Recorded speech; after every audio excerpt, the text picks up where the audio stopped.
Welcome to Fiction Audiobooks. If you enjoy the content, like and subscribing would be greatly appreciated. If you have any recommendations for novels, comment below.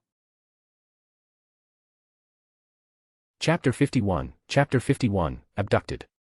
Nolan, that was way too harsh. Exactly. All this just for Professor Felicia's kiss. You went too far. My nose, my poor nose. For the entire next day, the Slytherin first years grumbled incessantly at Nolan. During the defense against the dark arts class, Nolan had shown no mercy. Not only had he unleashed advanced spells that many of them had never seen before, but he also resorted to landing solid punches. The result? Not a single student managed to earn a kiss from Professor Felicia. Naturally, the young Slytherins were up in arms over their dashed hopes. To avoid their complaints, Nolan sought refuge in the office of Ancient Runes Professor Bathsheba Babbling, spending an enjoyable afternoon in her company. "Oh, Nolan, my dear," Professor Babbling said fondly, stroking his hair. "I can't wait for you to advance to your third year so you can finally take my class. You wouldn't believe how rare it is to find a promising student interested in runes these days. And among those, it's even rarer to find someone with real talent. Nolan, I hope you'll choose my class in the future, and I promise to be both your dedicated teacher and your steadfast friend." "I will, Professor Babbling," Nolan replied softly, nodding obediently. He then pulled out a silver pocket watch from his pocket to check the time. "Oh, it's about time for me to head back to my dorm. If I'm late, Filch will block me in the corridors again. It wouldn't be the first time. Filch seems to have a personal vendetta against me. I have no idea why he dislikes me so much." "That's such a shame, my dear. And what a lovely watch you have," Babbling remarked. "Is it?" Nolan glanced at her, his usual calm expression softening slightly with a trace of delight. "It was a gift from a friend, my favorite Christmas present. I think it suits me perfectly." The pocket watch was a gift from Eve.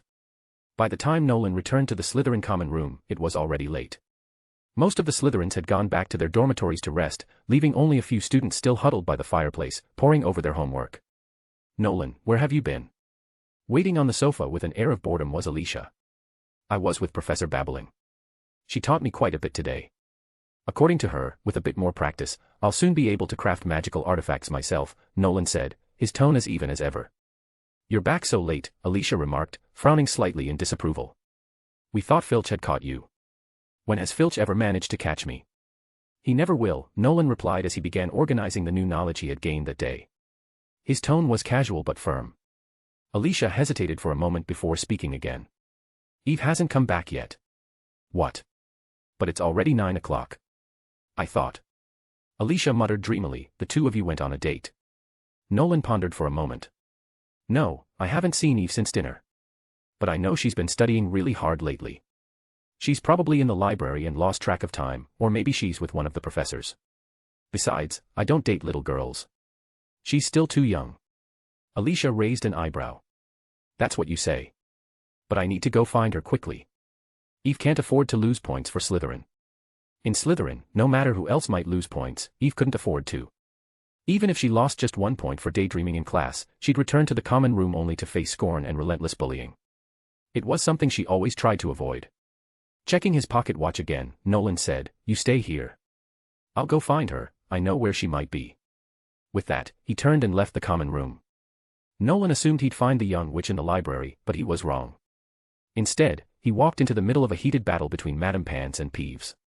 Lately, Peeves seemed to have discovered a new hobby, pulling books off the shelves and scattering them everywhere, which sent Madame Pants scurrying around like a house elf, muttering irritably while attempting to restore order. Nolan's timing couldn't have been worse. He arrived just as Madame Pants, clutching a thick, monstrous tome, was in hot pursuit of Peeves.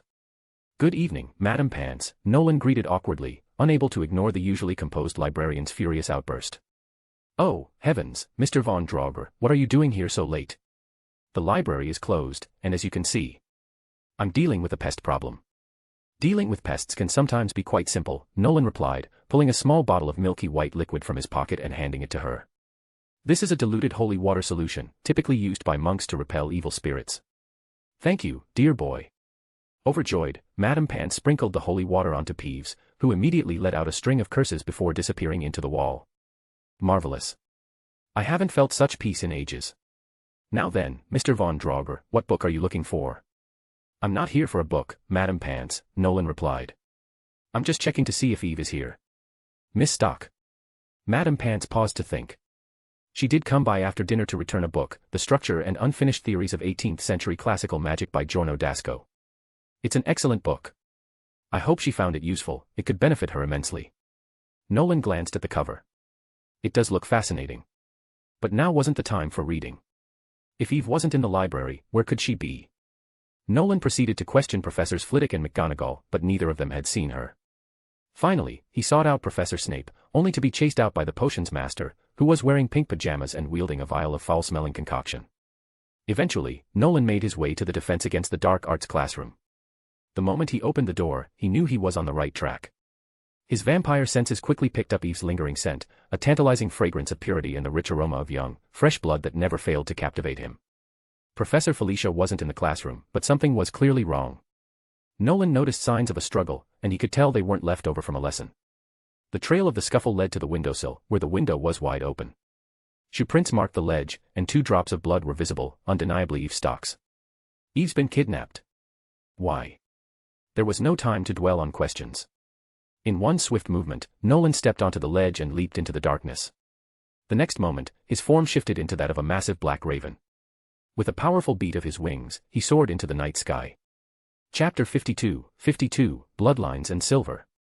As a raven, Nolan circled Hogwarts twice before spotting his target near the Forbidden Forest. He dove sharply, transforming into a wolf 3 meters above the ground. Landing with agility, the wolf bolted across the grass at high speed. Eve was being carried by 2 men, one burly and the other rotund. They wore wide-brimmed hats and high-collared coats that obscured their faces, their appearance shrouded in suspicion. As he neared, Nolan reverted to his human form. His brows furrowed, his eyes half-lidded, and he looked at the 2 shadowy figures with calm disdain. The night wind rustled his long robes, the silver chains embedded in them clinking softly. After a moment of tense silence, Nolan spoke, his tone low and unwavering. "Put Eve down." The rotund man let out a strange, mocking laugh. Well, didn't expect to catch a big fish. You're the Von Draugr boy, aren't you? Imagine that, a vampire attending a wizarding school. How amusing. Tell me, do you fly around on broomsticks like the rest of them?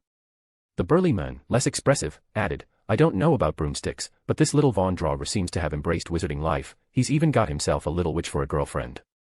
Nolan glanced at them briefly before shifting his gaze to Eve, unconscious and slung over the burly man's shoulder. A realization dawned on him. You're here for me. Werewolves. Vampire hunters. Or, fellow vampires. Ah, Nolan Von Draugr. The rotund man chuckled darkly, speaking as though savoring the name. Purest of the pure. A vampire among vampires. Mother, Lilith Von Draugr, last generation progenitor of the clan. Father, Lilith's own brother. The offspring of 2 pureblood Von Draugrs. No wonder they say your lineage is unparalleled. In time, your power might even surpass that of Duchess Felicia. After all, she's only a half-blood. Back then, it seems even Lilith didn't fully grasp the superiority of pure blood, she let some pretty muggleman crawl into her coffin. Nolan's voice was grave, quiet. Do you have a grudge against my mother?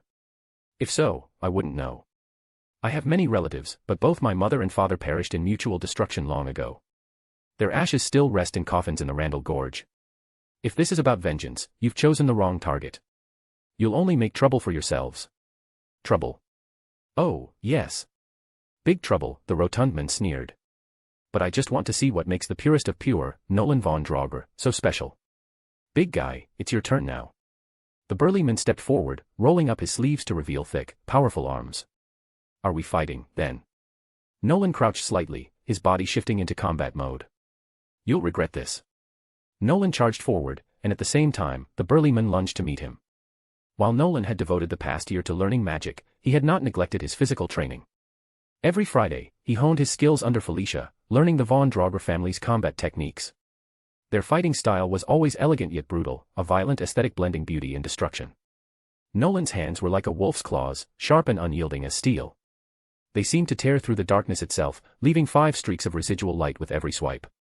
His claws slashed across the burly man's body, shredding his sleeve instantly. When Nolan's claws struck the man's arm, they produced a buzzing sound, as though scraping against granite. Localized skin hardening. You're a vampire, too. Nolan stated the fact calmly, quickening his movements.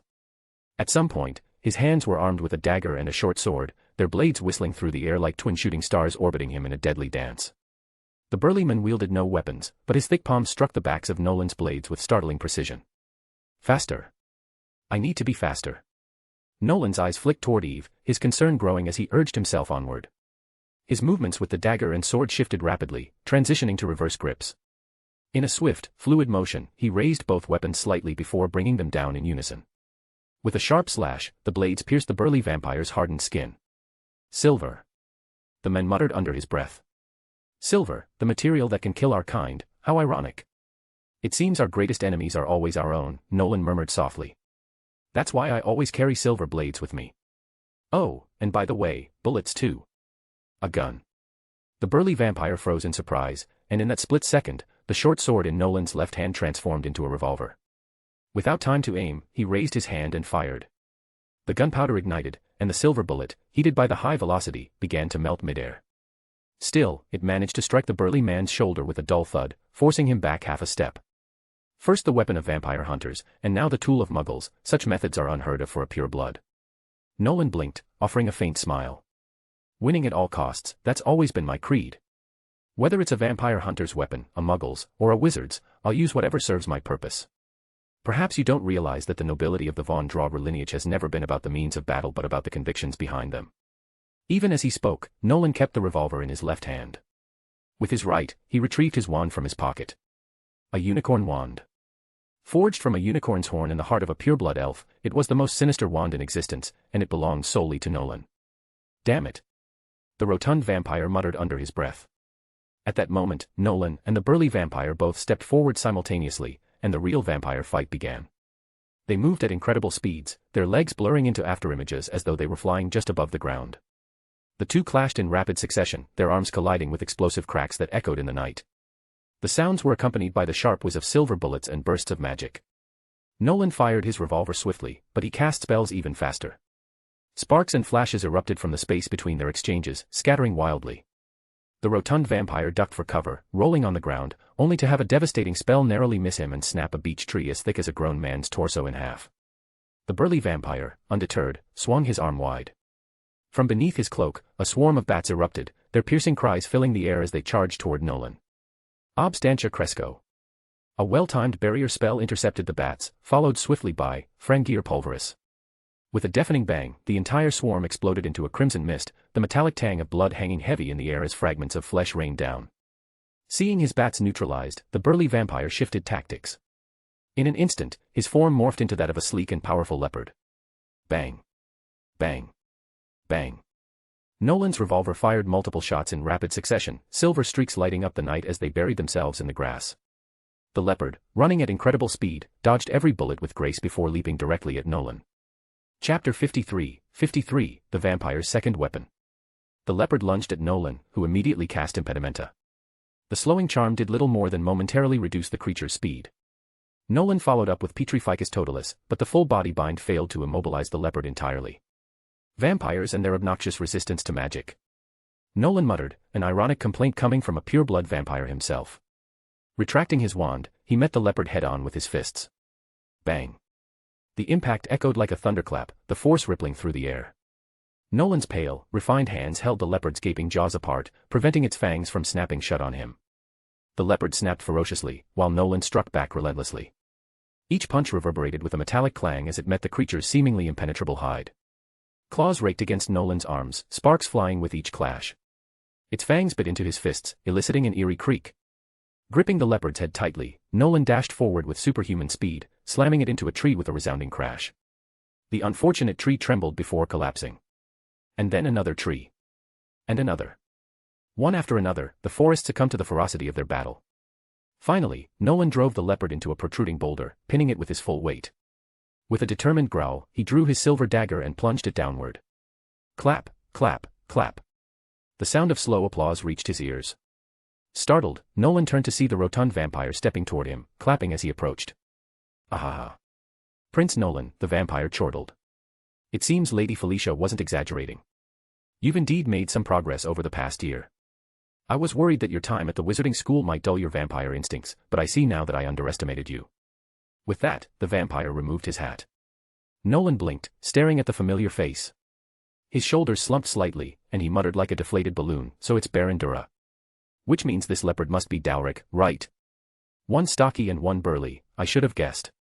Losing my composure was my mistake. At that moment, the leopard reverted to its human form. Smiling sheepishly, he removed his disguise. Sure enough, it was Dowrick. Both Baron Dura and Dowrick were members of the Von Draugr family. Dura had once been a muggle, while Dowrick was an ancient vampire who had lived for over 4,000 years.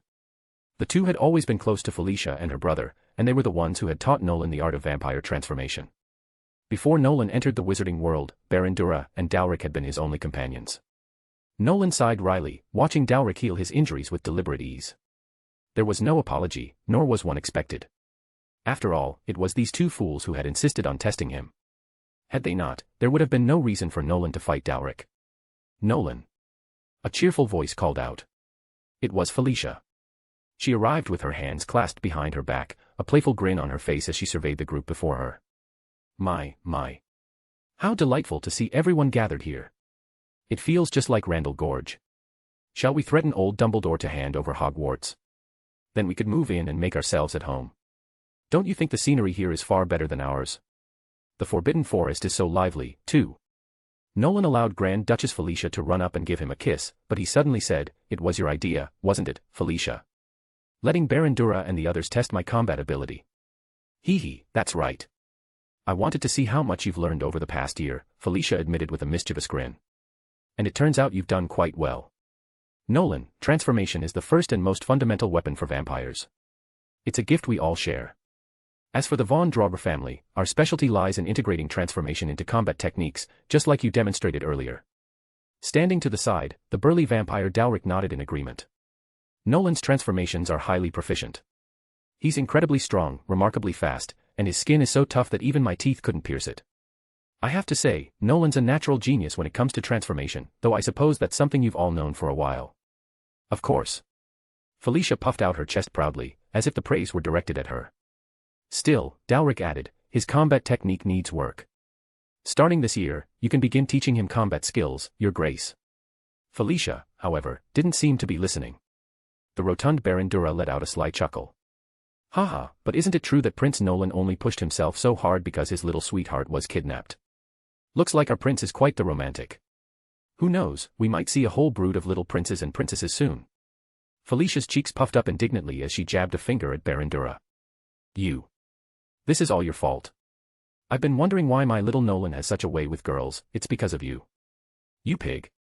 Stop teaching him those useless tricks to charm women. My Nolan doesn't need that nonsense to live a happy life. Baron Dura rubbed his hands awkwardly. But it's part of a vampire gentleman's basic etiquette. I don't care. Nolan has me, his sister. That's all he needs. Don't be like that, Felicia, Nolan interjected, gently prying her off him. He took Eve from Baron Dura and examined her closely. Seeing that she was unharmed and merely asleep, he finally relaxed. She looks like a little princess when she's asleep. Felicia giggled, poking Eve's cheeks playfully. Ignoring the heated argument about whether or not Nolan should be taught how to woo women, Dowrick turned to Nolan and said, "You've mastered the first weapon of a vampire, transformation. Next, while learning combat techniques, you can begin preparing for your second weapon." Nolan's eyes lit up. The magic eye. The magic eye, in simple terms, referred to eyes imbued with magical power. Not all vampires favored this ability, many preferred more brutal fighting styles. However, the elegant Von Draugr family thought otherwise. To them, the magic eye was a versatile tool. With it, they could easily control muggles to do their bidding or wield its unique properties in battle, depending on the eye's type. Vampires weren't born with magic eyes, they had to be cultivated through specific methods. Creating a magic eye was a lengthy process, and mastering its use took even longer. Nolan had always wanted a magic eye of his own, but Felicia had repeatedly told him that it wasn't time yet. Now, it seemed, the time had finally come. Felicia hugged Nolan tightly. Yes. We must prepare the finest magic eye for you. Over the next year, I'll teach you proper combat techniques. Your job will be to continue building your strength and creating new kin. Don't rush, Nolan. Your path is a long one, and your sister will always be by your side. Isn't your sister the best? Once Baron Dura and Dowrick had left, Nolan carried Eve back to the Slytherin common room. Oh, Merlin above. Where did you find her? To his surprise, Alicia was waiting for him there. She took Eve from his arms, her face lighting up with a mix of joy and relief. Nolan mumbled a vague reply, intending to retreat to his room and sleep. But Alicia's soft, pensive voice stopped him in his tracks. I've started to see you differently, Nolan. In the past, you always basked in Eve and chose kindness but never seemed willing to do anything for them. Honestly, I used to think you were awful. But now, I know you're not a bad person. You're just a bit of a fool. If I were you, I'd take better care of Eve. She has no one but you. Chapter 54, the end of first year. Although the UK is an island nation, summers can still be stiflingly hot. Even the magical Hogwarts School of Witchcraft and Wizardry couldn't escape the oppressive heat. The end-of-term exams fell in the hottest part of the year, and the young witches and wizards had to ditch their long robes, attending their practical exams in short-sleeved muggle attire. Professor Flitwick's charms exam was relatively simple. He asked the students to tidy up a room full of scattered desks and chairs using the levitation charm. Nolan not only arranged the furniture but also used magic to boil water and brew a pot of tea for Flitwick. For a first-year student, this was no small feat. Impressed, Professor Flitwick generously awarded him full marks. Professor Snape's potions exam required students to brew a potion that could cure hair loss. True to form, Snape prowled the room, sneering and glaring icily, particularly at students who weren't in Slytherin. His presence unnerved many, causing a wave of errors that turned the hair restoration potions into solutions for growing nose hair. Rumor had it that the day after the exam, the Weasley twins rigged Snape's toilet to explode while he was using it. Poor Snape supposedly ended up in the sewers. As a bonus, the Weasley twins hung their spoils of war, a toilet seat, on the door to the potions classroom and gleefully regaled anyone who would listen with tales of the old bat swimming in muck. Snape hunted the Weasley twins for a week and gave them a merciless failing grade. As for Nolan, his potion caused drinkers to immediately sprout goat-like curly hair. While Snape was visibly displeased, he begrudgingly awarded Nolan full marks. In defense against the dark arts, Grand Duchess Felicia had set up an obstacle course, complete with strange creatures popping out to attack the students. Nolan kicked 3 Siberian fire turkeys and punched a giant rabbit, which, aside from its ferocious roaring, was otherwise harmless, securing first place in the exam. Naturally, Felicia gleefully gave her younger brother full marks.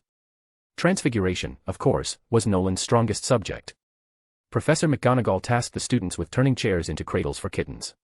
Nolan didn't just produce a decorative rattan cradle adorned with Persian chrysanthemums, he also included a comfortable cushion, a toy wand for kittens to play with, and a box of cat litter featuring a portrait of Miss Nancy on the packaging. Professor McGonagall was utterly charmed by the furniture and awarded Nolan full marks without hesitation. In fact, Nolan aced most of his subjects, including astronomy and herbology. However, he struggled with history of magic, a subject he found entirely uninteresting. He couldn't remember the name of the first Minister of Magic who proposed the Pureblood Elf Ownership Prohibition Act, nor could he pinpoint the year of the first House Elf Rebellion. Why should he care about such things anyway? When the results were announced, the Slytherins lamented that Nolan hadn't managed to score perfect marks in every subject. Still, despite this minor blemish, Nolan took first place overall in the first-year final exams. It was then that everyone began to understand why the younger girls in the lower years referred to him as the Little Prince of Slytherin. Some even speculated that Nolan was destined to become a great wizard, as there were only a handful of first-year students in history who had ever achieved such high scores. Perhaps Dumbledore was among the top students in his time as well, who could say? With exams over and the holidays fast approaching, the students of Hogwarts began to relax. Freed from the shadow of endless revisions, they busied themselves with dates, games, and leisure. Even the Slytherins, with their composed airs, couldn't resist indulging in youthful merriment. After all, children are inherently drawn to joy. Eve, however, didn't join in the festivities. This year, she secured the 8th spot in the final rankings. It was an impressive achievement, after all, back in September, Eve had been an unremarkable muggle. Yet now, she had outperformed many young witches and wizards from magical families. Unfortunately, her academic success didn't earn her the respect of her Slytherin housemates. Eve's circle of friends still consisted of just Alicia and Nolan. On this particular day, Eve was trudging through the courtyard, clutching a stack of thick notes and rubbing her tired, dark-ringed eyes. She was on her way to see Professor McGonagall, determined to resolve a few lingering questions before the holidays began. As she passed by the lake, she glanced over absent-mindedly, and froze in her tracks. There was Nolan, standing near the water. Beside him was an older Slytherin girl, likely a second year. The older girl seemed to be trying hard to convey something to Nolan. She even handed him a small gift before fleeing, her face flushed with embarrassment. Eve stared blankly at the scene, her heart pounding wildly in her chest. "She's pursuing Nolan," came a soft, girlish voice near her ear. Startled, Eve turned to find Cho Chang standing beside her. Cho appeared to have been observing Nolan as well, and judging by her demeanor, she had been there longer than Eve. Eve pursed her lips and lowered her head, mumbling, "How do you know that?" Cho gave her a sharp glance, clearly displeased by her reaction, and replied coolly, "It's obvious." Nolan took first place in the exams this year, and everyone admires him. Some even say he's destined to surpass Professor Dumbledore and become a truly great wizard. Among his peers, he's the best of the best, so of course everyone likes him. Girls want to date him. But isn't it too early for that? Eve murmured, her voice tinged with discomfort. Cho wrinkled her nose in irritation. Too early, too early. If you wait too long to act, Nolan will have been snatched away before you know it. Love is a battlefield for girls. What sense is there in letting an enemy invade your territory without putting up a fight? Do you think your age is some kind of shield that will make the competition spare you? Cho's annoyance stemmed from her own perspective on the situation. To her, Nolan's aloof nature, combined with his brilliance, made him irresistibly cool to many girls. But she believed their blind adoration was shallow and lacked genuine affection. And she knew Nolan wasn't the type to engage with just any girl. Even so, seeing anyone try to get close to Nolan made her uncomfortable, no matter who it was. 12 this year. 13, 14, 15. By fourth year, this war will be decided. Nolan is mine, Jo declared firmly, her voice low but unwavering. Chapter 55, A Holiday Interlude. This happened on the day of the holiday departure. At the morning feast, Dumbledore announced Slytherin as the winner of this year's House Cup. The Great Hall was adorned with silver snakes and green banners, and every Slytherin was basking in their glory. This year, they had truly excelled. Not only did they gain the exceptional first-year student Nolan Von Draugr and secure the House Cup for the 6th consecutive year, but they also narrowly defeated Hufflepuff by 10 points to claim the Quidditch Cup. Snape was delighted. This was perhaps the happiest he had been all year. He displayed his twisted, shriveled smile to the professors of the other three houses, which naturally irritated them. Professor McGonagall's face was stiff with displeasure, and Professor Flitwick slumped onto the table in defeat.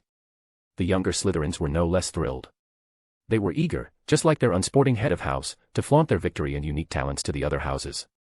Though, to be fair, sharing the joy of triumph with those who lost is every victor's prerogative. That said, this kind of behavior doesn't tend to win much favor, and unsurprisingly, Slytherin once again became the target of universal disdain.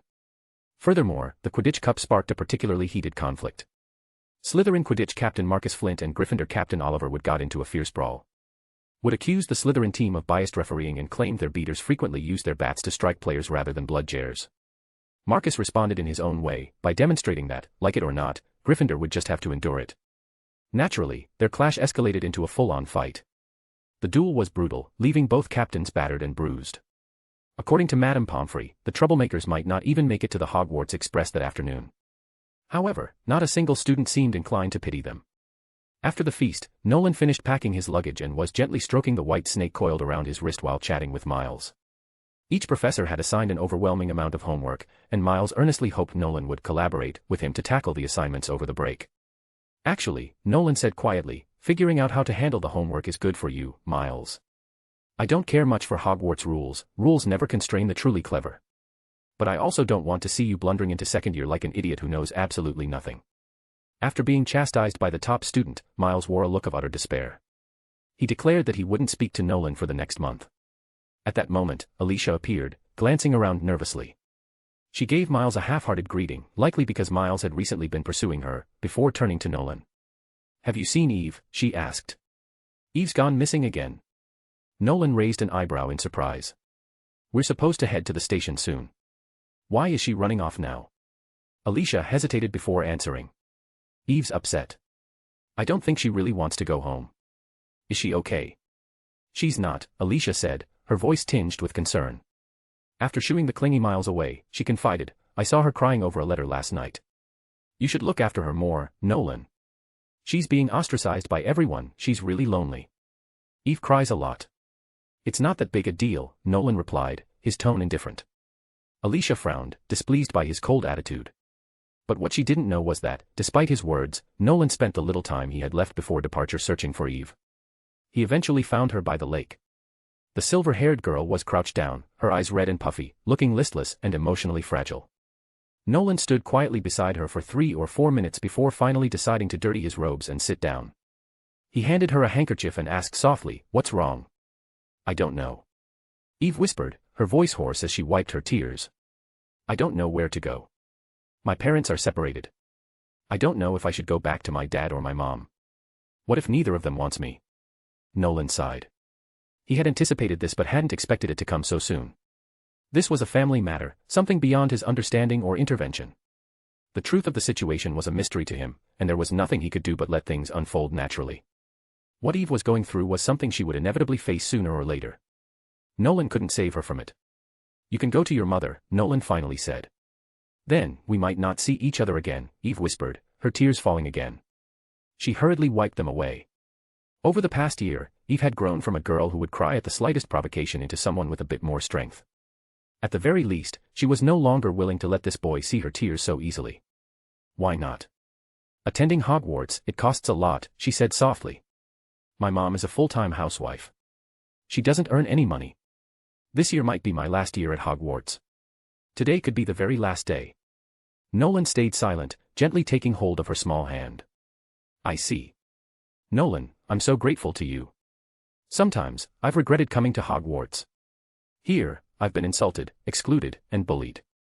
But at the same time, I'm glad I came. I met Alicia, and I met you, Nolan. I've never once regretted knowing you." Eve had never been a strong child, but her vulnerability today felt different. Nolan could already see the signs of her transformation. Only a child who had endured profound upheaval could grow up so quickly. Using a tone of gentleness he hadn't shown in all his 12 years, Nolan said, "I feel the same, Eve. I recognize you as my friend." Eve wiped away her tears, leaned in, and kissed Nolan on the cheek. "Don't forget me," she said, as if this really was their last meeting. "Eve." Nolan called out, stopping her as she turned to leave. The little vampire's voice carried an unusual sincerity. "I said I recognize you as my friend. That means you can rely on me when you need to. If it's just money, you can't even begin to imagine the wealth I possess. Don't let pride get in your way. There are always things more important than pride, for both you and me." Eve's eyes flickered. In this world, Eve was the only wizard Nolan had ever acknowledged as a friend. This alone gave her a privilege that set her above the rest. Yet, she remained unaware of the extent of what this meant. The holidays had begun. The students' luggage was automatically loaded onto the train, and each prefect sternly reminded them that magic was not allowed during the break. Soon, they were all aboard the Hogwarts Express, bound for London. When Eve arrived at the station, it was indeed her mother who came to pick her up. Her mother was a fragile-looking woman, one who seemed as though she could be blown away by a gust of wind. The two embraced tightly, crying in each other's arms. As for Nolan, Miss Teresa arrived as usual in her beloved little car to fetch him. "Your Highness, welcome back," she greeted. Nolan accepted Miss Nancy, the black cat, from Teresa's arms and tickled her chin. "I'm back, Miss Teresa, Miss Nancy," he said softly. Glancing out the window, his gaze followed the silver-haired mother and daughter. Their figures appeared desolate as they gradually disappeared into the distance. Without a car, it seemed they would have to rely on public transportation to get home. Nolan sighed almost imperceptibly, then said in a quiet voice, "Let's go. This holiday will be a busy one." The first year had come to an end. The story of the Philosopher's Stone was about to begin. Chapter 56, Combat Technique Training. At the beginning of the summer vacation, Nolan stayed in the Randall Gorge. During his year at Hogwarts, he had grown to despise the sun that rose punctually every morning. He longed for the perpetual gloom of the gorge, the withered grass and trees, the bats gliding in flocks, and the carnivorous pitcher plants that laughed eerily. But those were minor comforts. The main reason Nolan hadn't left the Randall Gorge these past days was that Felicia had begun training him in combat techniques. Nolan had always wondered if his vampiric abilities were developing too slowly. After all, at Hogwarts, his sister had insisted he practice vampiric shapeshifting for an entire year, despite him already mastering it. However, once he started learning combat techniques, he realized her insistence had been necessary. "Nolan, your transitions between animagi are still too slow. Remember, no creature can possess both speed and strength at the same time. You must make shapeshifting an instinct, use a cheetah's burst of speed for thrusting and an elephant's strength for slashing. If you spend less time pondering why you can't beat me and more time honing your transformations, you'll see improvement." Those were the Duchess Felicia's words. Though she usually seemed unreliable with her constant laughter and frivolous demeanor, she was nothing but serious when training her younger brother. She never allowed her lightheartedness to bleed into the sessions. Nolan was exhausted. While his face remained stoic, his forehead was covered in sweat. Vampires rarely sweat. Their stamina was tied to their blood. As long as they had a fresh supply, they never got tired. Even sleep was merely an indulgent pastime. The fact that Nolan felt fatigue was a testament to the grueling nature of his training. He had pushed his blood reserves to the limit, performing over 300 transformations within an hour. Nolan didn't know exactly how strong Felicia was, but he was certain of one thing: among the current Von Draugr family, no one surpassed her. Not even Dalric, who had lived for so long, could claim superiority. Felicia was a vampire forged on the battlefield. The brutality and carnage she had endured far outstripped Nolan's experiences by 100-fold.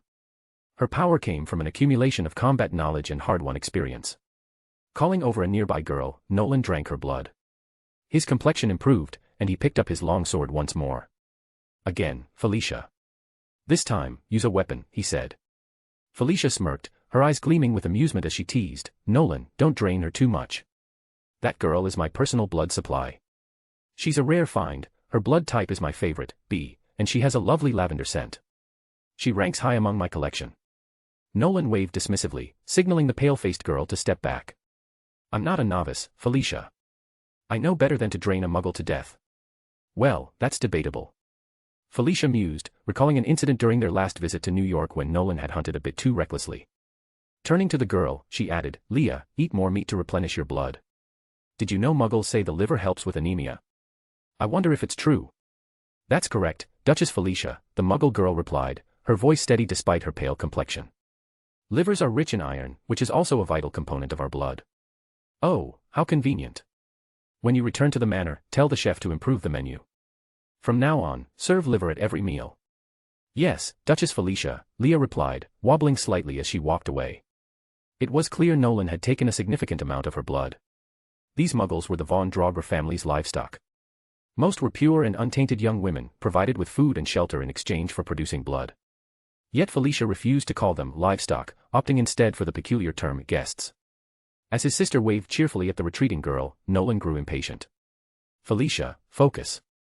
I want to improve my strength as quickly as possible. No need to rush. Vampires live a long time, after all, Felicia muttered. Despite her words, she crouched slightly, adopting a ready stance. In an instant, her light-hearted demeanor disappeared again. Come, Nolan, she said, tilting her chin. Let your sister teach you properly. As Felicia finished speaking, she and Nolan launched themselves at each other simultaneously. Bang. The sound of impact reverberated almost instantly. Nolan's longsword slashed downward while Felicia met the strike barehanded with a clenched fist.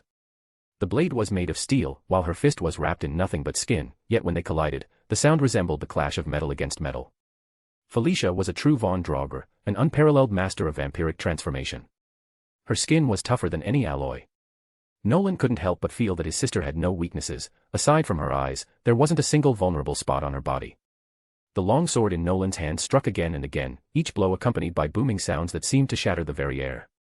The two figures twisted and turned amidst the withered undergrowth, exchanging blows with such force that the impact sent shockwaves rippling outward, scattering decayed leaves into the air.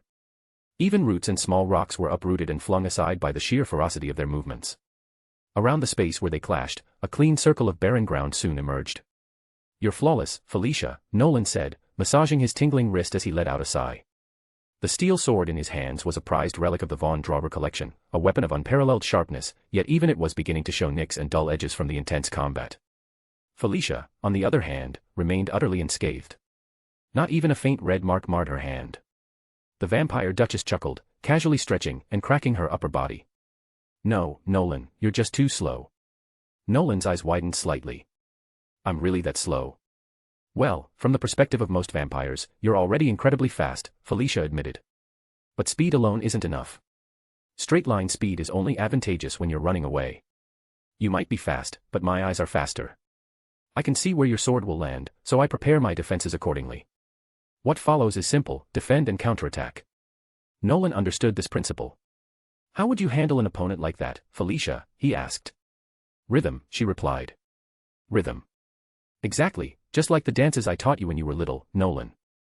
There are fast beats and slow beats, moments of intensity and moments of calm. That's the essence of balance. In combat, bursts of energy are more critical than raw speed. Instant acceleration and sudden deceleration can be lethal. For example, Felicia took the longsword from Nolan and bent her knees, assuming a stance that sent a chill down his spine.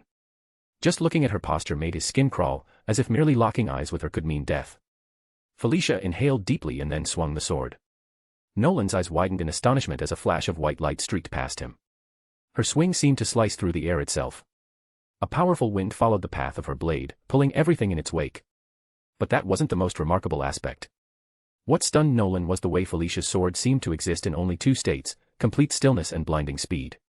There was no discernible process of acceleration or deceleration. It was either at rest or in explosive motion. Chapter 57, Dumbledore's Request. That day, Duchess Felicia gave Nolan a vivid lesson, showing her beloved younger brother what explosive power truly meant. Her sword moved as she willed, starting, stopping, and even carving perfect right angles mid-air. She could halt the blade just as it was about to pierce the space between Nolan's brows, displaying an extraordinary control that bordered on supernatural. Control the rhythm of battle. Accelerate when your opponent thinks they can defend themselves, shatter their defense. If you command the rhythm, you command the fight. From there, focus on increasing the power of your strikes, Felicia instructed, her tone as sharp as the edge of her sword. Her fighting techniques were dazzling, almost artistic. Nolan couldn't guess how many vampires might ever manage to master her methods, but he was certain of one thing: anyone who could would become unimaginably powerful. When you release a strike, shift to an explosive transformation for speed. Once you've accelerated, switch to a strength-based transformation. You'll only have 1/100th of a second to execute both transformations. Strike. Without warning, Felicia burst into motion. Nolan barely registered her movement before she seemed to materialize right in front of him, her long sword slicing down at blinding speed. In that fraction of a second, Nolan forced his arm to transform into the structure of a cheetah's limb, focusing on accelerating his counter-strike. Did their blades clash? No, they didn't. Just as the swords were about to collide, Felicia stopped her strike mid-swing. Her blade seemed utterly devoid of inertia. In the next moment, her sword whipped backward at an equally impossible speed, leaving Nolan, having overcommit to his counter, stumbling forward. Before he could recover, Felicia deftly swept his legs out from under him, sending him crashing to the ground. Her weapon defied all natural laws. Training concluded for the day, the siblings returned to the estate. "Welcome back, Duchess Felicia," Master Nolan greeted Miss Teresa, who had been waiting at the entrance. She bowed gracefully before taking the two long swords to store them away. At her feet, Miss Nancy, the black cat, meowed insistently. She scampered to Felicia and stood on her hind legs, batting at the Duchess's skirt with her paws. Felicia, pick me up," demanded Miss Nancy in her peculiar, aristocratic tone. Amused, Felicia scooped her up and began teasing her with a finger. What's the matter, Miss Nancy? Has the cat food been unsatisfactory lately? You seem to have gotten a bit rounder. Have you been sneaking into the manor cellars for some plump, juicy rats?" Miss Nancy let out a string of indignant meows. "Felicia. What do you take me for? A common stray? How dare you accuse me of eating such filthy creatures? Since I arrived at the Randall Gorge, I haven't caught a single rat, not one. Even if I encounter them while wandering the estate, I pretend I didn't see them." Nolan, taken aback, couldn't help but gape. "What kind of cat are you?" Miss Nancy puffed out her chest with pride, pawing delicately at her face. "The exceptional kind, of course." Felicia pouted playfully and began tickling the cat under her chin. "Oh, you're exceptional, all right. I've never seen such a useless cat in my life. Even witches' black cats know how to chase off freeloading pests. Miss Nancy, what do I keep you around for?" Nolan watched Felicia and Miss Nancy's playful bickering with mild amusement. But their light-hearted exchange was interrupted when Miss Teresa returned, holding a letter in her hands. However, her gait was peculiar, she walked with a noticeable limp. "Miss Teresa, what happened to your left leg?" Nolan asked with concern. "It seems to be rotting, Master Nolan," she replied with her usual cold composure. "There's no need to worry. It's not a serious issue. Even with preservation spells, my body experiences wear and tear. Regular replacements are necessary." Felicia's grip on Miss Nancy loosened, and with a startled meow, the cat fell straight to the floor. Luckily, she was a cat and landed gracefully, though not without protesting loudly. Felicia, ignoring the indignant meows, clapped her hands together with excitement, her expression gleaming with mischief. "Oh, that reminds me. A few days ago, I found a muggle with the most exquisite legs, long, straight, and absolutely perfect. I brought her back. I'll have her legs amputated, preserved, and attached to you, Teresa." Nolan paused to consider. "It's been a few years since the last replacement, hasn't it? Might as well replace the upper body as well. This time, I could try adding ancient runes to ensure the new parts never decay." For the first time, a faint trace of emotion crossed Teresa's typically stoic face. She bowed her head slightly in gratitude. "Thank you, Master Nolan." Felicia grinned and flung her arms around Nolan, hugging him tightly and resting her chin on top of his head. "Hee, my Nolan is the best. No one else's Nolan even comes close," she declared, entirely nonsensical but thoroughly pleased. Then, as if remembering something, she shifted her attention. "By the way, Teresa, what's that letter you're holding? I think I caught Dumbledore's signature on it. Isn't Dumbledore younger than you, Felicia?" Nolan commented dryly. Felicia ignored him completely, snatching the envelope from Teresa with a gleeful laugh. The letter bore the elegant, emerald green handwriting that Nolan recognized well. Albus Dumbledore's name and the Hogwarts crest were prominently displayed. Oh. It's the book list for next term. Here, Nolan. She handed over one envelope but paused when she noticed another addressed to her. It read. Dear Duchess Felicia Von Draugr. I hope this letter finds you well and that the serene beauty of Randall Gorge remains as eternal as it was a millennium ago. Regarding my decision to invite you as last year's defense against the dark arts professor, it was initially met with skepticism by many. However, I believe your performance has silenced any doubters. You've not only earned the respect of all but also provided the next generation of witches and wizards with a truly enriching year. I trust you've already heard rumors that Voldemort, the Dark Lord, is still alive, though barely clinging to existence. He is a shadow of his former self, teetering on the brink of the afterlife. Yet, even in his weakened state, his menace cannot be underestimated. Recently, I received troubling news. Voldemort has set his sights on the Philosopher's Stone. After much persuasion, I convinced my old friend Nicholas to entrust the stone to my care. For now, it is secured within Gringots, but we both know that it is far from impenetrable. In the coming days, I plan to move the Philosopher's Stone to Hogwarts, the safest place in the magical world. However, there are whispers that Voldemort has already allied himself with factions from the Night World, plotting to infiltrate Gringots and seize the stone. Due to the Ministry's interference, neither the Order of the Phoenix nor I can act directly in this matter. Thus, I must humbly request your assistance. Trust me when I say that if the Philosopher's Stone were to fall into Voldemort's hands, it would spell catastrophe for both the wizarding and vampiric worlds alike. I await your reply. Yours faithfully, Albus Dumbledore. Felicia folded the letter with an unreadable smile, the gleam in her eyes shifting from playful to something much sharper, much more dangerous. Chapter 58, The Keykeeper's New Job. Time, late July, 1991. Location, a small cabin on a deserted beach outside London. Scene, a stormy night, with heavy rain, roaring winds, and flashes of lightning. This desolate stretch of beach rarely saw visitors. But tonight, it hosted an unlikely pair. One was a towering man, standing well over 2.5 meters tall, with limbs like tree trunks and a face obscured by a wild thicket of beard. The other was a much smaller figure, a young boy cradling a black cat in one arm and holding a crooked black umbrella in the other. His long black hair hung damply around his face, and his exposed right eye gleamed with irritation as he surveyed the muddy surroundings. With a disdainful glance at the mud clinging to his silver-toed boots, the boy's voice was cold and sharp as he spoke. Rubius Hagrid, my patience has its limits. I agreed to help Dumbledore protect that foolish Philosopher's Stone, but I never consented to playing babysitter to some muggle boy. That, as you well know, is your job. The giant, none other than Hogwarts' keeper of keys and grounds, Rubius Hagrid, glanced awkwardly at his smaller companion, Nolan Von Draugr. Hagrid was well aware of Nolan's reputation. At Hogwarts, very few didn't know the name. Why the great Dumbledore had entrusted a first-year graduate with guarding the Philosopher's Stone was a mystery to him, but when it came to the headmaster's decisions, Hagrid didn't question. In truth, most wizards didn't question Dumbledore. Such was his authority that even his most eccentric choices were accepted without complaint. This unquestioning trust, however, had become a growing source of pressure for Cornelius Fudge, the newly appointed Minister for Magic. But Fudge's troubles were a matter for another time. For now, Hagrid had his own discomfort to deal with. His trip away from Hogwarts came with two tasks. The primary mission, of course, was transporting the Philosopher's Stone, the most valuable magical artifact in existence, safely to the castle. The secondary, far less glamorous task was collecting a young wizard who had been living outside the magical world for the past 11 years. This second task, in Nolan's words, amounted to playing nanny. Hagrid stood in the downpour without opening the patched umbrella in his hand. Rain splashed off his bushy beard and soaked his tattered fur coat, though it seemed neither the beard nor the coat absorbed the water. It was as though his beard served as a natural rain shield. Shifting uneasily, Hagrid finally said, "Harry's not a muggle boy, you know that, Draugr.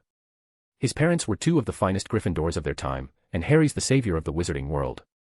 "Stop." Nolan cut him off mercilessly. "I refuse to believe the entirety of wizarding Britain owes its salvation to an infant. As far as I'm concerned, he's nothing more than a lucky child who had the good fortune of a capable mother. Beyond that, he's just a boy with no real value. Maybe he inherited James Potter's talent for flying, who knows? Of course, Dumbledore seems to think otherwise. Oh. Harry'll be special, I'm sure of it. Maybe Dumbledore's hoping you can teach him a thing or two. Everyone says you're the most gifted young wizard in decades. By the way, Draugr, have you heard from Eve over the summer?" "Eve?" Nolan raised an eyebrow. "Eve Stock." "No. I haven't seen her, nor has she sent me any owls. She's a hard-working, kind lass, Hagrid said thoughtfully. Helps me keep my place tidy sometimes. You know, most of the young wizards avoid my hut, they say it smells worse than a stable. She's hard-working, yes, but not kind, Nolan retorted coolly. Eve only shows kindness to those who are good to her. She lacks friends, Hagrid. If you're willing to be her friend, I'll be grateful. But don't, under any circumstances, develop an appetite for her. Having delivered this biting remark, Nolan stepped forward, clearly done with the dismal surroundings. Hagrid stood frozen in place for a moment, before bellowing indignantly, "What? Take that back. I don't eat people." "Who knows?" Nolan replied, his tone indifferent as he reached a closed wooden door and pushed against it. The door refused to budge. The storm raged on, lightning streaking across the sky as thunder boomed, drowning out Hagrid's frustrated growls. The door was locked, naturally. Unlike the tales of idyllic utopias, no one in Britain left their doors open overnight. The country's sense of security and social trust wasn't quite so robust. Nolan exchanged a glance with the puffing and panting Hagrid, who had finally caught up. The half-giant grinned sheepishly and reached for his crooked black umbrella. "Leave it to me." "Alohomora." The battered umbrella wobbled as though it had a mind of its own, but the lock remained stubbornly unmoved. Nolan watched the attempt with an almost pitying expression, his voice dripping with quiet sarcasm. "I thought they snapped the longest idiot wand of the century in two when they expelled you from Hogwarts." Hagrid froze for a moment before breaking into an awkward laugh. "Well, they forgot to take the pieces back, didn't they? So, this counts as recycling waste." Nolan quipped, shaking his head and gesturing dismissively. "Step aside, big guy." Before Hagrid could respond, Nolan raised his right leg and drove it forcefully into the wooden door. Crash! The door burst apart in a spectacular explosion of splinters, the metal lock twisted beyond recognition by the sheer force of his kick. The room's occupants erupted into a chorus of screams, but Nolan and Hagrid paid no attention. They entered as casually as though they were visiting neighbors. Hagrid hunched over to squeeze through the doorway, his massive frame scraping against the ceiling.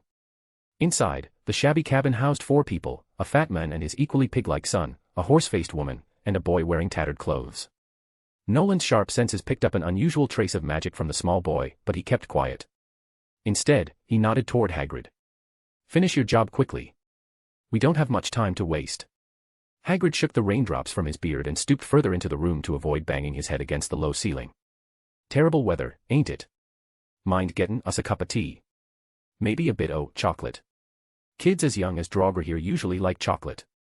"I never eat that sort of thing," Nolan murmured, his voice low and cold. "But I do collect the cards from chocolate frogs. Miles told me that if you're lucky, you can get cards featuring famous vampires from history, like Vlad the Impaler or Bluebeard. I haven't found a single one yet, though." "Oh, Draugr," Hagrid chuckled, "chocolate frog vampire cards are rare as legends. You'd need luck, or a mountain o' galleons, to get your hands on one." For a long moment, the 4 inhabitants of the house stared in stunned silence, their faces pale and bewildered. Then the fat man's complexion turned an angry shade of crimson. Grabbing a rifle, he pointed it shakily at the intruders, his voice trembling with outrage. "You're trespassing. I demand you leave immediately. Right now." Chapter 59, The Boy Who Lived. "Shut your mouth, Dursley, you stupid muggle," Hagrid muttered as he stretched out a hand large enough to seat Nolan comfortably on it, reaching for the fat man's rifle. Nolan, however, spoke coldly and quietly, his voice laced with menace. "Don't you dare point a muggle weapon at me. Bombarda." A thunderous bang echoed through the small cabin as white light erupted from Nolan's wand. The rifle exploded spectacularly, fragments of iron scattering through the room like deadly shrapnel. The fat man howled in pain, his hands dripping with blood as the gunpowder burn scorched his skin. Splinters of red-hot metal had torn into his flesh, embedding themselves deep in his hands. The woman and her son screamed in terror, dragging the injured men into a corner of the room, where they huddled together, trembling. Nolan tapped his silver-toed boots against the wooden floor to knock off the mud. His face cold and emotionless, he began striding toward the cowering muggle family. "Whoa, Draugr, whoa." Hagrid intercepted him hastily, his massive hand gripping Nolan's shoulder. "They're just clueless muggles, see? You shouldn't be using magic on 'em. The Ministry'll think you're a dark wizard for sure, and Dumbledore wouldn't like it neither." But he pointed a gun at me. Nolan broke free from Hagrid's grasp with a low growl, his voice sharp and defiant. "No one points a weapon at me. Do you even know who I am? Even Cornelius Fudge wouldn't dare try something so idiotic." Hagrid blinked at him, looking more confused than ever. In truth, the towering half-giant didn't quite understand who Nolan Draugr really was. To Hagrid, he was just a remarkably talented first year who had caused quite a stir at Hogwarts last term. Harry Potter was stunned. For as long as he could remember, he had dreamed of some extraordinary twist of fate breaking the monotony of his miserable life. Yet now, as that moment finally arrived, he could scarcely believe it. Today, July 31st, was Harry's birthday. He had never expected a cake or presents from the Dursleys. They had made their disdain for him clear from the start. So, as he lay on the dusty wooden floor that served as his bed, he had drawn a small cake in the dust with his finger, silently wishing himself a happy birthday. No friends, no gifts, no candles, no real cake. It was the sort of birthday only Harry Potter could endure. But fate had a dark sense of humor. On this stormy night, an enormous, gruff giant and a coldly handsome boy had entered his life, turning it upside down. Now, as Hagrid failed to restrain Nolan, the young vampire turned his attention to the Dursleys, his wand at the ready. Harry watched in astonishment as Nolan transformed Dudley into an actual pig, Uncle Vernon into a plump, frilly-dressed woman, and Aunt Petunia into a horse-faced man. "They'll be fine," Hagrid murmured, though even he seemed unsure. Transfiguration wasn't his strong suit, it was a subject for clever witches and wizards, not half-giants with a penchant for blowing things up. "Still," he added softly, "I think." Harry hesitated, his emotions torn. Part of him wanted to cheer for the Dursleys' humiliation, yet he couldn't shake the uneasy feeling that things were spiraling out of control. Tentatively, he turned to Hagrid and asked, "Who is he?" "Oh, that's Draugr." "Nolan Von Draugr," Hagrid replied, his tone carrying a hint of pride. "You'll get to know him. He was the best student Hogwarts had last year." Hagrid's massive hand came down to pat Harry's head, leaving the boy feeling like he'd been driven into the floorboards. "And who are you?" "Ah, right, introductions. I'm Rubeus Hagrid, keeper of keys and grounds at Hogwarts. These days, I'm also the gamekeeper. You know how those Gryffindor lads are, always sneaking into the Forbidden Forest makes 'em heroes. The other 3 houses? Much less trouble." Harry looked thoroughly puzzled. "Sorry, Gryffindor, what?" Hagrid blinked and scratched his beard, then had a moment of realization. "Oh, right, you wouldn't know about the houses yet. See, Hogwarts has 4 houses. What's Hogwarts?" Harry interrupted, his confusion deepening. "Air." Hagrid froze, caught completely off guard. His beetle-black eyes darted to Harry's innocent, bewildered face. Then his expression shifted from surprise to simmering rage. "Dursley," he bellowed, his voice shaking the very walls of the room.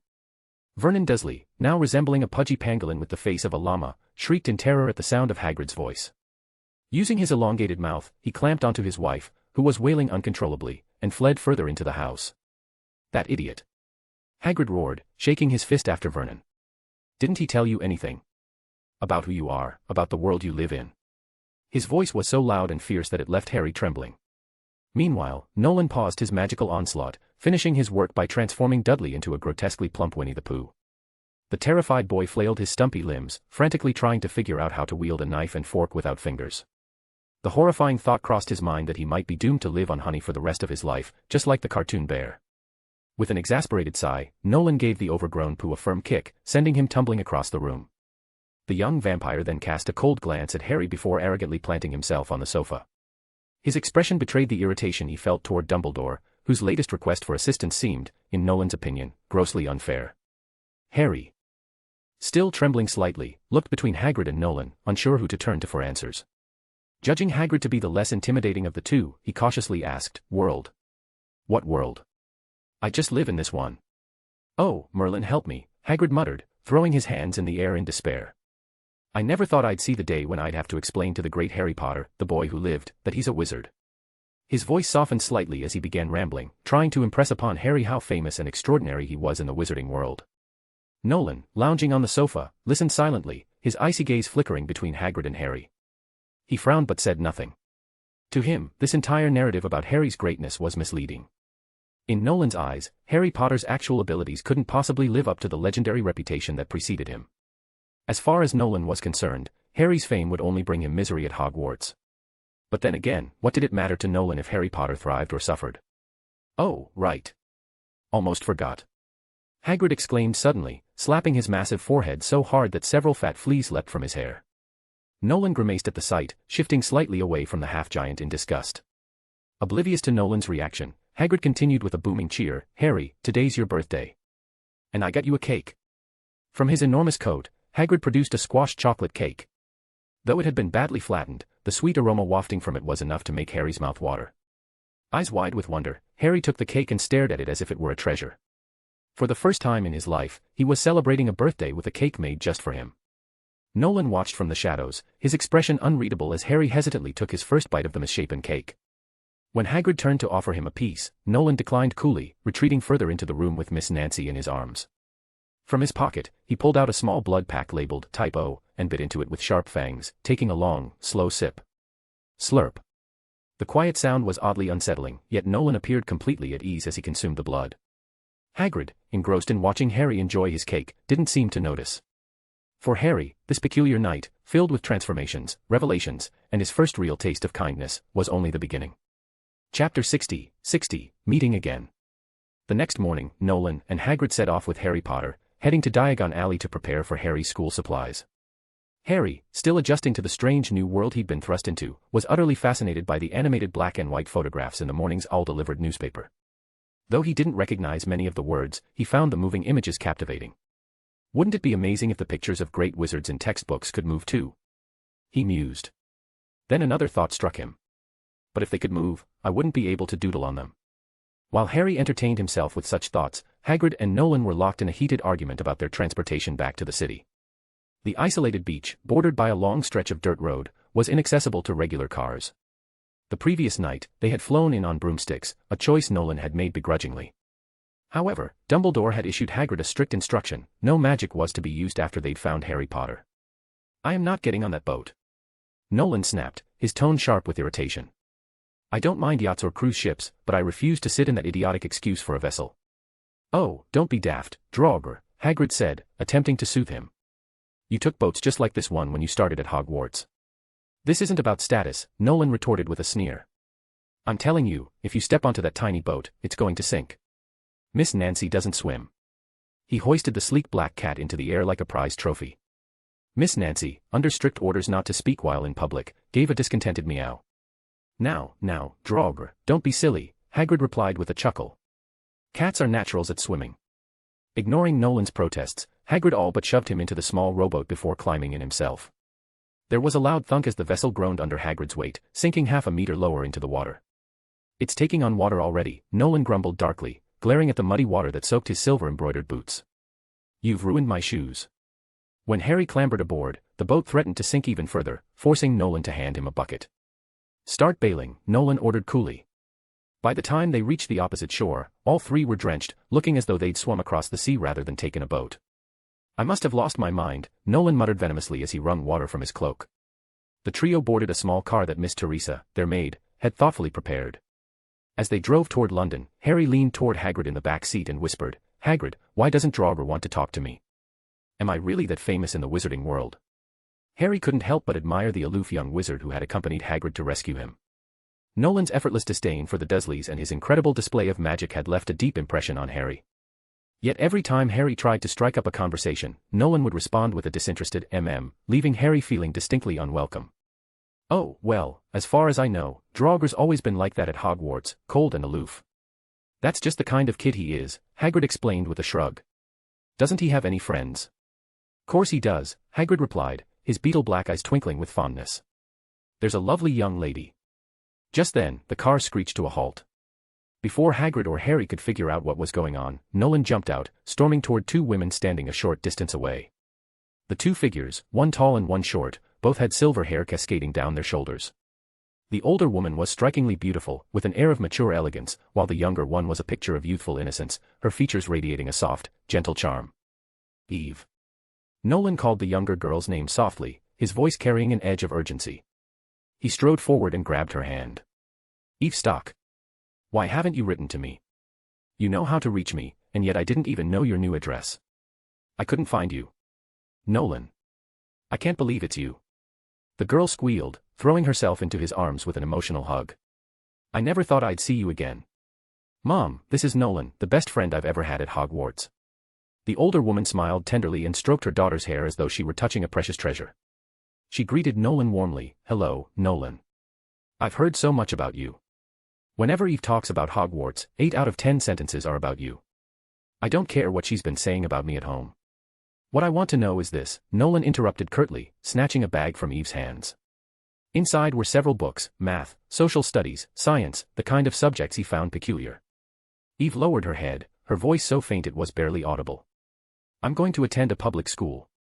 Her mother, heartbroken, pulled her daughter into a tight embrace, her voice trembling with emotion. I'm so sorry, Nolan. But you and Eve will have to part ways. Is it money? Nolan asked bluntly, his sharp gaze darting between the two. Attending Hogwarts wasn't cheap for Muggle families. £5 only bought 1 galleon, and the yearly cost of new textbooks alone ranged from 20 to 30 galleons.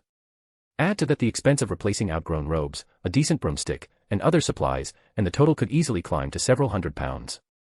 Even wizarding families struggled, like the Weasleys, who were so strapped for cash that the twins could barely scrape together a few sickles for pocket money. Eve's family had been hit particularly hard.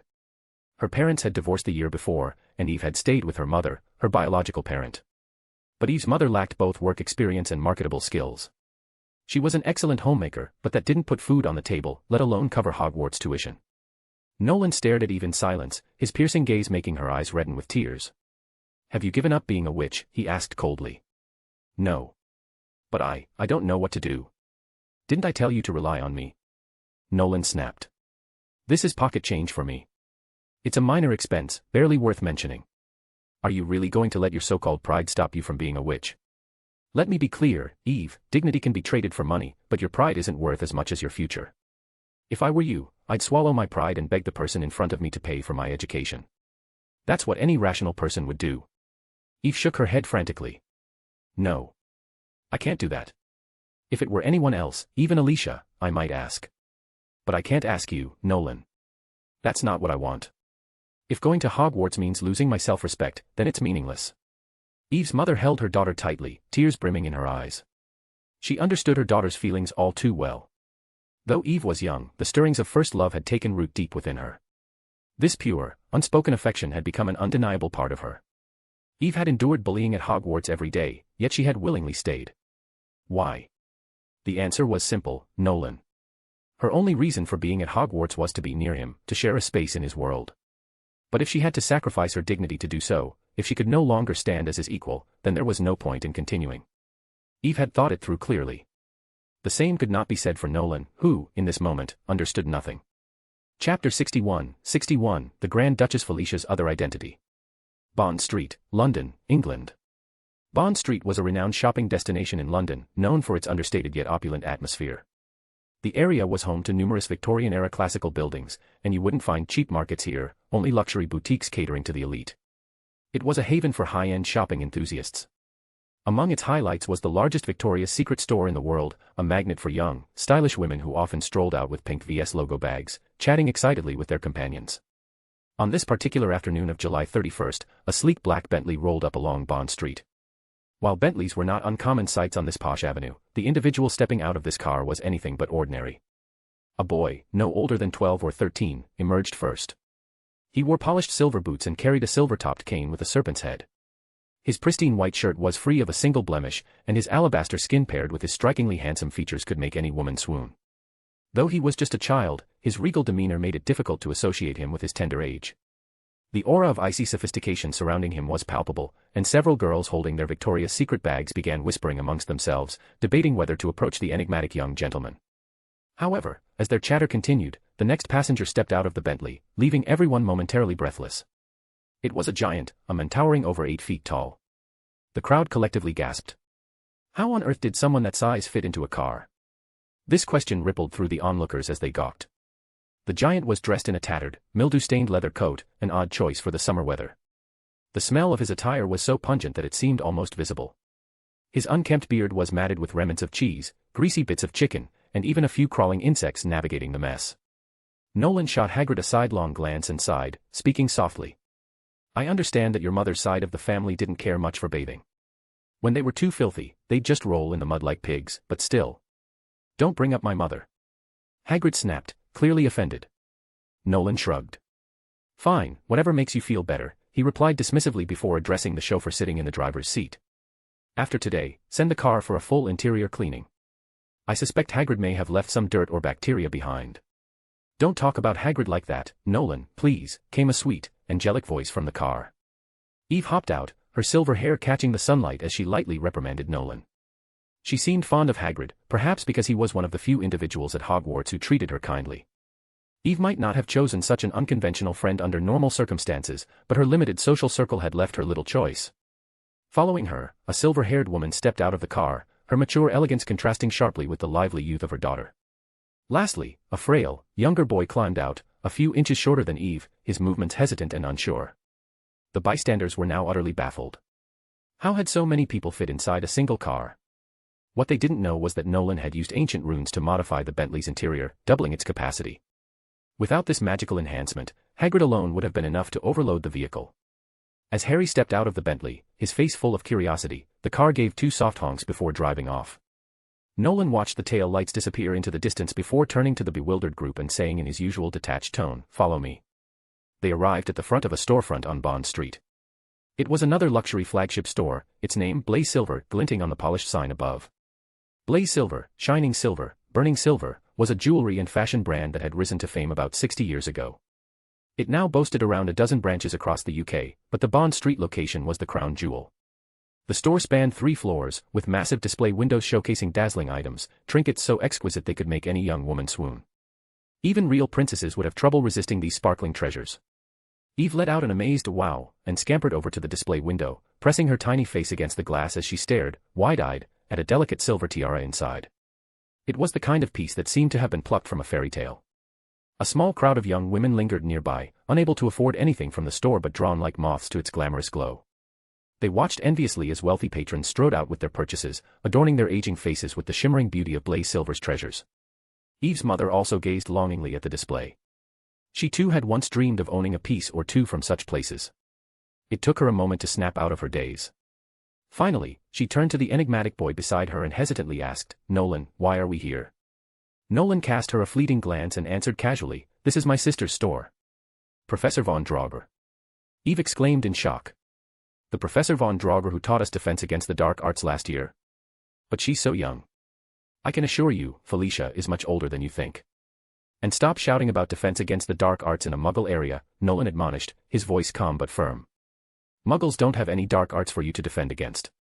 With that, Nolan pushed the door open with a faint click, leading Eve and her mother inside. 2 shop assistants were seated behind the counter, idly chatting. It was a common sight, they rarely had many customers since Blaze Silver's prices were so high. During slow seasons, hours could pass without a single buyer walking through the door. When they saw Nolan, however, both froze. The older of the 2 women quickly stood and greeted him with a bow. "Your Highness, what brings you here today?" Nolan nodded faintly in acknowledgement. "Just browsing. Felicia has just designed a stunning new tie clip. I think it would suit you perfectly," the woman said with enthusiasm. "Bring it here." Delighted at his interest, the assistant dashed upstairs to retrieve the item. The scene left Eve and her mother speechless. They had known Nolan came from a privileged background, but this was beyond their imagination. Eve tugged on Nolan's sleeve, whispering, "Nolan, why does your sister run a Muggle business?" Picking up a necklace from a display, Nolan examined it idly, the polished silver catching the light as he spoke. "Perhaps you don't realize this, but pounds are far easier to earn than galleons. There are fewer than 20,000 wizards across the UK, but nearly 60 million Muggles. The numbers alone mean that the Muggle market offers 3,000 times more opportunities. The wizarding world is far too narrow, with little room for real business potential. I thought wizards didn't like Muggles." Eve said softly, her mind drifting to the discrimination she faced in Slytherin. Her voice grew even quieter. "That's a foolish prejudice," Nolan said with a dismissive scoff. "Only the truly idiotic wizards see themselves as a superior species." Chapter 62, but magic can't beat a machine gun. Seeing Eve's confused expression, Nolan sighed softly and began to explain in a low voice, "Although Professor Dumbledore might not tell you this, I think it's crucial for you to understand the current state of the wizarding world. Take the most powerful offensive spell, the Killing Curse, Avada Kedavra, as an example. It's strong, yes. Once it hits, it kills unconditionally, and spells like Protego can't block it. But it has its drawbacks: short range, low accuracy, and high magic consumption. A typical adult wizard would exhaust their magical energy after casting it 5 to 8 times. Dark wizards, accustomed to using such magic, might last 3 to 5 times longer. Still, it's not a particularly efficient weapon.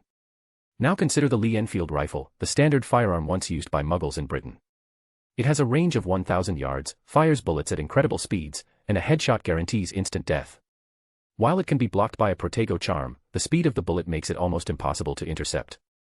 This rifle entered service over a century ago, with over 17 million units produced. When we compare them, it's evident that Muggle weapons are not significantly inferior to wizarding magic. In some ways, they're superior, mass-producible and sufficiently lethal. But what about dark wizards? How many are there in the UK? Perhaps 1,000. It's a numbers game. This was something Eve had never thought about, perhaps something she would never have considered on her own. Nolan picked up the small silver tiara from the display and gently placed it on the silver-haired girl's head. His fingertips brushed against her forehead, sweeping away a few stray locks before tucking them neatly behind her ear. The closeness of the gesture left the young witch blushing furiously. As he adjusted the tiara, Nolan continued in a soft, almost detached tone. 1,000 years ago, the founders of Hogwarts, those 4 great wizards, built the school as a fortress to protect themselves from Muggles. Back then, Hogwarts was essentially a battlefield stronghold. Picture the suits of armor in the halls today. Those were enchanted soldiers who fought in wars a millennium ago.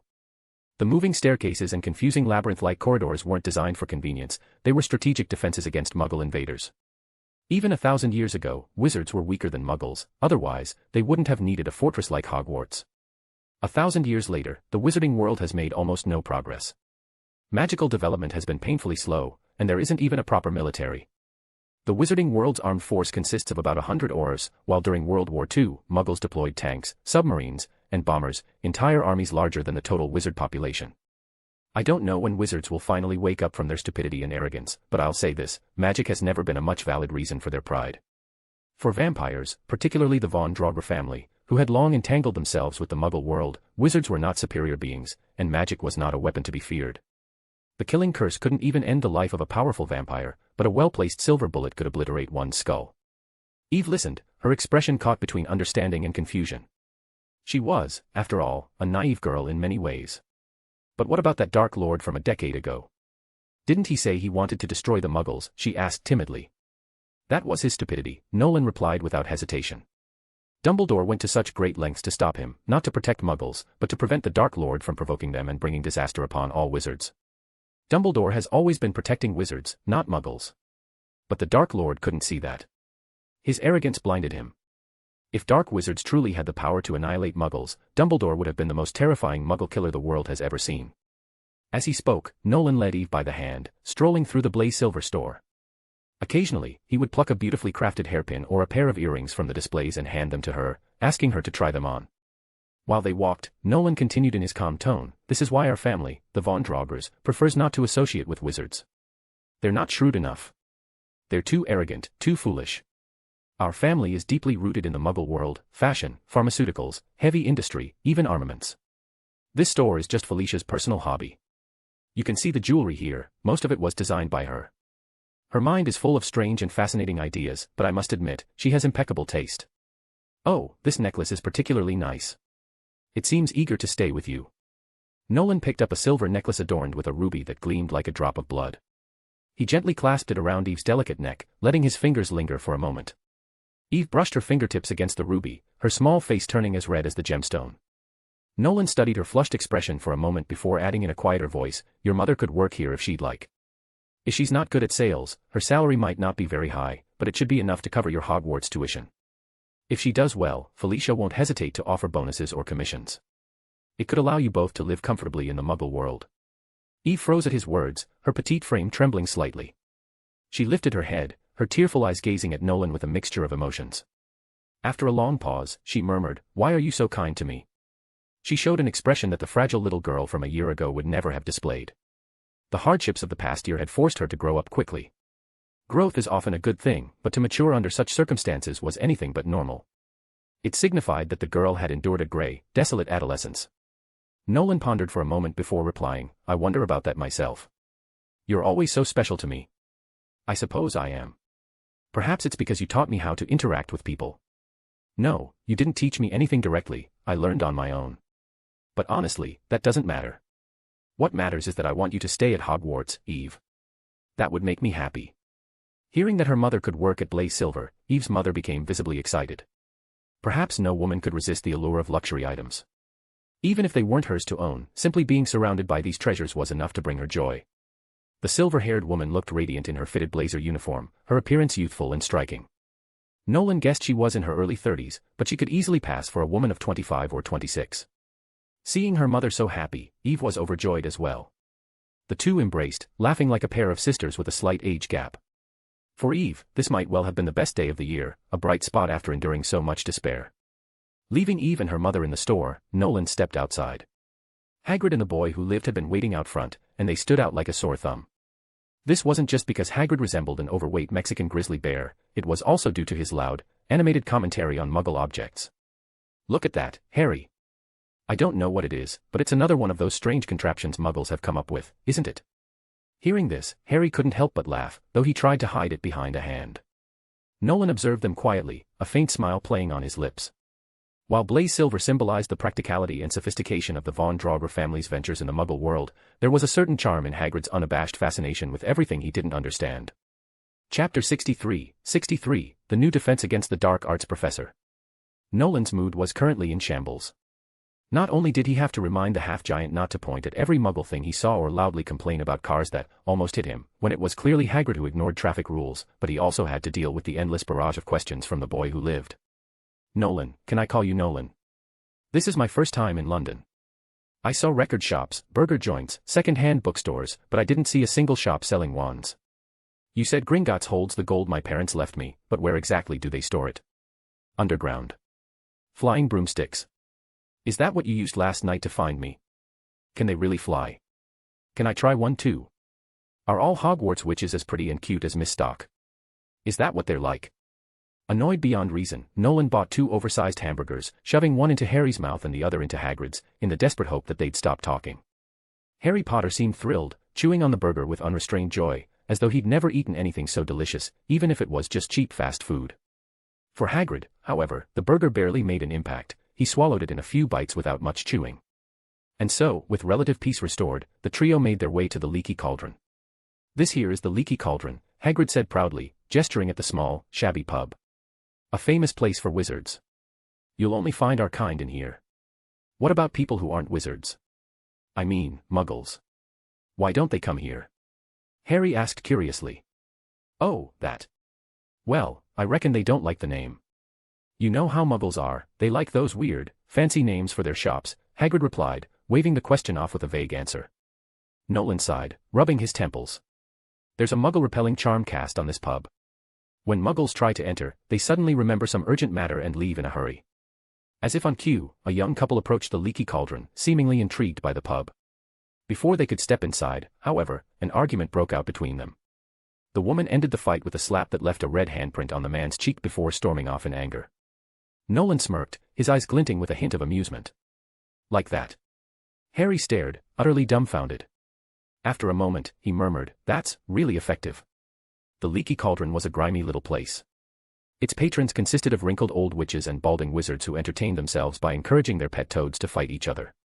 The moment the trio entered, the chatter in the pub ceased abruptly. The barkeep, Tom, quickly shuffled over to greet them. "Hagrid.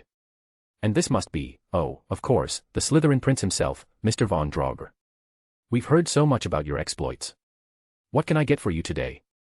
"Nothing for us, Tom," Hagrid said, his massive hand clapping Tom on the shoulder so hard it nearly sent the men to the floor. "We're here on Hogwarts business." He sounded immensely proud as he said it. Tom glanced between Nolan and Harry, his eyes widening as realization dawned. "Oh my goodness. Could it be? Is this the great Harry Potter? Welcome, Mr. Potter. Welcome." And with that, the Leaky Cauldron hosted an impromptu fan meet and greet for Harry Potter. Nolan crossed his arms, leaning casually against the counter as he watched the spectacle unfold. He couldn't help but think that this so-called savior of the wizarding world might also be the youngest child star in all of Britain. Hagrid stood to the side, his eyes brimming with tears. To Nolan, the half-giant resembled a proud father overwhelmed by his son's fame. Wiping at his reddened eyes with a massive hand, Hagrid sniffled, "He's really something, isn't he?" Nolan, as indifferent as ever, replied, "Sure. Everyone wants to meet him, or, more accurately, his scar. Let's just hope Potter doesn't mind being less famous than his own forehead." As Harry Potter was being swept into a whirlwind of handshakes and praise, his head spinning from the surreal experience, a pale young man wrapped in a large turban stumbled toward them. His movements were jerky, his facial muscles twitching uncontrollably, and his hands trembled as though afflicted by a severe case of the jitters. When he finally managed to speak, his words came out in stutters, "PP Potter. It's so wonderful to meet you." Hagrid beamed. Oh, Harry, this here's Professor Quirrell. He's one of your professors at Hogwarts. Nolan raised an eyebrow. The new defense against the dark arts professor. Upon noticing Nolan, Quirrell's mouth formed a perfect O. Oh, and meant Merlin. It's Von Draugr. He shuffled nervously toward Nolan and began shaking his hand vigorously. I am taking over FF from Miss Draugr's P position. I've heard she was a B brilliant professor. Nolan gave Quirrell a long, meaningful look before sighing. Felicia certainly was brilliant. Whether she was suited for defense against the dark arts, though, I'm not so sure. Much like you, Professor Quirrell. That's amazing, Von Draugr, Quirrell stammered, though Nolan couldn't tell what exactly he found so amazing. I am off to buy a new book about VV vampires. Perhaps we could talk sometime. With a faint smile, Nolan narrowed his eyes and spoke slowly, each word deliberate. Perhaps you wouldn't want to know more about vampires, not once you've truly met one. And dealt with him personally. Quirrell's nervous rambling came to an abrupt end. Without another word, he turned and fled, his footsteps uneven and hurried. Hagrid grabbed Harry, still dazed from all the attention, and guided him toward the back of the pub. As they walked, he said, "Poor Quirrell. He was a brilliant Slytherin in his day, clever as anything, just like Von Draugr here. Everyone thought he'd achieve great things. But then he went off to the Scottish Highlands, ran into vampires, and crossed paths with an old hag. He hasn't been the same since. Now he's scared of everything, even his own subject." Harry didn't seem to be listening. The young boy was staring at his right hand, the one that had been shaken by so many strangers. For someone who had never experienced kindness on such a scale, the attention was overwhelming. Hagrid let out a hearty laugh and clapped Harry on the back with such force that the boy nearly toppled over. "Told ya, didn't I, Harry? You're famous. Once we get to Hogwarts, it won't be Von Draugr who's the most famous student anymore, it'll be you." Harry glanced at Nolan, his face lighting up with curiosity. "Are you really that famous too?" Nolan frowned slightly, lowering his voice. "I wouldn't say that. Fame isn't always a good thing, Harry. Not by a long shot." "Oh, nonsense, Von Draugr." Hagrid interjected, laughing. "Fame's a great thing. Every young witch and wizard dreams of being famous." With that, Hagrid tapped his battered pink umbrella against the wall of the leaky cauldron. The bricks shifted and rearranged themselves, revealing an arched doorway that led to a bustling street beyond. "Welcome," Hagrid announced grandly, gesturing toward the opening. "Welcome to Diagon Alley." Chapter 64, The Freelance Writer, Mr. Lovegood. Gringots was the bank where wizards across Britain stored their wealth. It was said to have branches in France, Romania, and Morocco, though these were far less well-known. The goblins who operated them were notoriously secretive. The British branch of Gringotts sat at the far end of Diagon Alley, near the shadowy Nocturne Alley. At first glance, it appeared to be an unassuming white building, its entrance guarded by iron gates and patrolled by goblins in violet and gold uniforms. Who are they? Harry Potter seemed particularly intrigued by the goblins. Goblins were, indeed, a fascinating species.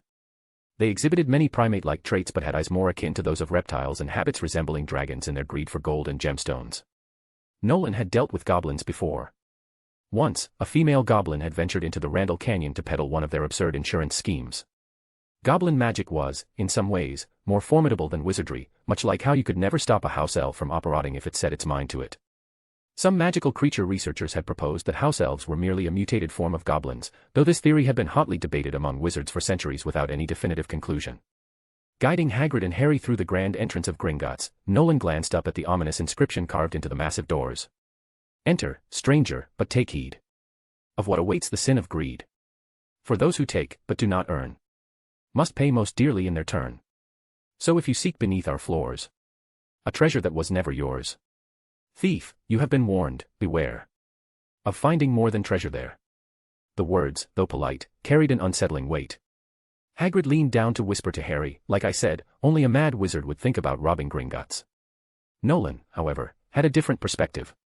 Speaking just loud enough for Harry to hear, he muttered, "I've never understood why wizards insist on keeping their galleons at Gringotts. If it were me, I'd exchange them for pounds and store them in a Muggle bank. Muggle banks are simpler, more efficient, and don't charge exorbitant fees. Plus, they even pay you interest." Harry's curiosity was piqued, likely because his parents had left him a considerable inheritance stored in Gringotts' underground vaults. "Are the fees really that high?" he asked. "Goblins don't safeguard galleons for free," Nolan replied calmly. "Unlike Muggles, they don't understand the concept of investments. Your galleons will sit untouched in your vault until someone withdraws them, effectively asleep forever. Goblins don't give you interest, instead, they charge a storage fee. For a medium-sized vault, likely what your family uses, it's 30 galleons annually. Quite steep, I must say. 30 galleons. Harry's voice rose slightly. At the current exchange rate, roughly £150. Harry's face turned an alarming shade of red as he calculated. So over 11 years, that's more than £1,600. I've never even spent £60 in my life. He glared at the goblins milling about but didn't dare speak louder. Hurrying to catch up with Nolan, Harry whispered fiercely, "That's outright robbery." At that moment, a man's voice cut through their conversation. "Ah, children. I couldn't help overhearing. What's this? A new Hogwarts student daring to call out Gringots, brilliant. And you're absolutely right. It is robbery.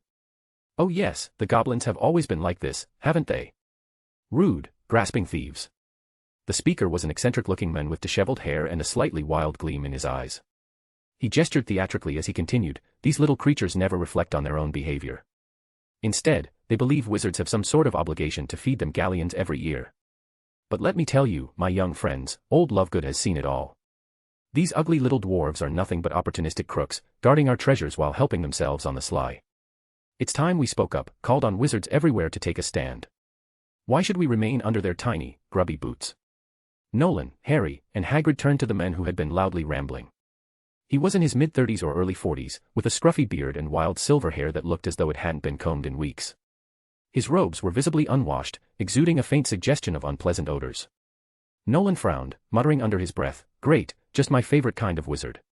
Why can't they ever take a bath?" Hagrid seemed to know the man. "Oi, Lovegood. What brings you here, gettin' some galleons? Is it your little one startin' at Hogwarts? What's her name again, Mars?" "Mars? No. No, why would I name my daughter after some barren, undeveloped planet?" the man exclaimed, clearly affronted. "Her name's Luna, like the most beautiful celestial body in the night sky. And you're mistaken, big fellow. Luna can't start at Hogwarts just yet, she'll have to wait till next year. That is, if she's lucky enough not to turn out a squib." Lovegood spoke cheerfully, as though discussing the weather. At his feet stood a small girl, no older than 8 or 9. She had inherited her father's silver hair and possessed a pair of elfin green eyes that sparkled with an otherworldly gleam. Though she shared her silver hair with Eve, the two couldn't have been more different. Eve was like a fragile, tragic princess from the Middle Ages, a damsel who could do nothing but cry when captured. This girl, however, resembled a whimsical spirit straight out of an epic tale, ethereal, mysterious, and utterly out of place. The girl stared at Nolan, her large green eyes unblinking as though trying to uncover some deep secret. Nolan met her gaze, his own expression annoyed. Yet the girl didn't flinch, instead, she widened her eyes even more, as though challenging him. "What is this?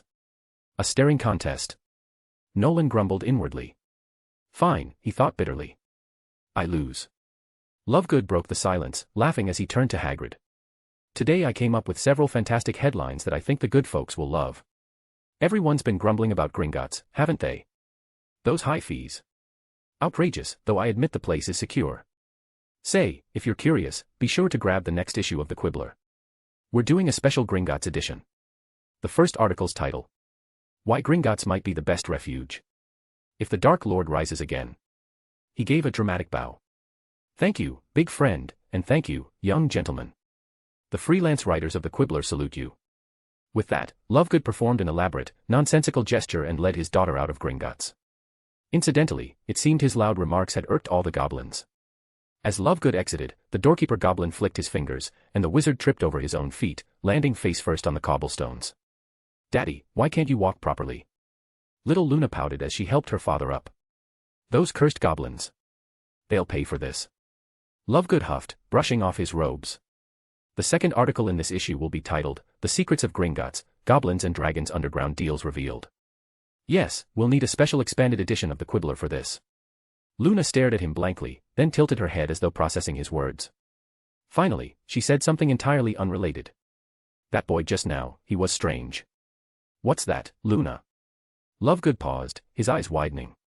"The boy just now. Oh, Merlin's beard. That was Harry Potter. Our savior. I missed my chance to interview him." "No," Luna said dreamily. "I meant the other boy. I don't think he's a wizard. Actually, I don't think he's even human. Chapter 65, sealed in Vault 713. Instinct is a curious thing. Even in the wizarding world, the nature of intuition remains an enigma. Wizards who place excessive faith in it are often dismissed as eccentric mystics by their peers. Even in the Trelawney family, renowned for their gift of prophecy, only a handful possess the ability to harness intuition with any real consistency. Nolan had gone to great lengths to disguise himself, carefully suppressing all signs of his vampiric nature. As he stood now, the only unusual thing about him was his slightly cooler body temperature. In every other way, he appeared perfectly human. Not even a skilled wizard like Dumbledore would immediately detect his true identity. And yet, despite all his expertise, Nolan had been seen through in an instant by an 8 or 9-year-old girl. It was unsettling, to say the least. Thankfully, Nolan was blissfully unaware that the silver-haired girl had seen past his facade. With a year still to go before her arrival at Hogwarts, her revelation remained nothing more than an eerie premonition. The main floor of Gringots was vast, bustling with activity. Around 100 goblins scurried about, magnifying glasses in hand as they inspected coins and gemstones. Some weighed money on scales, while others, wearing small spectacles, busied themselves with accounting ledgers. The goblins seemed perpetually busy, their sharp movements and curt exchanges filling the air with an almost mechanical rhythm. Nolan led Hagrid and Harry to a counter, where a goblin was idling. "We're here on Professor Dumbledore's orders," Nolan said smoothly. "We need to retrieve something from Vault 713. The goblin gave Nolan a long, disdainful look before rolling his eyes. "Do you have a letter from Professor Dumbledore, sir?" "Oh, yes. Got it right here," Hagrid exclaimed, fumbling through his pockets. His large hands weren't suited for such tasks, so he ended up dumping the contents of his coat onto the counter.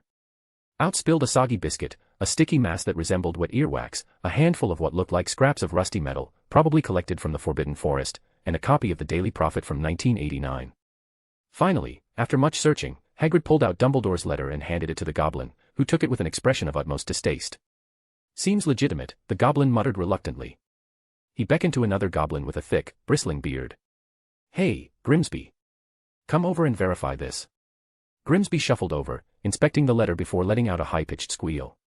Yes, it's genuine. That's Dumbledore's handwriting." The counter-goblin nodded and shouted, "Clanker! Clanker! Get over here and escort these 3 gentlemen to Vault 713. Hagrid had barely taken a few steps when he slapped his forehead. "Oh, right. We also need to stop by Harry Potter's vault and withdraw some money." Nolan and Harry followed Clanker deeper into the bank.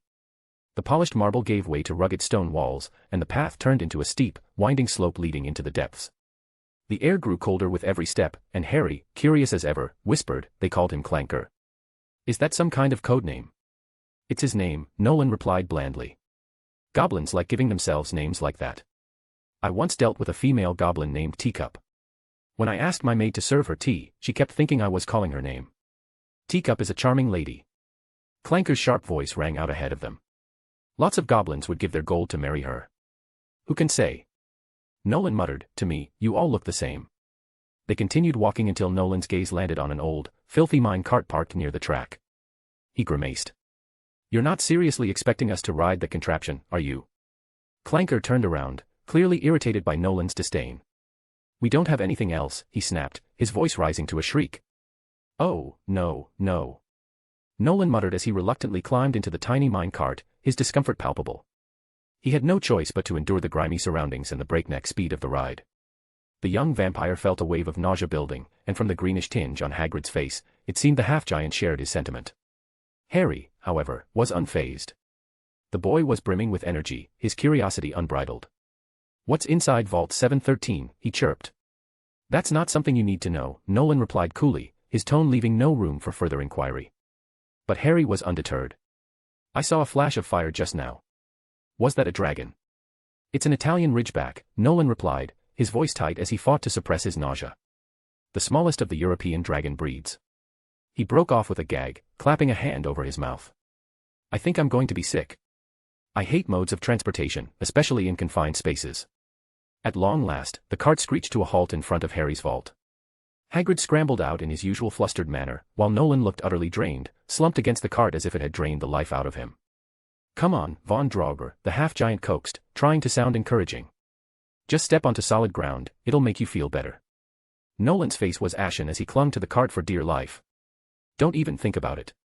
If I move, I'll vomit." Meanwhile, Harry was too mesmerized by the contents of his vault to notice their plight. For someone who had grown up with nothing, the sight of all that gold was overwhelming. Perhaps, for the first time, he felt a sense of security. Money had that kind of magic.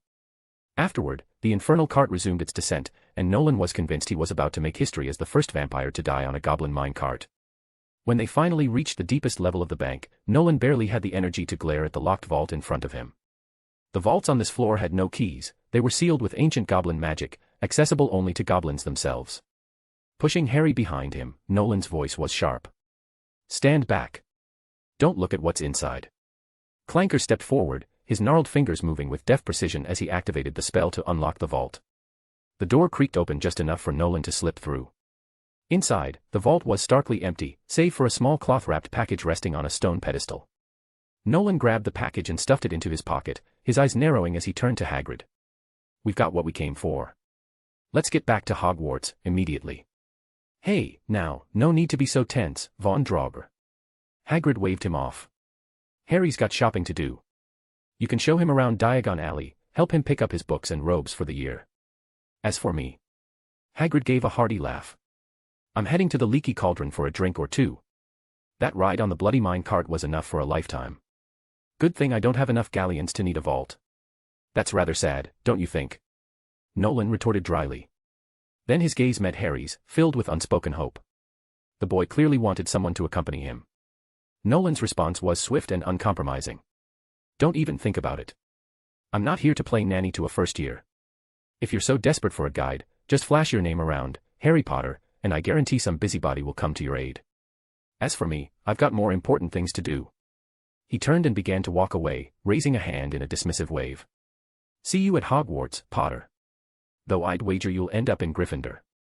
Harry watched Nolan's retreating figure, disappointment etched on his face. Left to fend for himself, he glanced nervously at the bustling street of Diagon Alley. "Do you think he hates me?" he asked Hagrid. "Hates you?" Hagrid chuckled, clapping Harry on the shoulder. "Oh, no, lad.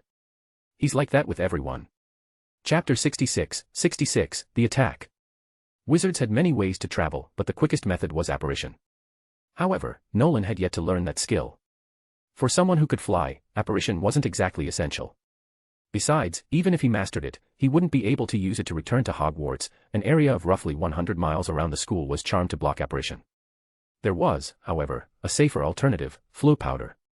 Nolan's current plan was to locate a shop with a fireplace connected to Hogwarts and use flu powder to return with the Philosopher's Stone. Obscurus Books, a renowned publishing house, had just such a connection to Hogwarts.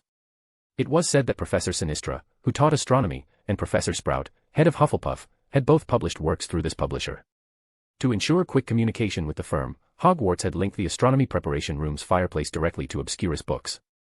Today, Nolan's destination was the fireplace at Obscurus Books. At precisely 3:27 in the afternoon, a black-haired, red-eyed boy clad in a hooded robe strolled through Diagon Alley. With a month left before the school term began, the alley was bustling with first-years and returning students shopping for supplies from the book lists that had already been sent out. Nolan's sharp gaze picked out the red-haired Weasley twins, who were busily wrapping a massive rat as a gift.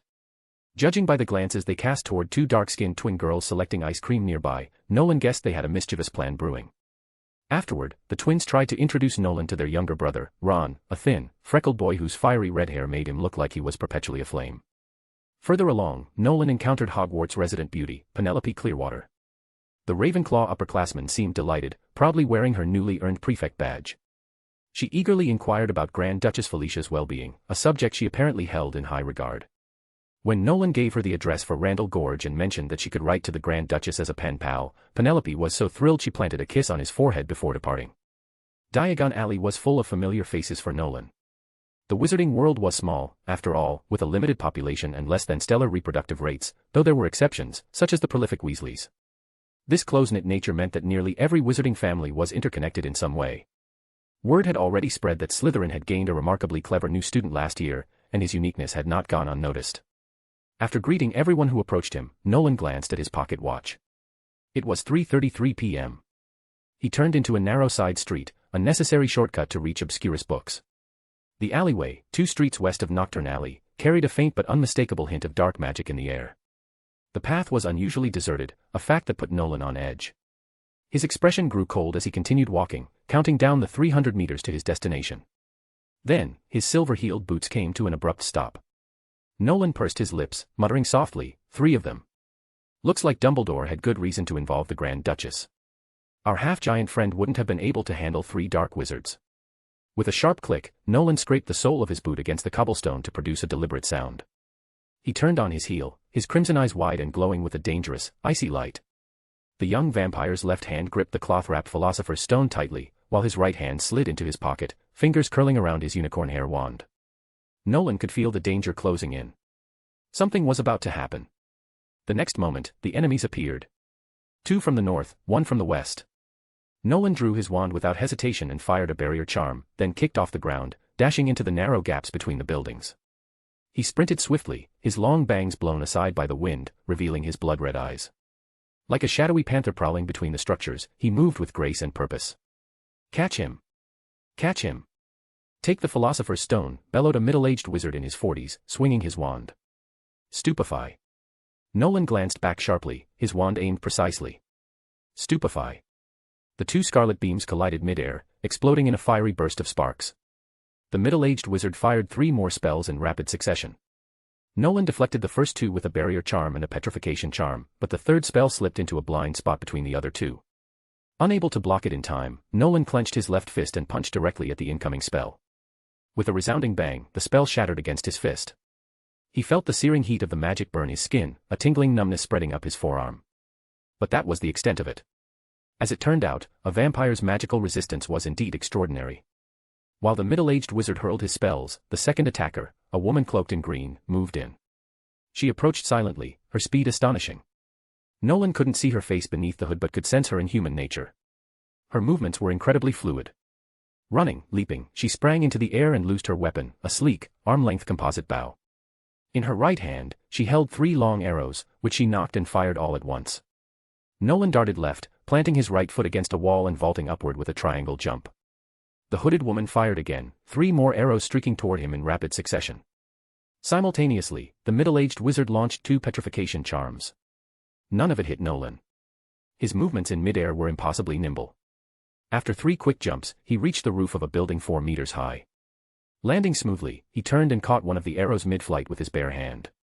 Without missing a beat, he flicked his wrist, sending the arrow hurtling back with incredible speed. The hooded woman hesitated, diving into a roll to dodge.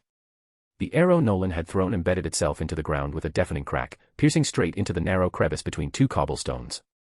As another spell from the middle-aged wizard came hurtling toward him, Nolan raised a leg and kicked, shattering the spell into a cascade of sparks. Then he turned his head, just in time to see the third attacker joining him on the rooftop, charging at full speed. Close combat, is it? Nolan muttered softly, lowering his center of gravity as he sprinted forward. He clenched his fist and struck out, his blow landing with a loud thud against the attacker's crossed arms. The force sent the men staggering back 2 steps. Nolan moved to press the advantage, but a sudden gleam of steel stopped him short. A magnificent sword had appeared in the attacker's hands, seemingly out of nowhere. Just a second ago, Nolan was certain the men had been unarmed. What kind of magic is this? Nolan wondered briefly. But as the sword's blade lunged toward him, he didn't flinch. Instead, he raised his left wrist to block it directly. The attacker froze, stunned. His blade, sharp enough to cut through steel like butter, had failed to slice through the wrist of what appeared to be a mere boy. That moment of hesitation was all Nolan needed. Closing the gap, he drove a powerful punch into the man's abdomen. The attacker was sent flying, skidding across the rooftop. Nolan raised his wand without pause. Petrificus Totalis. Chapter 67, An Eye for an Eye. The attacker who had been hit by the petrification charm was as stiff as a board, tumbling off the rooftop like a rolling stone before landing with a loud clang on the cobblestone street below. The middle-aged wizard and the hooded woman seemed shaken. But Nolan had no intention of letting them escape. Swiftly, he leaped off the roof after dodging 2 arrows and dispelling another curse, positioning himself to cut off their retreat. There had been 3 attackers initially, and 1 had deliberately stayed out of the fray. Nolan had wisely avoided engaging them directly. But now, only 2 remained, a traditional wizard and an archer. To Nolan, neither posed any real threat. Mid-air, Nolan twisted his body, delivering a devastating kick aimed squarely at the hooded woman. At the same time, he fired off a spell, Expelliarmus. A flash of red light struck the middle-aged wizard, hurling him 5 meters back and sending his wand spinning through the air.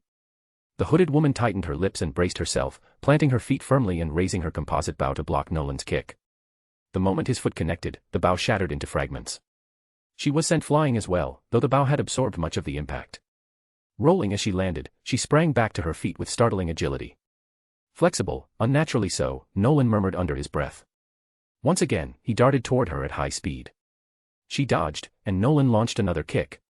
This time, his kick missed and struck the brick wall behind her. Boom. The force of the kick blasted a gaping hole into the wall. The hooded woman, now on the defensive, darted and twisted to avoid Nolan's relentless attacks. Her movements grew more frantic as the walls around her began to resemble Swiss cheese, pockmarked with various-sized craters from Nolan's strikes. "You're at the end of your rope," Nolan said coldly. Shifting his stance, he stepped forward with his left foot, rotating his body to unleash a powerful spinning kick. The gust of wind from his kick blew back the woman's hood, revealing a burst of golden light. Momentarily blinded by the brilliance, Nolan instinctively squinted. Vampires, by nature, had a vulnerability to bright lights. This fleeting lapse in concentration allowed the woman to evade his kick. His foot struck the wall once more, and this time, the entire structure collapsed with a deafening crash. Crucio. A dark curse flew at him from behind. Nolan clicked his tongue, spinning around to block it with a barrier charm. The middle-aged wizard had recovered his wand and re-entered the battle. Nolan sneered coldly, his voice low. "I always thought wizards were spineless cowards." Without waiting for a reply, he turned back to the hooded woman, who had hastily pulled her hood up again. He launched another kick, sending her hurtling into the distance before sprinting toward the wizard. A barrage of curses came flying at him, but Nolan deflected each with ease, closing the distance in an instant. With a single punch to the chest, Nolan struck the wizard squarely. Crack! Crack! The sound of breaking ribs echoed. The wizard coughed up blood as he was thrown back violently. Nolan raised his wand, and the arrows the hooded woman had previously fired rose into the air. All 30 of them hovered ominously, their pointed tips gleaming. "Pray that you survive this," Nolan said coldly. Sagitta Tempestas. Nolan flicked his wand downward, and over 30 arrows whizzed through the air, striking the wizard with sickening precision. Thud. Thud. Thud. Blood sprayed in every direction as the arrows pierced his body, turning him into a grotesque, porcupine-like figure. Turning his crimson eyes back to the battlefield, Nolan scanned his surroundings swiftly. He spotted the hooded woman dragging the petrified man away in retreat. Clicking his tongue in annoyance, he muttered, "Attacking me and then trying to run. Who do you think you are?" He took a step forward to give chase, but before he could move further, the sound of sharp crackles, like popcorn bursting, echoed through the air. 5 wizards in black robes apparad onto the scene. The newly arrived wizards, Aurors, by their appearance, stared at the gruesome sight in stunned silence. The man was a horrifying mess, blood streamed from every orifice, and arrows protruded from his arms, legs, chest, and even his head. His body lay twisted and mangled, as if not a single bone remained intact. The scene was so grotesque that even these seasoned Aurors, experts in hunting down dark wizards, found themselves unnerved. "We detected the use of the unforgivable curses in this area." The lead Auror began uncertainly, his gaze shifting to Nolan. It seemed impossible to him that such carnage, and the use of forbidden magic, could have been caused by a mere boy. Nolan glared at the 5 Aurors, his fury evident. "Don't block my way," he growled. But the moment the Aurors had arrived, the hooded woman had seized the opportunity to vanish with her companion. They were nowhere to be seen. "That's not going to happen," said the lead Auror, his tone heavy with self-righteousness. He raised his wand, pointing it directly at Nolan. The other 4 Aurors followed suit, their wands aimed squarely at the boy. To them, Nolan was clearly the prime suspect responsible for the carnage. Nolan narrowed his eyes, realizing that any chance of catching the fleeing pair was gone. Clicking his tongue in frustration, he dropped his gaze back to the battlefield. The area had been utterly destroyed, reduced to rubble and debris from the earlier fight. Amid the chaos, a glint of gold caught his eye. Bending down, Nolan picked up a single strand of golden hair. "What is this, gold?" "Hair made of gold," he muttered to himself, holding the strand between his fingers. The golden strand was dazzling, as if it truly had been crafted from precious metal. Nolan had seen blonde hair before, like that of Gryffindor's Alicia Spinnet, but human blonde hair always had a cheap, straw-like quality. This, however, was different. It was pure, radiant, almost luminous. He studied it intently, feeling a faint magical energy emanating from the strand. It was clear to him that this wasn't the hair of a witch but of a magical creature, similar to vampires in nature. It explained the woman's incredible archery skills and superhuman physical abilities. Yet, for now, he couldn't identify exactly what kind of creature she was. Meanwhile, the Aurors grew increasingly agitated. They had never encountered such an audacious suspect. "Hands up. Drop your wand, you filthy dark wizard," one of the Aurors barked furiously. The sole female aura frowned and muttered, "Hey, Pierce, calm down. Can't you see? He's just a child. There's no way someone his age could have used an unforgivable curse." Pierce snorted indignantly. "You've seen ordinary kids this calm at a murder scene. For all we know, he's some centuries-old dark wizard who's used twisted magic to turn himself into a child." Nolan tucked the golden hair into his pocket and, with a frown of irritation, spoke in a low voice. "I don't mind being doubted or even hated, but I won't tolerate being threatened with a wand. Who do you think you are?" Chapter 68, Nolan Von Draugr. "You better not mess with him." "Well now, little wizard," the lead aura drawled, scratching his head impatiently. "I don't care if you're a dark wizard or something else entirely, but you can't seriously think you can take on all 5 of us alone. Don't fight back, just drop your wand, stand still, and come quietly to the ministry." "Ah." Nolan sighed. A flash of red light streaked across the space between them. The aura flew backwards with a thunderous crash, slamming into the wall. "Auras," Nolan muttered, brushing non-existent dust off his sleeve. "Thick-head fools who don't seem to understand English. I said, don't point your wand at me. You bastard." "Dark wizard," another aura roared, whipping his wand forward. Sparks crackled in the air, but Nolan was faster. His spinning kick, meant for the hooded woman earlier, finally found its mark, connecting with the man's chest. Crack! Half the aura's ribs snapped. Instantly, he crashed into the wall, and the rest of his ribs shattered on impact. The aura slumped down, struggling to breathe, unable to form a single word. The female aura's eyes widened in horror. For the first time, she no longer doubted that the boy in front of her could wield the unforgivable curses. "Luca, we need backup," she stammered. "Don't be ridiculous, Phi. He's just one kid." Luca barked, his pride bruised by the humiliating display of trained auras crumpling at the hands of a small figure. Furious, he raised his wand, but Nolan's wand struck first, hard, jabbing straight into Luca's face. Rip. The wand peeled the flesh clean off his cheek. "There was someone else who pointed their wand at me earlier this year," Nolan said quietly, his voice cold and distant. "She even tried the Cruciatus curse on me. Her family doesn't exist in the wizarding world anymore." Behind him, the 4th aura seized the moment to cast a stunning spell. Nolan didn't turn. He simply lifted his hand, snap, and crushed the spell midair as if it were nothing more than brittle glass. "No one," Nolan said, his eyes narrowing. "No one points their wand at me. Not even Dumbledore. And you? You're nothing." With a flash of light from his wand, Luca crumpled to the ground as if struck by an iron hammer. Phi's trembling fingers gripped her wand as she desperately signaled for reinforcements. She had never witnessed such raw power. The boy had shattered a fully formed stunning spell with his bare hand, something that shouldn't have been possible. This isn't right," she whispered in disbelief. "Stupefy doesn't just break." Nolan watched her for a moment, then sighed. "There are 170 auras in the United Kingdom," Nolan said softly, taking a step forward. "I don't know what the ministry teaches you all these days, but not a single one of you can cast a proper shield charm before I knock you out." He was now facing the 4th aura, who frantically hurled curse after curse at him. Nolan moved fluidly, his wand flicking with precision, deflecting each spell with a sharp crack, as if swatting away annoying insects. With leisurely steps, Nolan advanced toward him, eventually stopping inches away. Tilting his head, Nolan looked up at the man and squinted. "Why are you so tall?" Nolan asked casually. "You little brat, don't think the ministry will let you off for this," the aura spat. Nolan frowned in distaste. "Your mouth needs work." With a swift kick, he struck the aura's knee, forcing him to collapse onto the ground. Nolan followed up immediately, driving his foot into the man's chest and knocking him flat. The next moment, Nolan slapped him across the face. Smack. "Calling me a brat? Who do you think you are?" Nolan's voice remained eerily calm as he delivered another backhand. Smack. An aura. Smack. "You think that means something?" The slaps echoed through the air, sharp and relentless. "And no. Stop." Phi's voice trembled as her legs buckled beneath her. She had been an aura for only 2 years, still unaccustomed to the brutal realities of hunting dark wizards. She had never encountered anything like this. "And you?" Nolan straightened, watching the aura slump unconscious to the ground, his face swollen and bloodied. Slowly, his crimson eyes shifted to Phi. "You pointed your wand at me too." Please." Phi stammered, trembling. We were just doing our job. Pointing wands is protocol. We weren't going to attack you, I swear. We just wanted you to come quietly." "I don't care." Nolan advanced, one step at a time. Phi instinctively stepped back, her grip on her wand loosening as fear clouded her thoughts. I came to Diagon Alley on Dumbledore's orders, Nolan said calmly, voice as smooth as silk but sharp enough to cut. While I was here, I was attacked by 2 dark wizards and a female magical creature.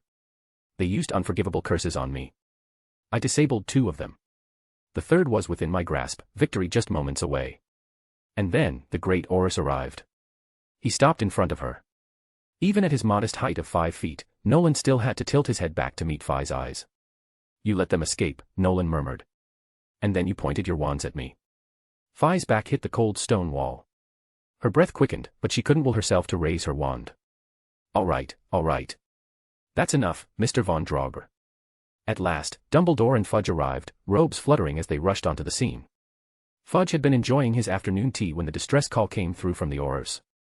He had been about to dispatch a 10-man squad to reinforce them, but Dumbledore intercepted him before he could. Upon learning the threat was Nolan, and that the Aurors had attacked him unprovoked, Fudge nearly choked on his scone. No, Nolan replied without turning, his voice soft but resolute. Both Dumbledore and Fudge recognized the weight those words carried.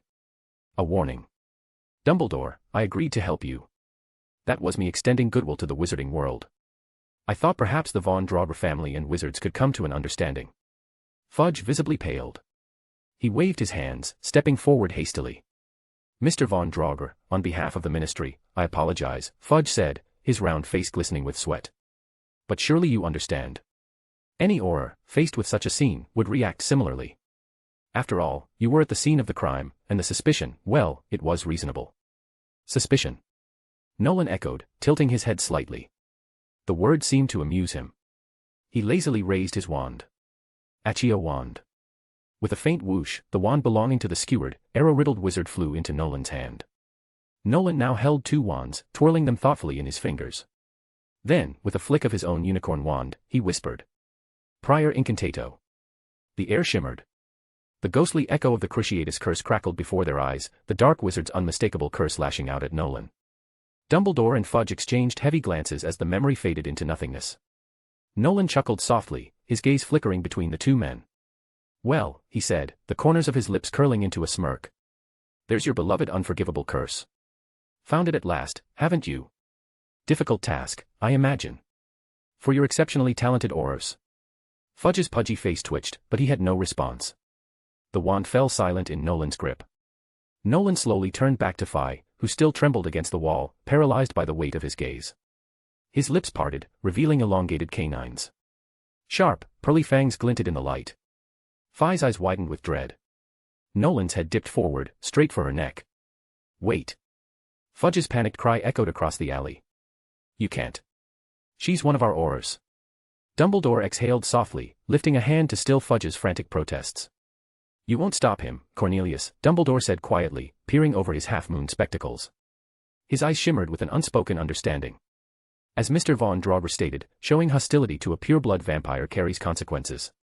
Chapter 69, Trapping the Dark Lord. Yes, just like catching a rat. Cornelius Fudge trembled slightly. He was not accustomed to the sight of vampires baring their fangs. No white wizard ever truly felt comfortable around dark magical beings, even if those beings embodied eternal beauty. Beneath that beauty, people still remembered the lurking shadows of death. Dumbledore, you must tell me. Dumbledore, what is Mr. Von Draugr doing? He's not going to kill Phi, is he? Fudge stammered. Kill her? I doubt it. Dumbledore shifted his tone with remarkable ease. Once it became clear that this situation could not be avoided, he leaned into it, letting his curiosity take hold. When a vampire finds someone interesting, they rarely kill them outright, Dumbledore remarked, his voice soft but laced with meaning. He was right. Aside from fledgling vampires driven by uncontrollable bloodlust, very few vampires drained their victims completely. It was wasteful, like killing the goose that laid the golden egg. Even vampire families valued sustainability. Nolan's fangs pierced Phi's neck. He drank slowly, the warm trickle of blood gradually quelling the anger burning inside him. As for Phi, the poor, inexperienced Auror still had no idea what was happening to her.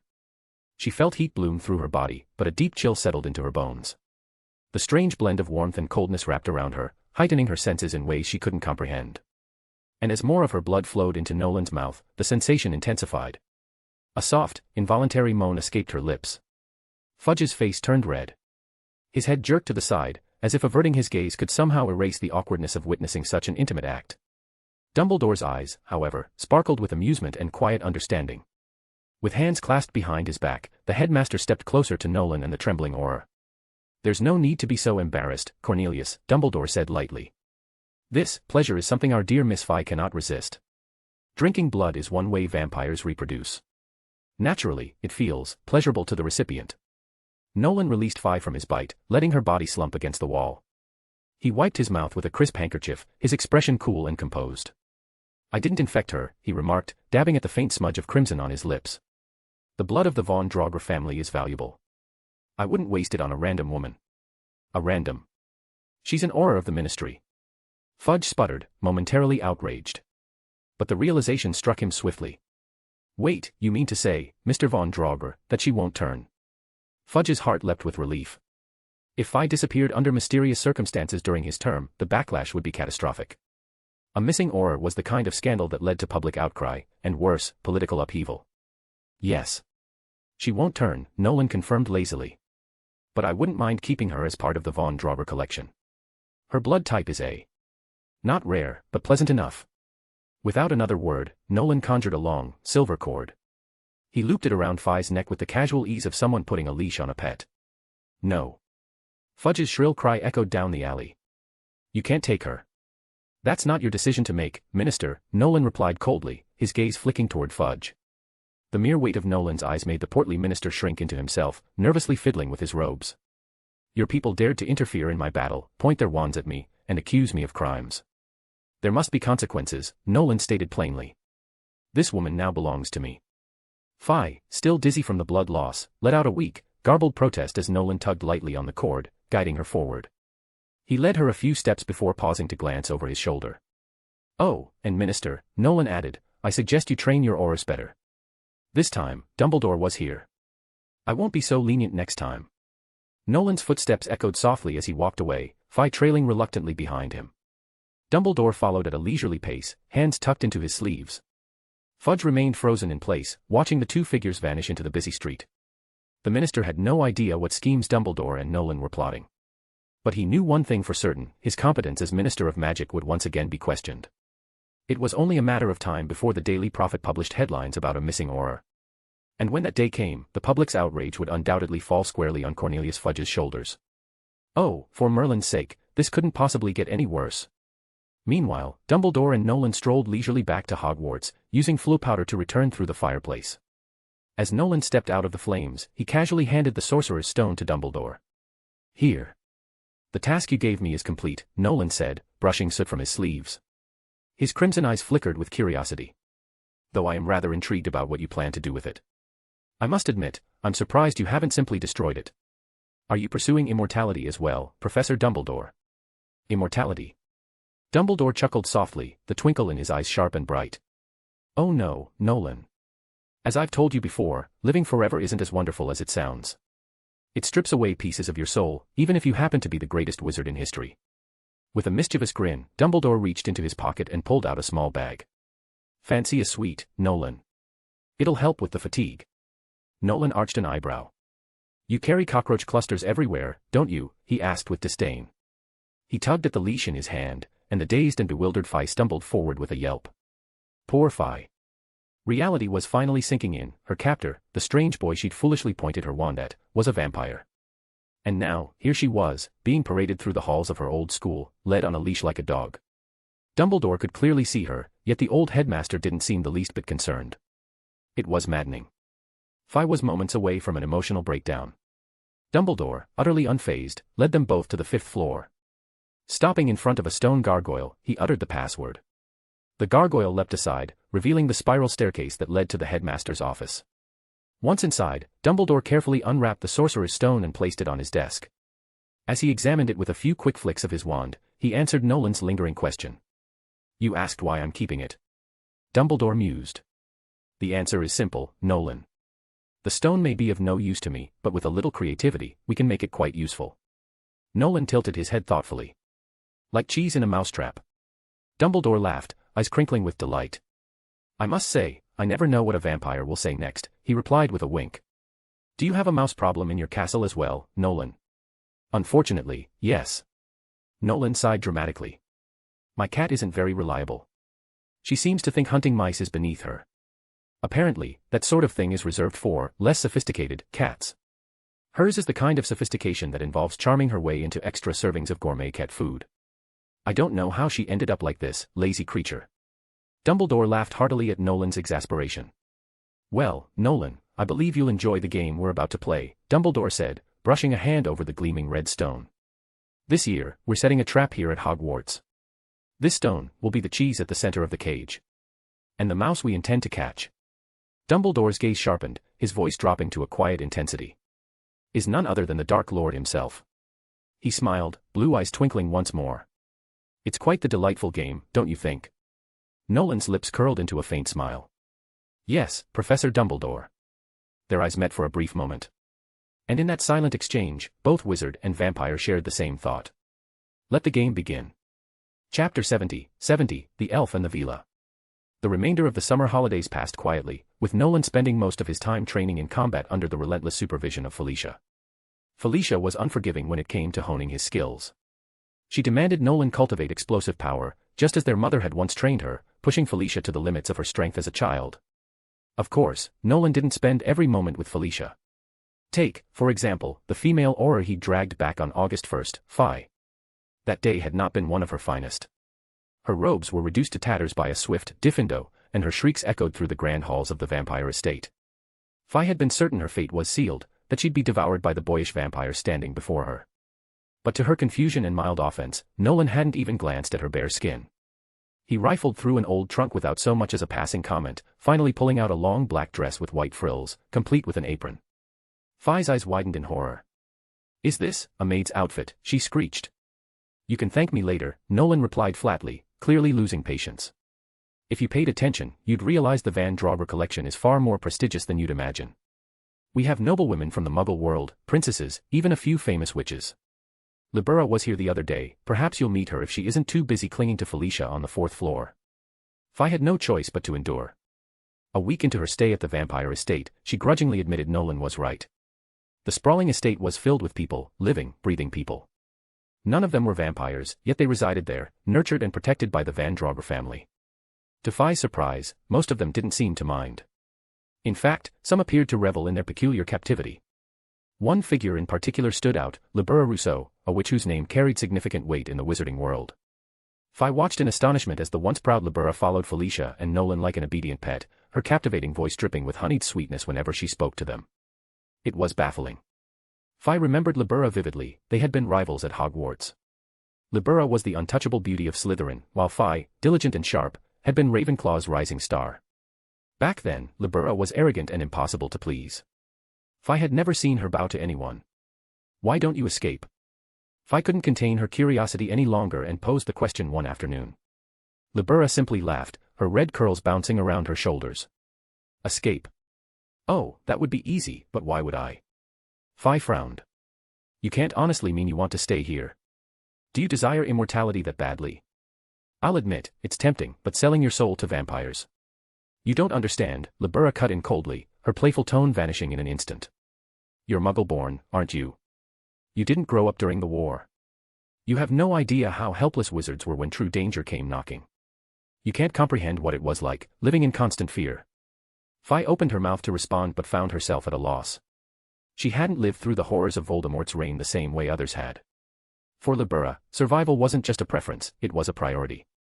Libera's expression softened, her lips curling into a wistful smile. The Von Draugr estate is the safest place in Britain. Here, I have nothing to fear. And if I'm lucky enough to earn even a drop of their blood, to become one of them, all the better.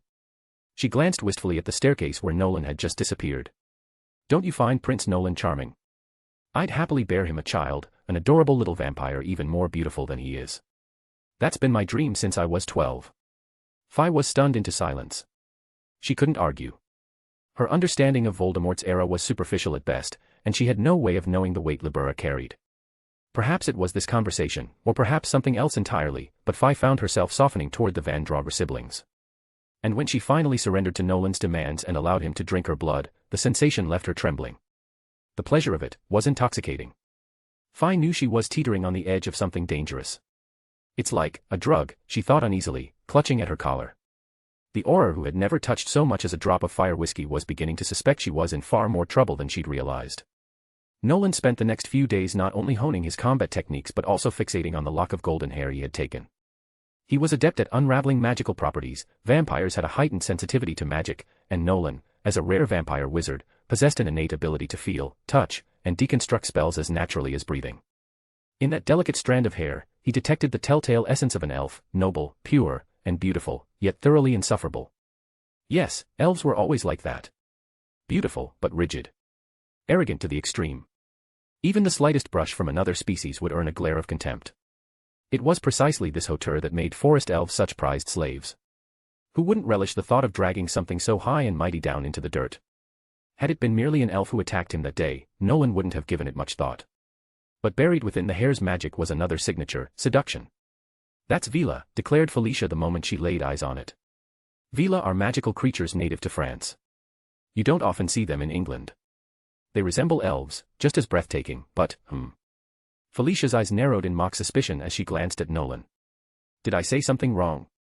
"Ha ha ha. Oh, Nolan, my dear, you're adorable. No matter how beautiful they are, they could never hold a candle to your darling sister, could they?" Nolan stared blankly. "Sure. Whatever you say." Felicia beamed, clearly satisfied with that answer. With a playful laugh, she explained further. "Vila may look similar to elves, but they're entirely different creatures. Elves carry themselves with dignity, while Vila are a little more vulgar. Both are stunning, of course, but they despise each other. It's quite entertaining to watch, really. Like vampires and werewolves." Felicia wrinkled her nose. "Well, not to the point of mortal enemies." She mused uncertainly. "They just find each other distasteful. Vila don't like to fight, though. They'd rather use their beauty to get what they want. Elves think they're nothing more than glorified prostitutes." "How charming," Nolan remarked dryly. Felicia laughed louder. "It's not an unfair comparison, is it?" she teased. Nolan arched a brow. "Do elves and Vila ever interbreed?" Good question," Felicia said, tapping her chin thoughtfully. "It's not impossible, I suppose. Vila are all female, but elves have males. Throw aside the whole racial feud thing, and it's bound to happen sooner or later. Though, Vila hybrids tend to be fickle creatures. And elves, as you know, are hopeless romantics, one partner for life and all that. Hard to imagine the two ever lasting beyond a single rendezvous." Nolan didn't know if Felicia's assessment was accurate, but the strand of hair told its own story. He could sense the mingling of both Vila and elven magic in it. One morning, Nolan received 2 letters, one from Cho Chang and the other from Eve Stock. Coincidence or not, both girls invited him to Diagon Alley for a day of shopping. Libera, the fiery-haired witch who had recently taken up residence in the manor, clearly wanted to tag along. Her curiosity about Cho had only grown stronger over the past week, and the thought of another girl occupying Nolan's attention made her itch with suspicion. But Nolan promptly turned her down. Libera was left gnashing her teeth against the arm of a chair, sulking in frustration. For the record, she had finally achieved her long-standing goal, taking in Felicia's blood and becoming her latest death-bound kin just a week ago. Now a fledgling vampire, she had developed an odd habit of chewing on furniture. Apparently, her new, ever-growing fangs itched incessantly, and gnawing on things seemed to help. Chapter 71, A Holiday in Diagon Alley. The door of the leaky cauldron swung open with a loud clank. Inside, the usual crowd of elderly witches gossiping at their tables barely spared a glance. Upon seeing it was just a young, pretty witch, they promptly lost interest. Behind the counter, Tom, the bartender, was polishing glasses. He looked up briefly. "Good morning, Miss Chang. Just you today?" "No, I'm not alone. I'm meeting Nolan." Cho Chang's breath hitched with excitement as she scanned the bar. When she saw no sign of Nolan, she sighed in relief. "Merlin's beard, I hope I'm not late. Mum caught me before I left and kept me talking. I had to run 2 blocks just to catch the bus. I must look a mess." Tom kindly slid a glass of butterbeer toward her and resumed wiping his glass. "You look splendid, Miss Chang." Cho pulled out a small mirror, inspecting herself from every angle.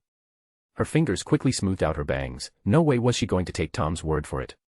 Wizards, after all, weren't exactly known for their fashion sense. Compliments on appearance? Questionable at best. "Thanks, Uncle Tom." Satisfied with her reflection, Cho took a sip of butterbeer, feeling a little giddy. It had been over a month since she last saw Nolan. Sure, she had sent him letters throughout the summer, but his replies were sparse, and when he did write back, it was rarely more than a few words. Frustrating as it was, today would be different. Today was their first date. Her first date. Cho was certain Nolan, for all his intelligence, was just as hopeless at this sort of thing. Sharing their firsts, it made the whole thing feel a little more special. "Uncle Tom, has Nolan been by Diagon Alley this summer?" she asked casually. Nolan. "Oh, you mean Mr. Von Draugr?" "Yes, he stopped by once. Early this month. He was with Hagrid." "With Hagrid? That giant? That's odd for Nolan." Cho frowned. "I always wonder, Uncle Tom, how do you remember so many people? Feels like you know half the wizards in Britain." Tom grinned, his crooked teeth gleaming. "To understand that, you'd need more than just a sharp mind, young lady. A few drops of memory potion here and there don't hurt either. When you're in my line of work, you hear enough gossip to fill a book. Might as well put some of it to use." His grin, though far from attractive, was oddly endearing. At that moment, the door creaked open again. Cho's heart skipped. Nolan. She turned eagerly, but her excitement evaporated the second she saw who it was. "Oh. Eve," Cho muttered, masking her disappointment with a forced indifference. "Nice to see you." She didn't sound nice at all. A girl with striking green eyes and dark, cascading hair stepped inside, boots clicking softly against the floor. "Oh. It's you." Eve Stock blinked in surprise. Her lips curled into a polite, if slightly guarded, smile. "Didn't expect to run into you here, Chong." Once, the two had been friendly enough. Eve was one of the first people Cho had met on the Hogwarts Express. But things had shifted since Nolan entered the picture. Now, their interactions carried the unmistakable weight of rivalry. Cho glanced at Eve out of the corner of her eye, sensing a subtle change in the other girl. Something was different. Had she grown taller? Or perhaps it was the sharper definition in her features, the quiet maturity that had settled in. Eve no longer looked like the shy, soft-spoken first year from last term.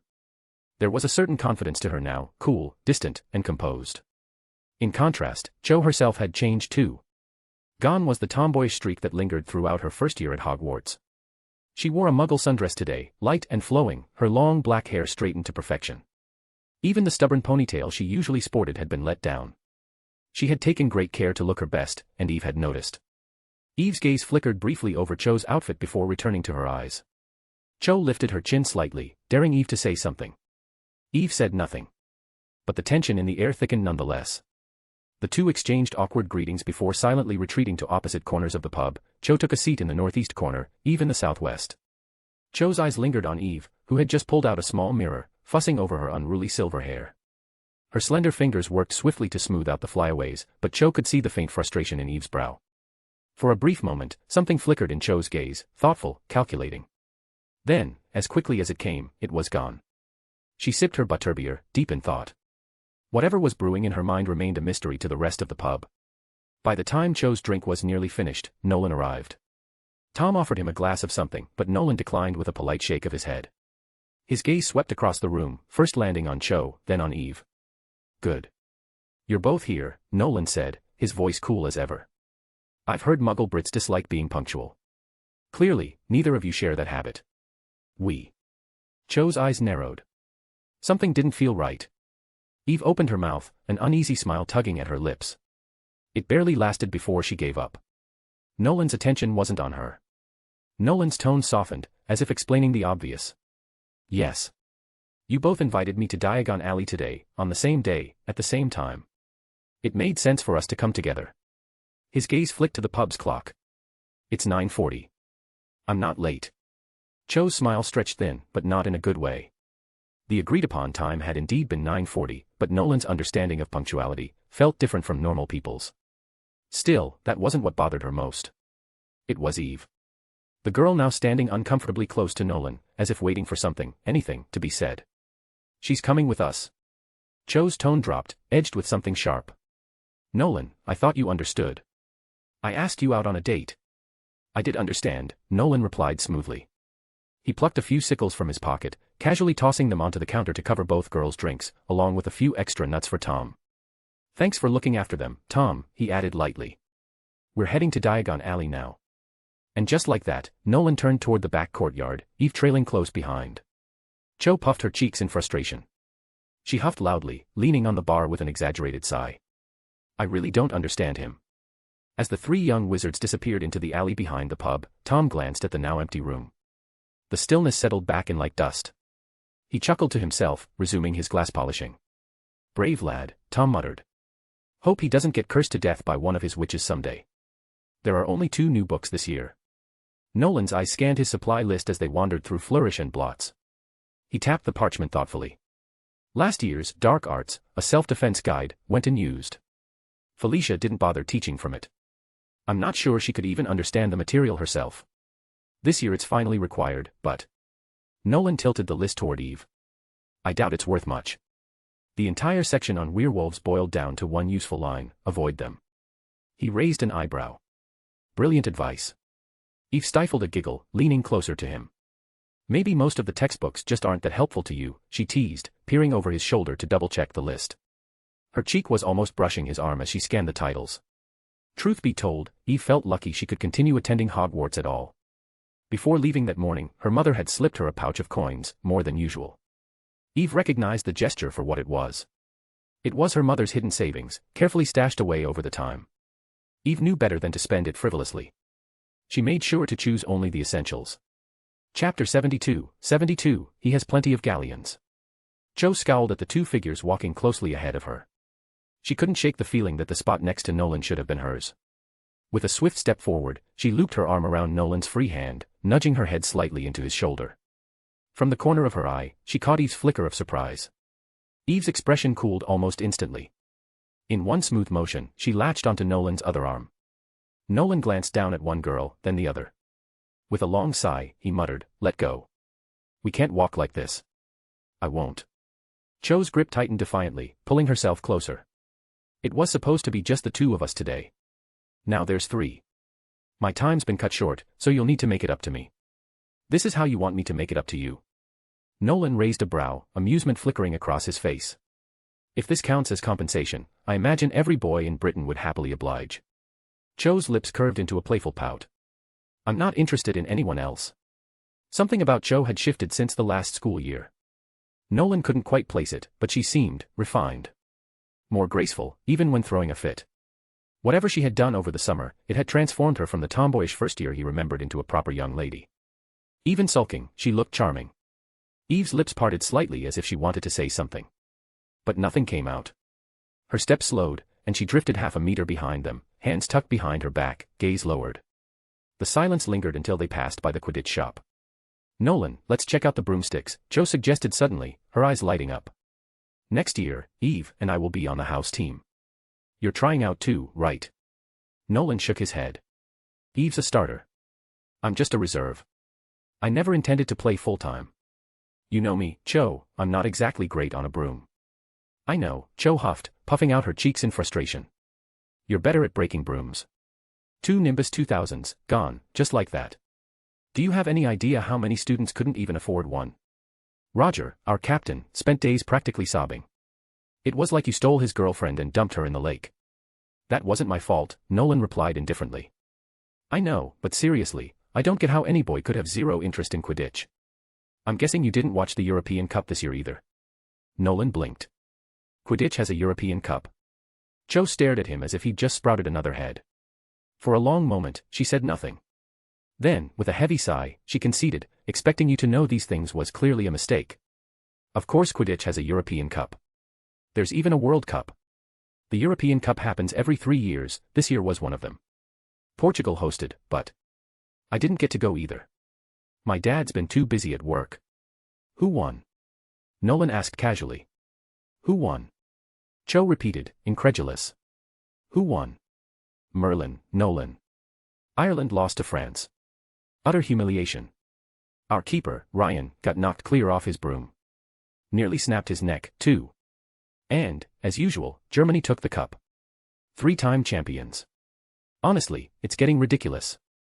Maybe 3 years from now we can finally stop those pureblood supremacists." Her voice trailed off. "Nolan, are you even listening?" "Yeah. I'm listening." He wasn't. Quidditch wasn't exactly high on Nolan's list of interests. Still, he noticed something curious: Cho wasn't the only one fascinated by the sport. Eve, trailing quietly behind them, had been watching Cho intently the entire time. She didn't say a word, but Nolan caught the way her eyes flickered with interest. It was as if she wanted Cho to keep talking, encouraging her silently to continue the conversation. Cho noticed Eve's quiet demeanor, her eyes shifting between the two of them. She suggested, if you want to see the match highlights, there's a book at the Leaky Cauldron with all the schedules and illustrations of the most spectacular plays. It's a bit pricey though. If I remember right, it's over 20 galleons. 20 galleons, never mind then. Eve sighed, clearly disappointed. So, what kind of broom are you thinking of buying? Nolan asked, guiding the two girls toward the Quidditch shop. Outside the window, several younger wizards were pressed up against the glass, eagerly trying to get a glimpse of the shiny Nimbus 2000 broomstick on display. Once inside, Cho politely declined an enthusiastic salesman who was wearing a bright Ireland team jersey. She pulled out the broom catalog and began flipping through it, muttering to herself. The best option right now is the Nimbus, but it's so expensive. Honestly, it's more of a luxury item. No one's going to spend double the galleons just for an extra 20 miles an hour. That's like a supercar, right? Nolan nodded, understanding. Cho gave a short laugh. Why is it that as soon as I use a Muggle comparison, you get it? As they wandered further into the shop, Nolan mumbled, almost to himself, why don't they have broom models here? One of the nearby sales assistants, overhearing him, suddenly brightened. That's a brilliant idea, young wizard. Thank you. If Miss Libera showed off brooms with her legs wrapped around them, we'd definitely sell more. What a fantastic concept. Nolan's lips curled up in a proud little smile, clearly pleased with himself. Cho ignored him, continuing to look at the catalog with Eve. If you want something a little cheaper than the Nimbus, the Comet series isn't bad, the Comet 260 looks nice. I've seen Mrs. Hooch using it. But the Comet 260 is still pretty expensive. Eve sighed, looking a little down. If I were older, I could maybe get a job and save up for one. Well, if you're looking for something more affordable, you could consider the Meteor, Cho suggested. It's slower than the Comet, but since you're going to be a chaser, you don't really need blazing speed. Nolan, clearly getting a bit impatient, rubbed his temples. Can we just decide already? The Nimbus is the best, so just go for that. I'll buy it for you. There's no need to make this so complicated. My God. Cho rolled her eyes dramatically. Is he always like this? Eve, knowing the wealth Nolan came from, shrugged. It's not a big deal to him, he has plenty of money. Maybe to you, it's nothing, but to me, it's too much. I couldn't accept it. Cho's tone became more firm. She didn't like the disparity in their financial situations, and it made her uncomfortable. She selected the Comet 260, paid with a mix of about 10 galleons and a handful of silver sickles, seemingly saved up little by the determined young witch. I've been saving ever since I first got pocket money, Cho explained, holding her broom tightly, her face flushed with excitement. It was clear how much this meant to her, this broomstick felt like her true companion. Even when Nolan offered to help carry it for her, she refused firmly, insisting that she wanted to hold onto it herself. So, what about you, Eve? I've told you, there's no pressure. I never thought galleons were anything special. But Eve shook her head, declining the offer. As they walked out of the shop, Eve's hands were empty. Her face looked a little downcast. But then, as if she'd had an epiphany, her expression brightened. She turned back toward the Quidditch shop, her eyes sparkling with a renewed sense of hope. Chapter 73, Clatter, clatter goes the Hogwarts Express. Nolan wasn't sure when the Grand Duchess Felicia had disappeared. It wasn't until Miss Libera, who had been practically glued to his side lately, told him that the ancient vampire had left Randall Gorge 10 days ago. Where did she go? And why? Nolan was puzzled. Felicia was famously lazy, even by vampire standards. If she could lie down, she wouldn't sit, and she spent at least 200 days of the year in her coffin. For someone like that to leave her lair, let alone be gone for over 10 days, was almost unimaginable. Sweden, I think. Libera murmured thoughtfully, her slender fingers kneading Nolan's shoulders. Even though vampires rarely got tired, she continued her work out of habit. I think she's looking for some kind of magical eye. Nolan nodded. A true magical eye had to meet several strict conditions. It needed to have an epic origin, high mystique, possess strong magical properties, and undergo careful processing in the right potions. Vampire eyes, in particular, were rare and difficult to craft. Sweden, or more broadly, Scandinavia, was a land steeped in ancient mysteries. The chances of finding a magical eye there were significantly higher than in England. So Felicia had left to find an eye for him. Enjoying the massage, Nolan thought for a moment before asking, how exactly did she leave the country? Don't tell me she flew all the way to Normandy. No, Libera tilted her head quizzically. She just took a regular flight. I booked her ticket a few days ago. Right. A vampire lord flying economy class. But Nolan wasn't actually surprised. The Van Draugr family had always maintained close ties with Muggles. They enjoyed the luxuries of Muggle technology, and in return, many Muggles were captivated by the beauty and longevity of vampires. It was a mutually beneficial arrangement. Wizards, on the other hand, were the real technophobes. Some wizarding families didn't even own a telephone, completely out of touch with modern society. Nolan couldn't wrap his head around such stubborn pride. In his opinion, it was nothing but stupidity and prejudice.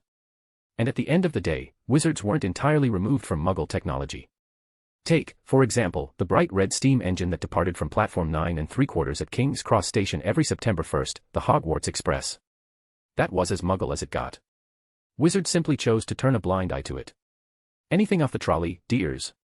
A plump woman with deep dimples rapped on the glass door of their compartment, her voice cheerful as she leaned in. Nolan glanced at the girls. Anything you want to eat? Cho shot up like a spring, practically bouncing to the door. I'll have a cauldron cake and 3 pumpkin juices. 2, Nolan corrected softly. Fine, 2. Cho shrugged. Oh, do you have any tomato juice? A few minutes later, Cho returned to her seat with an armful of cauldron cakes and drinks. She plopped down, nudging Nolan with her elbow. Scoot over a bit. There's no space. Nolan sighed. You could sit across from me, you know. Why are the 3 of us crammed into one seat? This is a 2-seater, not a 3-seater. If you insist on staying here, I'll move. Without another word, he stood and took a seat across from them, leaving Cho and Eve staring at each other. I shouldn't have expected anything from him.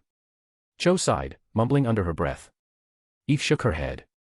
Nolan understands everything. He just doesn't want to respond to us. You're too young, Nolan said softly, not even glancing up. His hands moved swiftly. He had recently become obsessed with a Muggle toy called a Rubik's Cube. Nolan found it fascinating. It wasn't just a toy, every twist and turn felt like a mental workout. How long did I take just now? 27 seconds, or 37. Cho replied lazily, scooping out part of the cauldron cake to share with Eve. I seriously don't get what's so fun about your new hobby. Why don't you come look at the Quidditch European Cup records with us? The book on the European Cup was a gift from Nolan, one he'd picked up at Flourish and Blots for the 2 girls. It seemed to be the perfect present, not too expensive, so neither felt burdened by accepting it, and both were genuinely happy. Eve was particularly smitten with the Irish team. She said their seeker wasn't great, but thanks to their powerhouse chasers and beaters, they often managed to win, although they still lost to the French. There's probably a better formula in here somewhere, Nolan murmured, eyes fixed on the cube. If I could find the right one, I could solve a 9-layer cube in under 10 seconds. But I have no idea where to look. Maybe a Muggle bookstore sells books on this. Resting her chin on her hand, Cho yawned dramatically. Don't worry. I'll get you one for Christmas, Nolan. At that moment, the compartment door was knocked again. A brown-haired girl with large front teeth peeked inside. Hello, upperclassman. I'm looking for Neville's toad. Have you seen it? No, dear. We've been in here the whole time, Cho replied with a smile. There was a certain softness to her now that hadn't been there before. Oh. The girl nodded and began to withdraw, but half a second later, her head popped back in. That's a 9-layer Rubik's Cube. I can't believe a wizard is playing with a Muggle toy. I've asked so many people if wizards use Muggle stuff, and everyone says no, but now I know they're wrong. Cho scrunched up her nose. Don't mind him. Nolan's always been a weirdo wizard. No one considers him a role model. You wouldn't believe it, last year, he brought a Muggle video game console to Hogwarts. If Salazar Slytherin knew his top student was obsessed with Muggle games, he'd probably roll in his grave. Or worse, send his pet snake to bite him. Eve glanced sideways at Cho. Funny. I seem to recall a second person bringing a console to Hogwarts. And didn't she show it off at the Slytherin table right after Valentine's Day? Cho coughed lightly, turning her head to avoid eye contact. Neither of the girls noticed when the brown-haired girl slipped inside and sat next to Nolan. She leaned over slightly, watching him twist the cube with intense curiosity.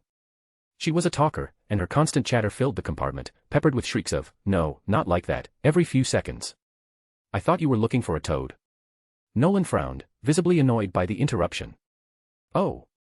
Right. Neville's probably worried sick. The girl jumped to her feet. I haven't introduced myself, Hermione Granger. If you find a toad, let me know. I'm going to check near the front of the train to see if anyone's picked it up. With that, she was gone, leaving Nolan and the girls in a brief, stunned silence. Chapter 74, Hooray, they got Potter. Speaking of toads, I can't help but think of Malcolm, Miles chattered as they disembarked from the Hogwarts Express.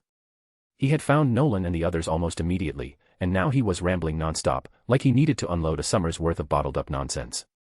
Sometimes, I envy him, you know. Not every wizard gets to experience what it's like to be a toad. Malcolm must have really immersed himself in that world. He and that turtle formed some deep connection. I swear, before the holidays ended, I saw him standing at the sink, gazing at the turtle like he was leaving behind a soulmate. What was that thing's name again? I call him Brittany. Alicia murmured, cradling the little turtle in her hands. She had her usual vacant expression, but her eyes stayed fixed on the front of the carriages, where a large black horse-like creature stood. A thestral. Students entering their second year no longer crossed the lake by boat. They were taken to the castle in carriages drawn by thestrals. Right, Brittany. I bet Brittany's a total heartbreaker in the aquatic circles. But Brittany's a he. Oh, is he? Then why'd you give him that name? Miles seemed deeply intrigued by this revelation. He squinted at Alicia, who was still staring ahead. Hey, Ollie. What are you staring at? Is there something in front of the carriage? You can't see it. See what? Nothing. Alicia opened her mouth as if to explain, but then shook her head. Nolan tugged on Eve's sleeve, motioning toward an empty carriage.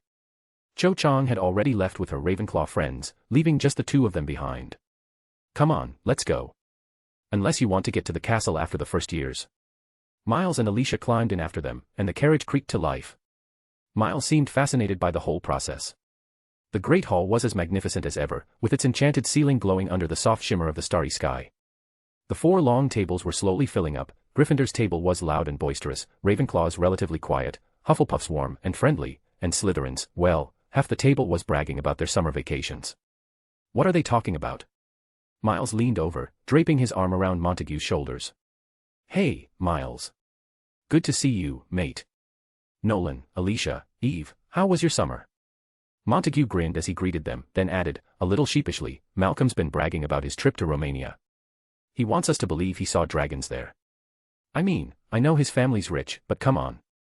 Camille, another of their yearmates, slid into the seat beside Nolan, her eyes shining with curiosity. What about you, Nolan? What did you do this summer? Stayed home, Nolan replied simply.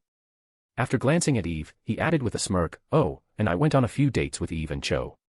Camille's lips puckered into a pout, and she mumbled under her breath, of course you did. Apparently, the younger students were quite eager to hear about Nolan's summer. The moment the words, date with Eve and Cho, left his mouth, the gossip spread like wildfire across the lower years. It became the topic of the evening. Out of all the girls, it had to be the two prettiest ones in our year. Hey, to be fair, Rena from Hufflepuff and Elia from Gryffindor aren't too bad either. So, what are we doing now? Holding a beauty pageant. That's not very wizard-like. I don't know, but I do want to know how Nolan managed to keep those two from tearing each other apart. So, are we about to witness the first couple of second year? At the Ravenclaw table, Cho rested her chin in her hand, half listening to the swirling rumors around her. She knew the other girls envied her, that much was obvious. Next to her, Marietta's curiosity was practically burning through her. You really went on a date? Did you two kiss? What was it like? Cho let out a long sigh, visibly irritated. What's kissing like? Yeah, I'd like to know too. Does kissing the back of my own hand count? Her frustration didn't last long. Soon enough, the conversation shifted to the Quidditch European Cup, a topic Cho found far more engaging. By the time the sorting hat ceremony began, she was fiercely debating with other Ravenclaws over which Quidditch team reigned supreme.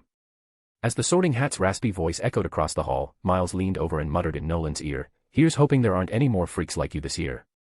Nolan blinked, glancing at him. Did I bother you last year? Bother me? No, of course not. Miles hissed, though the way he hunched his shoulders suggested otherwise. But with you around, none of the pretty girls even look at me. This summer, everyone in Diagon Alley kept calling me Von Draugr's sidekick. Nolan, I'm not your sidekick, am I? You're not. See. Miles turned to Montague for backup, but Montague only laughed, clapping him hard on the shoulder. Wake up, Miles. If it weren't for Nolan, no one would remember you. Honestly, what's there to complain about? Miles slumped further, looking as if someone had just crushed his last shred of dignity. Hermione Granger. By the sorting hat, a bushy-haired girl with large front teeth scrambled nervously onto the stool. Eve nudged Nolan lightly. That's the girl from the train. I wonder if she ever found that toad. Who knows? Nolan didn't seem particularly interested. Granger was quickly sorted into Gryffindor. As she skipped off to her new house, a platinum-haired boy approached the front, his face twisted into a smug expression. He looked strikingly like Malcolm from the previous year, except the boy's family name carried much more weight. "I'm Draco Malfoy," the pompous little Slytherin announced, flashing an all-too-bright smile at Nolan. He gestured to the two hulking boys beside him. "This is Crabbe. And that's Goyle. They're my friends." "Malfoy." Nolan arched an eyebrow. "You wouldn't happen to be that Malfoy's son, would you?" At the mention of the name, Eve's face darkened immediately. Lucius Malfoy. Last year, Draco's father had made every effort to get Eve expelled from Hogwarts. If Nolan hadn't stepped in, Eve wasn't sure how much humiliation she would have endured. "You've got a great father," Eve said, forcing a smile that was ice-cold and razor-sharp. Her voice could have frozen the entire hall. Malfoy flinched at the hostility, his earlier bravado crumbling as he shrank back a step. He had no idea what he'd done to offend this older student, but it was clear that ticking her off was not a wise move. She and Nolan Von Draugr seemed close. Maybe even very close. And if there was one thing his father had warned him about, it was not to mess with Nolan Von Draugr. "Why, yes. Father's always been very kind to me," Draco mumbled, nodding furiously before making a hasty retreat. At that exact moment, a loud cheer erupted from the Gryffindor table. Twin red-haired boys had jumped to their feet, arms draped over each other's shoulders as they broke into a strange celebratory jig. "We got Potter. We got Potter," they chanted. "Ah, congratulations, Gryffindor. Truly, what a wonderful thing. Wasn't it?" Chapter 75, The Savior's Schedule.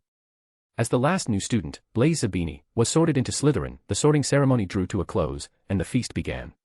This year, Slytherin had more new students than usual, a total of 14. Yet despite the larger influx, the Slytherin table remained eerily quiet. Everyone ate in silence, eyes fixed on their plates. It wasn't hard to guess why. Harry Potter, the boy who lived, had been sorted into Gryffindor, their sworn rivals. And now, across the hall, the Gryffindors sat grinning smugly as if they'd just won the House Cup. "This is awful," Miles groaned, poking at his mashed potatoes like they had personally offended him. "We missed out on the savior. What a shame." Nolan raised an eyebrow. He couldn't fathom why Miles seemed so upset. "Because," Miles explained with great enthusiasm, "if Harry Potter was in our common room, we could talk to him every day. Just imagine. I'd finally have something to brag about to my brothers and sisters." Eve rolled her eyes, chomping aggressively on a spoonful of boiled beans. "You're such a fanboy," she grumbled. The younger Slytherin sitting nearby noticed the change in Eve. In the past, she would never have voiced her complaints so openly. At that moment, the entire Slytherin table gasped in unison. The bloody Baron had just drifted up from beneath the table, his translucent form dripping with silver blood. His cold, piercing gaze swept across the students before settling firmly on Nolan.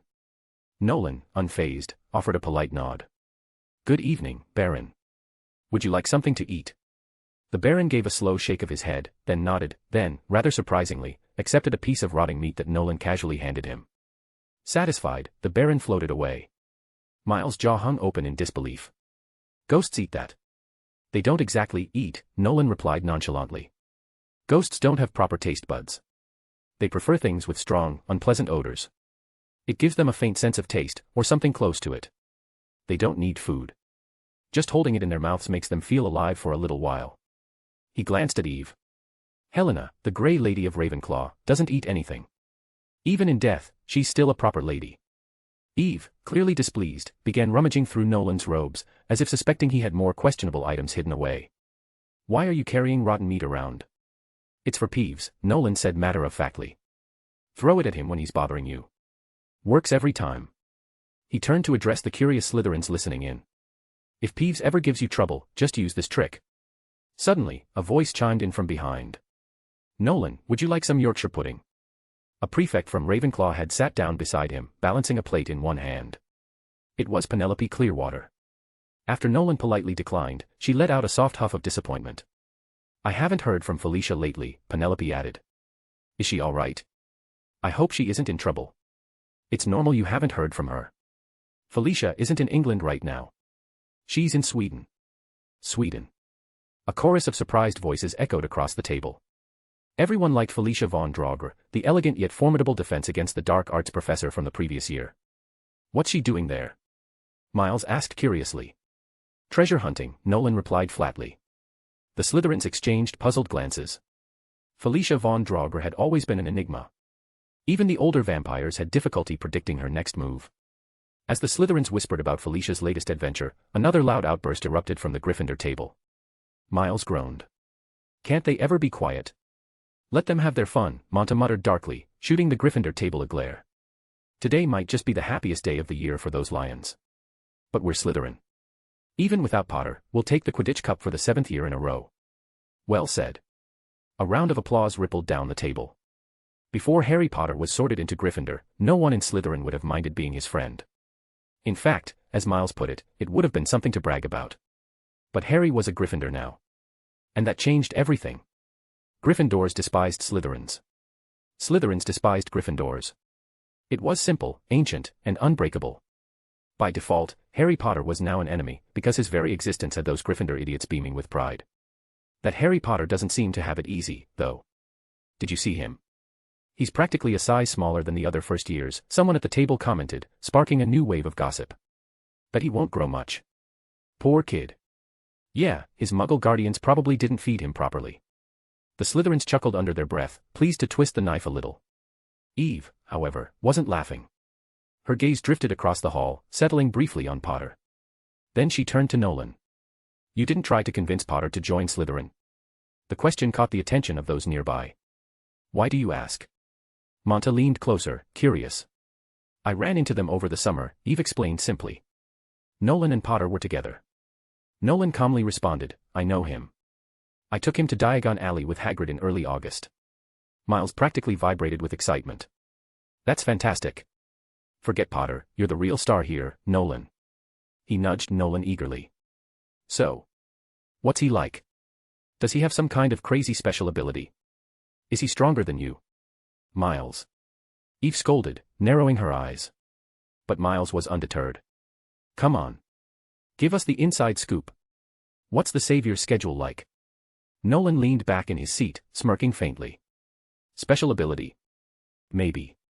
One way or another, Harry Potter is different." Different. To Nolan, Harry was just another small, unremarkable boy. A little thinner than most, perhaps, but ordinary nonetheless. Yet Dumbledore thought otherwise. That summer, the headmaster had shared his vision. He wanted to mold Harry Potter into a true savior for the wizarding world. Dumbledore even asked Nolan to guide Harry, to become his friend. Nolan declined. The friendship of House Von Draugr wasn't handed out like a trinket in Hogsmeade. "Let's see what makes you so special, Potter," Nolan murmured, meeting the boy's curious gaze from across the hall. As the feast concluded, Dumbledore stood, his presence commanding the attention of every student. "I am pleased to introduce our new defense against the dark arts professor, Quirinus Quirrell."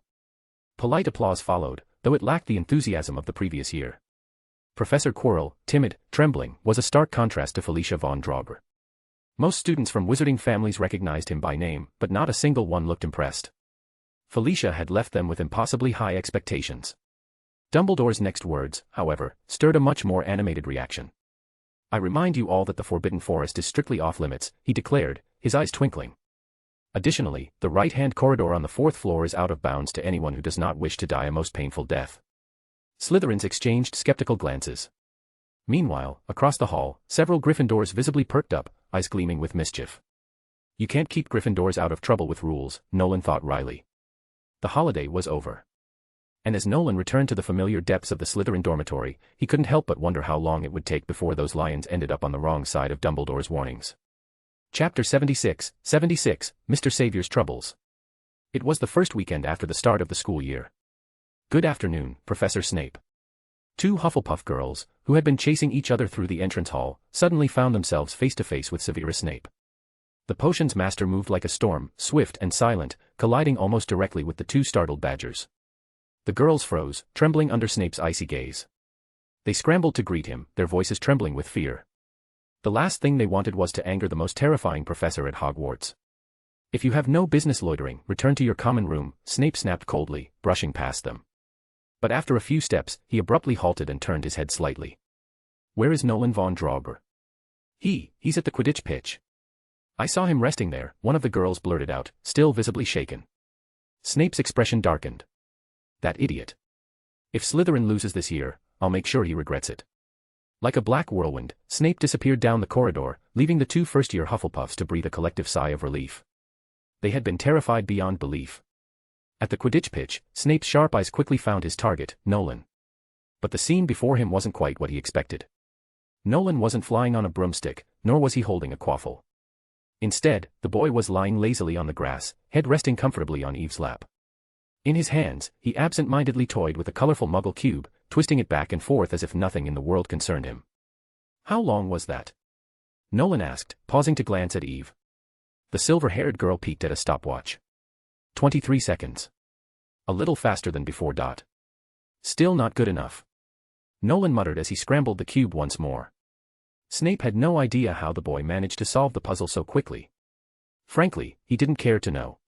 Snape had never indulged in anything resembling entertainment, not wizard's chess, not exploding snap. He found no time or interest in such trivialities. Nolan Von Draugr, Snape's voice cut through the peaceful afternoon like the crack of a whip, his shadow falling over the two students as he towered above them. "Finding you is always an ordeal." He spoke swiftly, his lips barely moving, the way a predator might. "If I were you, I wouldn't waste time fooling around with stock," Snape added with a sharp glance at Eve. "I have what you asked for."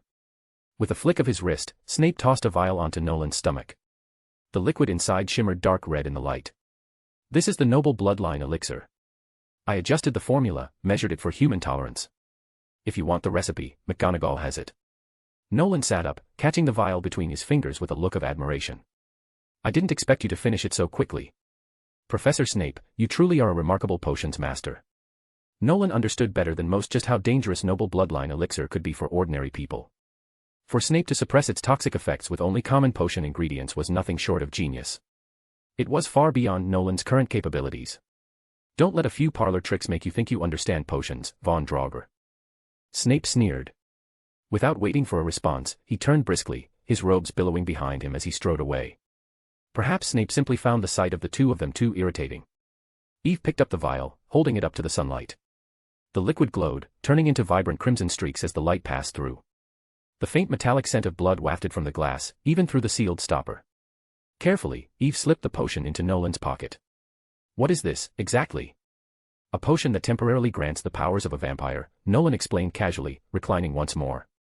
"It's useful for wizards looking to enhance their transformation magic. The only problem is the ingredients. Maybe we could ask Professor Flitwick to use a duplication charm." "I'm not sure." Eve's voice trailed off uncertainly.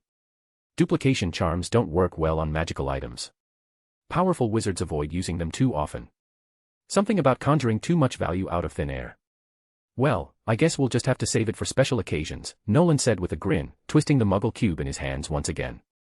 The two of them continued chatting, their posture undeniably intimate. Eve knelt on the grass, stopwatch placed to the side, a thick notebook covered in labeled tabs resting over her lap. Nolan lay back, head cushioned comfortably on Eve's lap, one leg crossed over the other. It was the kind of closeness only seen between people in a very intimate relationship. There were quite a few students relaxing around the Quidditch pitch that day. Many of them noticed the pair, but no one seemed particularly surprised. After all, everyone knew Nolan was fond of Slytherin stock and Ravenclaw's charm. Maybe he and Eve were already dating. Young couples at Hogwarts weren't exactly rare. Then, a thin, scruffy boy appeared, shuffling over hesitantly. He gave Eve a small nod. After all, they'd met once before on the 1st of August, then turned his attention to Nolan. "Hi, Nolan. It's been a month, hasn't it, Potter?" Nolan sat up, tousling his flattened hair until it fluffed back into place. He offered Harry a casual smile. "Congratulations on getting into Hogwarts. It looks like Gryffindor suits you." "I." Harry's eyes darted nervously like a startled fawn. He hesitated, staring down at the grass before finally mumbling, "I'm sorry I didn't end up in Slytherin." "What's there to apologize for?" Nolan raised an eyebrow. "But the Sorting Hat said I should be." Harry's voice suddenly shot up, frustration breaking through his normally timid tone. "I don't know why it said that, but it kept insisting I belonged in Slytherin." Nolan let out a soft sigh. This was the kind of youthful worry he found particularly tedious, something that felt earth-shattering at 11 but ultimately didn't matter at all. "But in the end, the hat placed you in Gryffindor," Nolan reminded him gently. "That's because I asked it to," Harry admitted, biting his lip. "Everyone said Slytherin was bad, that it was the worst house. But I knew that wasn't true." "You're in Slytherin, Nolan. How could it be bad?" Nolan sighed again, this time a little deeper. "Listen, Potter," he said quietly. "Maybe you think I helped you once, but that was just me doing Dumbledore a favor. You don't owe me anything, and I don't mind being seen as the villain. Slytherin is full of selfish, arrogant brats. I'm one of them. Harry looked even more deflated, shoulders slumping. All right, he murmured. Maybe Nolan had been his first friend in the wizarding world, but it seemed that even at Hogwarts, Nolan remained distant. Harry lingered for a moment longer, then turned and made his way back toward the castle. Once he was out of sight, Eve chuckled softly. I think the boy who lived has a bit of a crush on you, Nolan. The young vampire visibly shuddered, his breath catching for a second. That's impossible, he said flatly, lying back down. He quickly resumed twisting the puzzle cube in his hands. Within moments, the colors were perfectly aligned once more. How long? But there was no answer. Nolan glanced up, only to find Eve staring into the sky, lost in thought. Following her gaze, he spotted the silhouette of a girl soaring above the Quidditch pitch. It was Angelina Johnson, a third-year Gryffindor, flying elegantly through the air on her sleek silver arrow broomstick. Eve's eyes followed Angelina's every move with quiet admiration, a wistful sigh escaping her lips. Chapter 77, Hermione Granger. Hermione wasn't doing well. She wasn't sure if the problem lay with her or if Gryffindor simply wasn't the right place for her. Either way, since starting at Hogwarts, she'd felt out of place. None of the other students seemed to see her as one of their own. Even when Hermione earned points for Gryffindor faster than anyone else, no one expressed gratitude. It left her feeling adrift, despite how proud she was of her efforts. With no friends in the dormitory and no one to sit with in the common room, Hermione grew used to keeping to herself. She began spending more and more time in the library, where the quiet made her solitude less noticeable. That was when she noticed someone else who seemed just as alone. The girl spent even more time in the library than Hermione, sometimes accompanied by her boyfriend, though the two rarely spoke. The girl buried herself in books, endlessly studying, while her boyfriend sat idly by, twisting and turning a muggle puzzle cube as if he were there solely to keep her company. Eventually, Hermione learned her name, Eve Stock. A curious Slytherin. Hermione wanted to approach her. She thought maybe, just maybe, two girls who felt equally isolated could find something in common. And so, alongside her usual reading, Hermione began quietly observing Eve. Eve Stock spent at least 4 days a week in the library. She pored over a variety of subjects: transfiguration, charms, potions, even astronomy, divination, and ancient runes. She seemed to study everything. Eve kept a thick notebook filled with meticulous, handwritten notes, copying down entire pages from books, one word at a time. Sticky tabs protruded from the edges of her notebook, each color-coded and labeled, a clear testament to her dedication. On the days she wasn't in the library, Hermione often wondered where she disappeared to. Was she spending time with that puzzle-loving boyfriend somewhere on campus? The mystery unraveled one afternoon when Hermione went to see Professor McGonagall. To her surprise, Eve Stock was already there, earnestly discussing transfiguration with McGonagall, her notebook open on the desk. "Oh, Miss Stock, you may not be the most naturally gifted student I've encountered, but you are certainly the most diligent," McGonagall remarked, conjuring a cat with a flick of her wand before smoothly transforming it back into a desk. Biological transfiguration isn't typically taught until 6th year. We introduce it to students only after they've passed their OWLS, as it can be quite dangerous. But if you continue to show promise in this field, I wouldn't mind teaching you something more advanced. Hermione's curiosity only deepened after witnessing that exchange. So, the next day, when Eve reappeared in the library, Hermione didn't hesitate. She walked right up to her. "Can I sit here?" Hermione asked, standing beside Eve's table. Eve blinked, her silver eyes meeting Hermione's. After a brief pause, she gave a small nod. "Suit yourself." Her tone didn't change. She simply returned to her reading, as if Hermione Granger's presence didn't particularly matter. Hermione thought Eve seemed rather cold.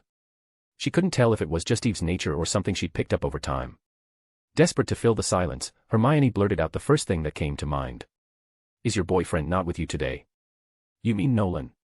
"He's not my boyfriend," Eve said calmly. "Are you interested in Nolan too?" "What?" Hermione was caught off guard. "No. Of course not. Why would I be?" Eve's expression didn't shift. She remained as calm as ever. "You don't have to be so sensitive. I know a lot of girls are interested in Nolan. They try all sorts of ways to get close to me, hoping to find out the secret to why Nolan cares about me. It's amusing, isn't it? And how do you respond to them? I tell them to grab his sleeve, look pitiful, and cry." Eve's lips curved slightly at the memory of the crybaby from a year ago. "But no one believes me. Even though it's the truth." Hermione grimaced. She didn't believe it either. At Hogwarts, even the students who had no interest in Nolan had at least heard of him. It wasn't just because Nolan Von Draugr was strikingly good-looking for a second year, but also because he was known for being unique. After carefully choosing her words, Hermione said, "I heard you're Muggle-born too." A Muggle-born Slytherin. Hilarious, isn't it? Eve laughed at herself. I've heard that plenty of times. Last year, a Slytherin alumnus stormed into Hogwarts demanding my expulsion. I didn't mean to mock you. Hermione pulled her robes tighter around herself, feeling slightly guilty. I just thought, maybe we're in similar situations. A Slytherin who doesn't act like a Slytherin and a Gryffindor who doesn't fit in with Gryffindor. Eve considered this, then offered quietly, honestly, you're overthinking it. Sometimes the harder you try to excel, the more things fall apart. Have you heard of Murphy's Law, Hermione? If you're afraid something will happen, then it probably will. You're too concerned about being left out in Gryffindor, and that's exactly why it keeps happening. You know about Muggle laws? Hermione blinked in surprise.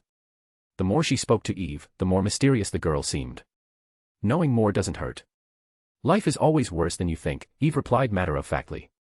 Her silver eyes settled on Hermione with unsettling precision. You've been watching me in the library. I've noticed you staring at me more than once. Hermione stiffened, her cheeks heating. She hesitated. I was just curious about why you're always reading. Because if Hogwarts ever expels me, I'd still like to be a witch, Eve said plainly. Hermione froze. She hadn't expected that answer. Compared to Eve's burdens, Hermione's troubles felt small and trivial. I don't mind whether I have friends or not, Eve continued with chilling detachment. I already have one good friend. And I have Nolan. I know people need friends, but real friends are rare. Most people won't stand by you when things get tough. As for my fellow Slytherins, I have no expectations of them. None of them truly consider me one of their own. Eve's voice was sharp as frost. You and I aren't the same, Hermione Granger.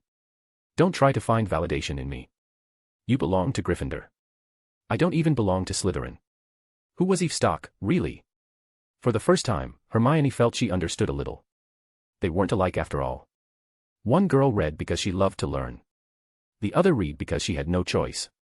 Chapter 78, The Boy Who Feared Snakes.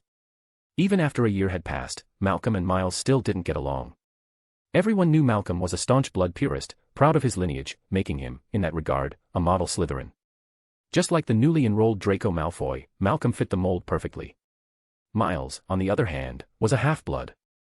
And while there were plenty of half-bloods in Slytherin these days, Eve Stock being the most glaring anomaly, half-bloods still didn't command the same respect as pure-bloods. Malcolm looked down on Miles. Miles couldn't care less. That was the root of their endless conflict. You fascist bastard. That day, the two of them were at each other's throats in the common room. Miles hurled the nastiest insult he could muster at Malcolm. How did your mother even manage to give birth to such a miserable prick like you?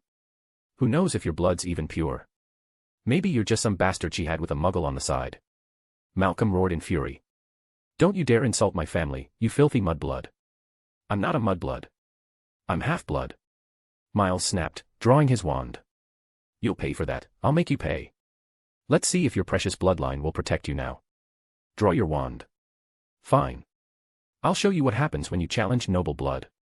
The air in the common room crackled as the two squared off, eyes blazing. The younger Slytherins watched nervously. Bloodline arguments were always sensitive, no one wanted to step in.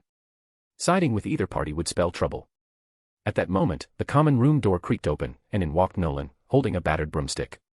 His eyes lazily swept over Miles, then Malcolm. What's going on? He destroyed my poster. Miles shouted, his voice shaking with outrage.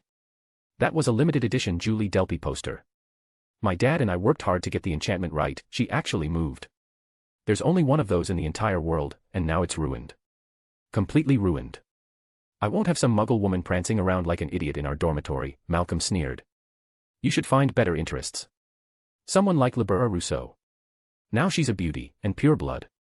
She's a bloody actress. You can't expect a movie star to have wizarding ancestry. I don't care about your movies. Real wizards don't need such lowbrow entertainment. That's why you're a half-blood and I'm pure. Simple as that. Malcolm smirked, tossing the torn pieces of the poster in the air. Besides, women like her, dressed like that, we all know what they are. You take that back. Don't you dare insult Julie Delpy. Miles lunged, but the next second he was blasted backward, along with Malcolm. Nolan frowned as he flicked his wand, brushing dust off his robes with the other hand. His voice was calm but sharp. If you two don't stop bickering all day long, I'll turn you both into toads. The common room fell silent. Everyone remembered the time last year when Nolan had actually turned Malcolm into a toad. He'd carried him around for weeks, even brought him to class, attempting to feed him worms. In the corner, Draco Malfoy swallowed nervously. He hadn't expected Nolan Von Draugr's magic to be this powerful. A single flick of the wand and 2 Slytherins were sent flying. Draco doubted he could manage such a thing himself. In fact, he wasn't entirely sure even his father Lucius could. Draco cautiously leaned toward Monta and whispered, "Isn't dueling with wands forbidden in the common room? Why didn't anyone stop him?" Monta laughed heartily, clapping Draco on the shoulder. "You've got to understand, no one wants to cross Nolan Von Draugr. Around this time last year, Malcolm insulted Eve, and Nolan turned him into a toad. The transformation lasted for half a month. By the end of it, Malcolm almost seemed to embrace his amphibious lifestyle. One night, I caught him crawling around the common room on all fours." Draco shivered, his grip tightening on the armrest. "Didn't any of the professors stop him?" "That's the strangest part," Monta said, lowering his voice as if Nolan might overhear. "The professors, they don't seem eager to interfere with him. Almost as if upsetting Nolan is worse than letting him disrupt discipline. Even Dumbledore didn't step in when it happened. Listen, Draco, Nolan's not just anybody. Everyone knows it, even if they don't say it out loud. We don't provoke him lightly. But as long as you don't piss him off, he's easy to get along with. It actually takes a lot to make him angry." Monta Lockman was one of the more good-natured Slytherins, but even he wouldn't risk stepping in to save Malcolm. That was the Slytherin way, self-preservation above all.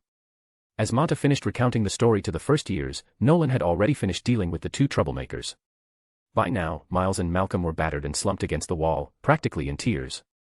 "We won't fight again. We swear," they pleaded, sniffling pitifully. "Good," Nolan said with a satisfied nod. "I'd appreciate that. You're both incredibly loud when you argue." With that, he grabbed them by the collars, one in each hand, and dragged them back toward their dormitory, leaving the rest of the Slytherins exchanging wary glances. And just like that, peace was restored to the Slytherin common room. The young Slytherins returned to their books. They were diligent, not like the Gryffindors, who wasted every free moment on games or mischief. In Slytherin, most students studied hard, either out of personal ambition or the heavy expectations of their families. It was no wonder they had claimed the House Cup for 6 consecutive years, Snape's favoritism notwithstanding. Barely 5 minutes passed before a blood-curdling scream erupted from Nolan's dormitory. Malcolm bolted into the common room, eyes wide with terror, tears streaming down his face. "There's a snake." "A snake," he wailed. "Calm down, Malcolm." Miles emerged behind him, barely suppressing a laugh. "That's just Nolan's pet. She's been with us since first year. She's never bitten anyone. Honestly, I'm more surprised that a Slytherin like you is afraid of snakes. Isn't that a bit embarrassing?" Malcolm's face turned pale. "Since first year." "Why you mean, it's been here the whole time." His lips trembled, and he staggered backward, glancing around as if expecting more serpents to slither from the shadows. He couldn't fathom it, he'd been sharing a room with a snake for over a year without even realizing it. "Her name's Sheila," Nolan said casually, rolling up his sleeve to reveal a slender, pale snake coiling around his wrist. His touch was gentle, almost affectionate, as if he were caressing a lover. "She's family." Sheila's ruby-red eyes glinted as she flicked her tongue toward Malcolm, hissing softly. Malcolm's gaze locked with hers. His eyes rolled back. With a faint "gah," he collapsed to the floor in a dead faint. Poor guy. The young Slytherins shook their heads in silent sympathy. Chapter 79, A Letter from an Aspiring Little Witch. "Dumbledore, you have to see this." Professor Bathsheba Babbling, the ancient runes instructor, burst into the headmaster's office, loudly exclaiming the moment the door swung open with the password, "Pineapple Fizz." In her left hand, she clutched a gothic-looking glove, and in her right, she dragged along a thoroughly reluctant Nolan Von Draugr. "Bathsheba." Dumbledore's eyebrows rose in surprise before he broke into a mischievous smile. "I thought I'd never see you this excited again. You look more like a young witch now than you did 18 years ago when you were still in Ravenclaw. This isn't a time for jokes. You need to listen to me, Dumbledore." Babbling's voice was electric with enthusiasm. The normally frail-looking woman's hand gripped Nolan's wrist so tightly that the veins on her knuckles bulged, as if she feared he might bolt at any moment. "You must reward Nolan, listen to me, you absolutely must. I've never seen a student like this. You have to see what he's invented." "Oh." Dumbledore set aside the parchment he'd been reading, it appeared to be a letter. His eyes twinkled with curiosity as they landed on the glove in her hand. "Is this invention what you're referring to? It looks quite fashionable." "No. It's a groundbreaking piece of magic. Babbling insisted fervently. This is a magical artifact crafted by Nolan himself. Well, perhaps I helped a little, but the majority of it is his own work. He's already an exceptional magical artificer. I can't even find the words to describe it. I've never seen anything like this. Dumbledore's smile deepened, and he reached out to slip the glove onto his hand with evident interest. It was unmistakably Nolan's style, sleek black leather, with faint metallic tips on the fingers and gears and chains adorning the back purely for aesthetics. What does it do, Nolan? Nolan, clearly uncomfortable, spoke quietly. You can snap your fingers, Professor Dumbledore. That should activate it. Dumbledore snapped his fingers. At once, every candelabra in the room exploded in a shower of sparks. Oh dear, Dumbledore remarked cheerfully, brushing ash from his beard. A blasting curse, though it seems to lack precision. I must admit, Nolan, this exceeds my expectations. There was a gleam of admiration in the headmaster's long, narrow eyes.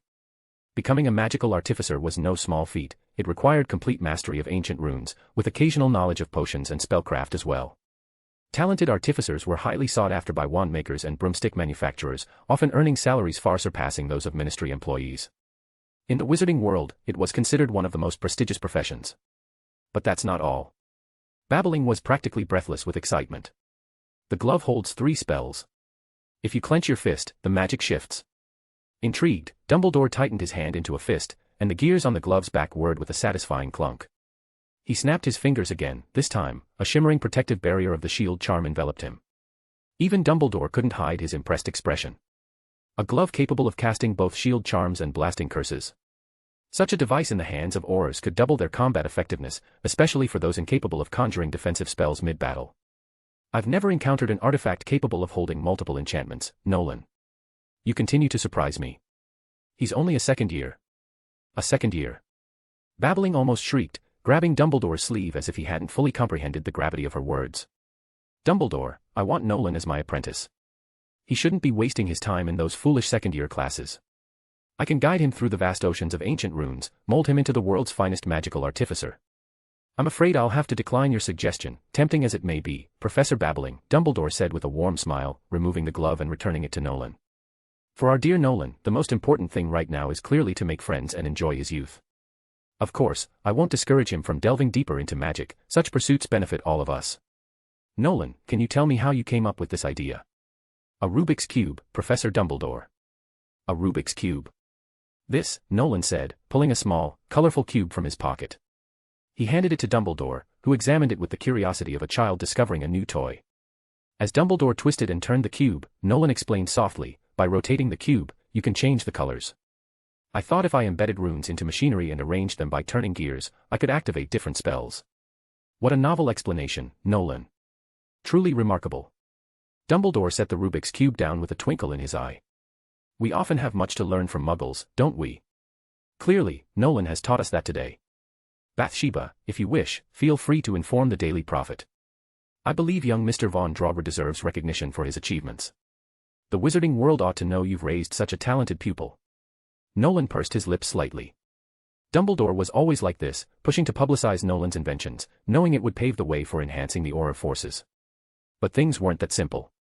Nolan was confident that no one else in the entire country could replicate the glove. The mechanics behind it were beyond the grasp of most wizards, even if they understood the theory. Professor Babbling interjected firmly. Oh, no, Dumbledore. I'll make sure my student receives the recognition he deserves, but this beautiful artifact belongs to Nolan. We shouldn't pressure him to make it public. You're right, Bathsheba, Dumbledore conceded, nodding gently. Then his expression shifted as he glanced toward the door. Ah, it seems we have another visitor. She may be quite eager to see Nolan here. With a flick of his wand, the door swung open, and Cho Chang from Ravenclaw hurried inside, her dark hair bouncing behind her. Professor Dumbledore. You said my sister sent you a letter. Oh, Merlin's beard. Nolan, what are you doing here? Professor Babbling looked ready to press Nolan again about his invention, but Nolan subtly stopped her with a glance. He could tell Cho had more pressing matters. Yes, indeed. Your sister, Bai Chang, a very charming young lady. Dumbledore lifted the letter he had been reading earlier, smiling. She admires you greatly, Miss Chang. She wrote to me asking to attend Hogwarts. Her words were quite endearing. I must apologize, Professor Dumbledore, Cho said, looking slightly embarrassed. Bai has always wanted to learn magic like me. She was heartbroken this summer when no Hogwarts letter arrived. Not every child from a magical family is born with the gift, I'm afraid. I'm truly sorry, but your sister does not possess magical talent. Dumbledore's eyes softened beneath his half-moon spectacles, a nostalgic gleam in his gaze. Perhaps he was recalling another child, decades ago, who had once written to him with the same hopes and dreams, yearning to follow in a sibling's footsteps. Neither Bai Chong nor the child from long ago knew the truth. The wizarding world was not fair. It mirrored the inequalities of the Muggle world, in more ways than they could ever imagine. Chapter 80. Snape left embarrassed. You should have a proper talk with her, Nolan advised Cho as they left Dumbledore's office. Cho nodded, but after glancing around briefly, she grabbed Nolan's wrist and dragged him downstairs. Walk with me. You've been glued to Eve lately, and that's not fair to me. There's no such thing as fair or unfair. I haven't made any promises to either of you, Nolan replied softly. Still, he didn't resist as she pulled him along. They walked out of the castle and strolled along the lake's edge. Bai has always looked up to me, but I can't help her. Cho's voice trembled with uncharacteristic vulnerability. Perhaps she blamed herself, believing that by inspiring Bai's fascination with magic, she had inadvertently led her sister to disappointment. Nolan's response was indifferent. No one can help her. Wanting something she can't have, that's her problem. You're heartless, Nolan. Cho's eyes narrowed with a flash of anger. Bai was her beloved sister, and no one was allowed to criticize her, not even Nolan. I can stay silent if you prefer me not to comment. You know I don't like wasting words on matters that don't concern me. Can't you stop being so logical for once? Cho's frustration bubbled over. She felt like she had always been the one chasing after him, while Nolan remained detached, almost uncaring. I want you to comfort me.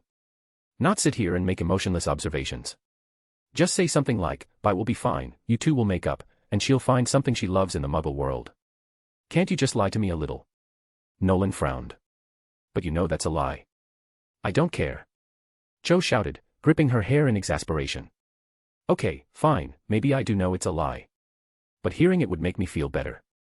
Nolan, you need to learn to say things that make people happy, or you'll never get a girlfriend. I won't. Yeah, Cho muttered, her face darkening as she nodded. You really won't. After that day, Cho started giving Nolan the cold shoulder. Although calling it a Cold War was a stretch, it was entirely one-sided. Anyone could tell Cho was upset. She had stopped talking to him, and even when they crossed paths, her demeanor was icy. She used to sit at the Slytherin table often, now she avoided it completely. The rumor mill wasted no time. Poor Miss Chong, they said. She was finally cast aside by the Slytherin prince. In the end, Nolan chose his true love, Eve Stock. This only fueled the jealousy of the other girls. It had been tolerable before. Sure, Eve was Nolan's rumored girlfriend, but so was Cho. As long as there were two contenders, things remained balanced. But now, with Cho out of the picture, Eve was the only one left. The girls couldn't stand the thought of Eve monopolizing Nolan's attention, and their dislike toward her grew more pronounced. Not that it mattered. Eve had long grown used to being disliked. During potions class in the dungeon, Eve raised an eyebrow and asked curiously, what happened between you and Cho? She's been complaining about you a lot lately. You're still in touch with her? Nolan's eyes flickered with curiosity. It was surprising. Over the summer, the two girls could barely stand each other, practically at each other's throats. Friendly was the last word anyone would use to describe their relationship. I get along with Cho just fine, Eve replied, her tone casual. Girls need someone to vent to when they can't stand the boys around them.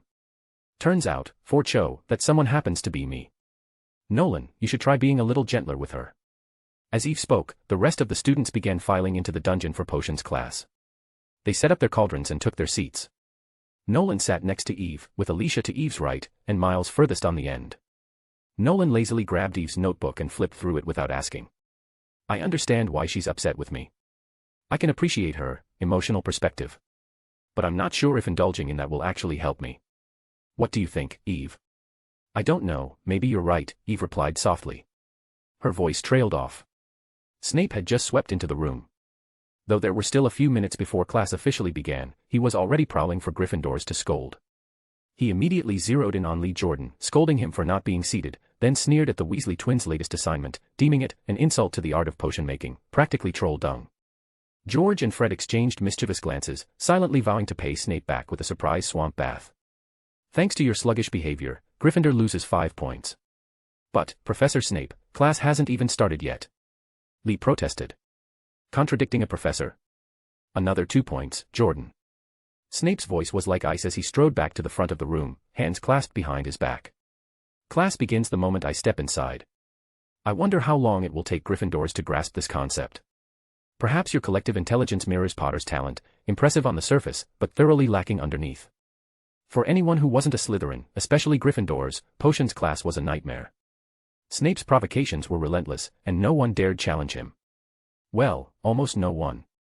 Perhaps I should let you all meet Potter personally. He's an arrogant fool who knows nothing, and no amount of fame can save his empty head. One wonders what kind of parents produce such a child. I only hope my students. Field, what are you doing now? Field was Alicia's last name. The young Slytherin was staring blankly at the bubbling purple liquid in her cauldron, entirely lost in thought. This is a potion for curing leprosy, Professor, she mumbled. No, it's not.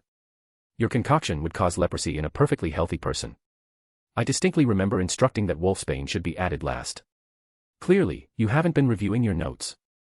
Snape was mid-rant when Eve's soft voice cut in. Actually, Professor, you never taught us that. Snape's sharp eye snapped toward her, one brow arched in disbelief. No student ever dared to contradict him. Well, aside from Nolan. What did you say? Snape's voice dropped to a dangerous level. The potion for treating leprosy is part of the third-year curriculum. We're second years, Professor. Eve kept her head down, speaking quietly but firmly. Snape froze. His fingers twitched slightly, and he thumbed through the textbook in his hand. His already sallow complexion paled further. She was right. He'd mixed up the lesson plans. Chapter 81, just the tomato, thanks. It wasn't uncommon. At Hogwarts, each professor was responsible for teaching 7 different year levels, and occasionally, they mixed things up. But to be corrected in front of the entire class, well, that wasn't something Snape took lightly. His glare was cold enough to freeze the bubbling cauldrons. His thin lips quivered with restrained fury. Well, he said icily, it seems Miss Stock is getting along rather well with her boyfriend. Tell me, Mr. Von Draugr, do you make a habit of teaching everyone you know how to disregard discipline? His black eyes burned into their table as if they were Gryffindors and not his own Slytherins. Detention, Miss Stock, Snape announced sharply. Perhaps this will help you grasp a simple truth, you cannot solve every problem by having an accomplished boyfriend. Eve's downturned face twitched slightly, but she responded softly, yes, sir. Eve Stock, detention with Snape. The news spread through Hogwarts fast. Everyone knew, Snape rarely punished Slytherins. In all his years at Hogwarts, he had docked only a handful of points from his own house and had given detention to very few of his Slytherins. Eve Stock was one of the rare exceptions. The girls of Hogwarts were elated. Finally, the arrogant Eve Stock had been knocked off her pedestal. Eve didn't seem to care. As they hurried toward the Great Hall after potions, she said, detention's awful. I'm not sure Snape will ever bother teaching me anything beyond the curriculum again. Nolan's voice was low and even. Snape's petty like that.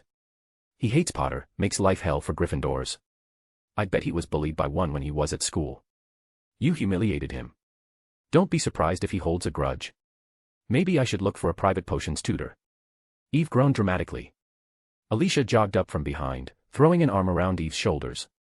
You're a fool, you know that. A brave fool. But you didn't have to do it for me. You know Snape wouldn't have let me off. I couldn't just stand by and let him blame you.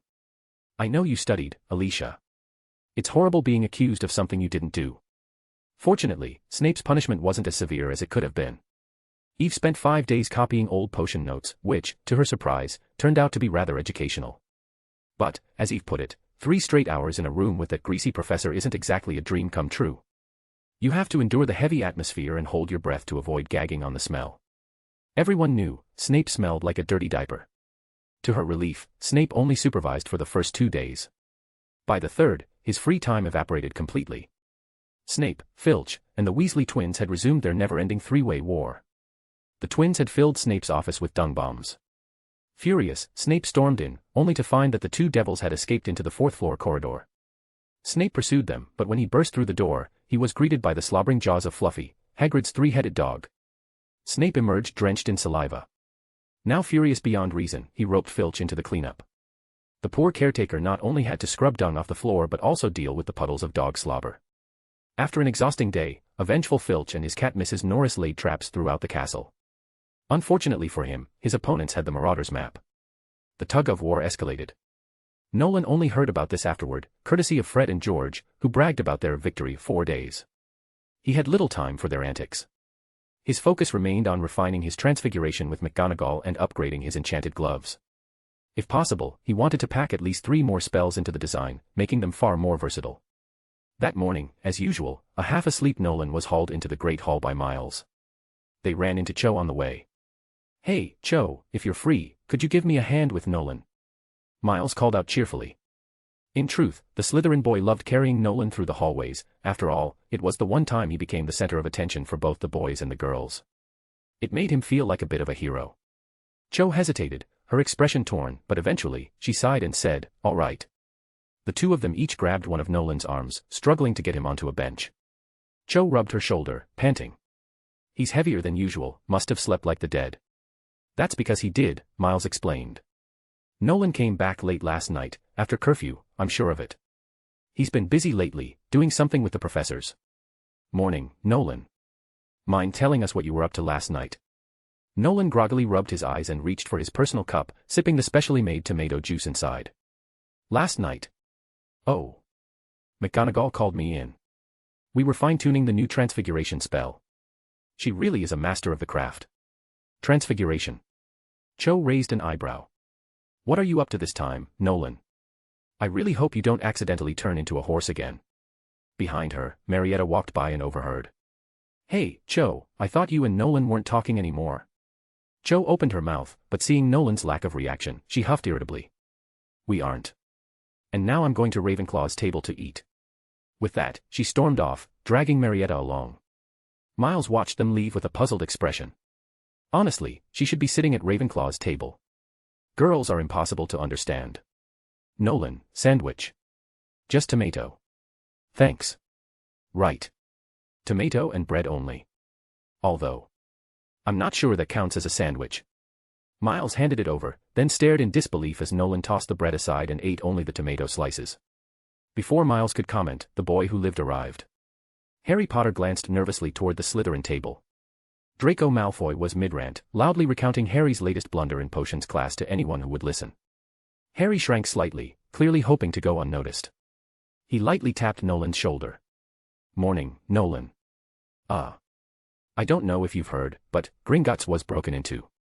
The same day we were there. Can you believe it?" Chapter 82, quickly, use your impeccable Gringots connections. "Broken into?" Nolan asked curiously. To him, Gringotts' security seemed foolproof. Everyone knew that goblin magic operated differently from wizardry, and a bank guarded by hundreds of goblins was as impenetrable as Fort Knox. "I'm serious," Harry insisted, almost desperate for Nolan to believe him. He looked anxious, as if afraid Nolan would think he was making it up. "I saw it in Hagrid's copy of the Daily Prophet. Hagrid cut the article out, because it's real. He seemed really bothered by it, right? I think the thief was after whatever you and Hagrid took from that vault." Nolan mulled over Harry's words for a moment before replying softly, "Leave it alone, Potter. It's not your concern." "But it is. It happened on my birthday. We were right there. How could it not involve me?" Nolan calmly finished the last bite of his tomato, downed his glass of special tomato juice, and, popping a blood-flavored gummy into his mouth, stood up. He turned to Harry and said, "Potter." "Why yeah."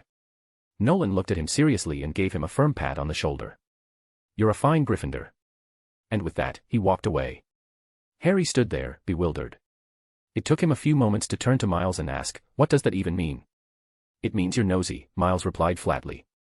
And truthfully, that was exactly what Nolan meant. Before coming to Hogwarts, Nolan hadn't held any particular preference for any of the 4 houses. Gryffindor or Slytherin, it was all the same to him. But after spending a year in Slytherin, his patience for Gryffindor's constant meddling had worn thin. They might not attract trouble, but they certainly had a knack for charging straight into it.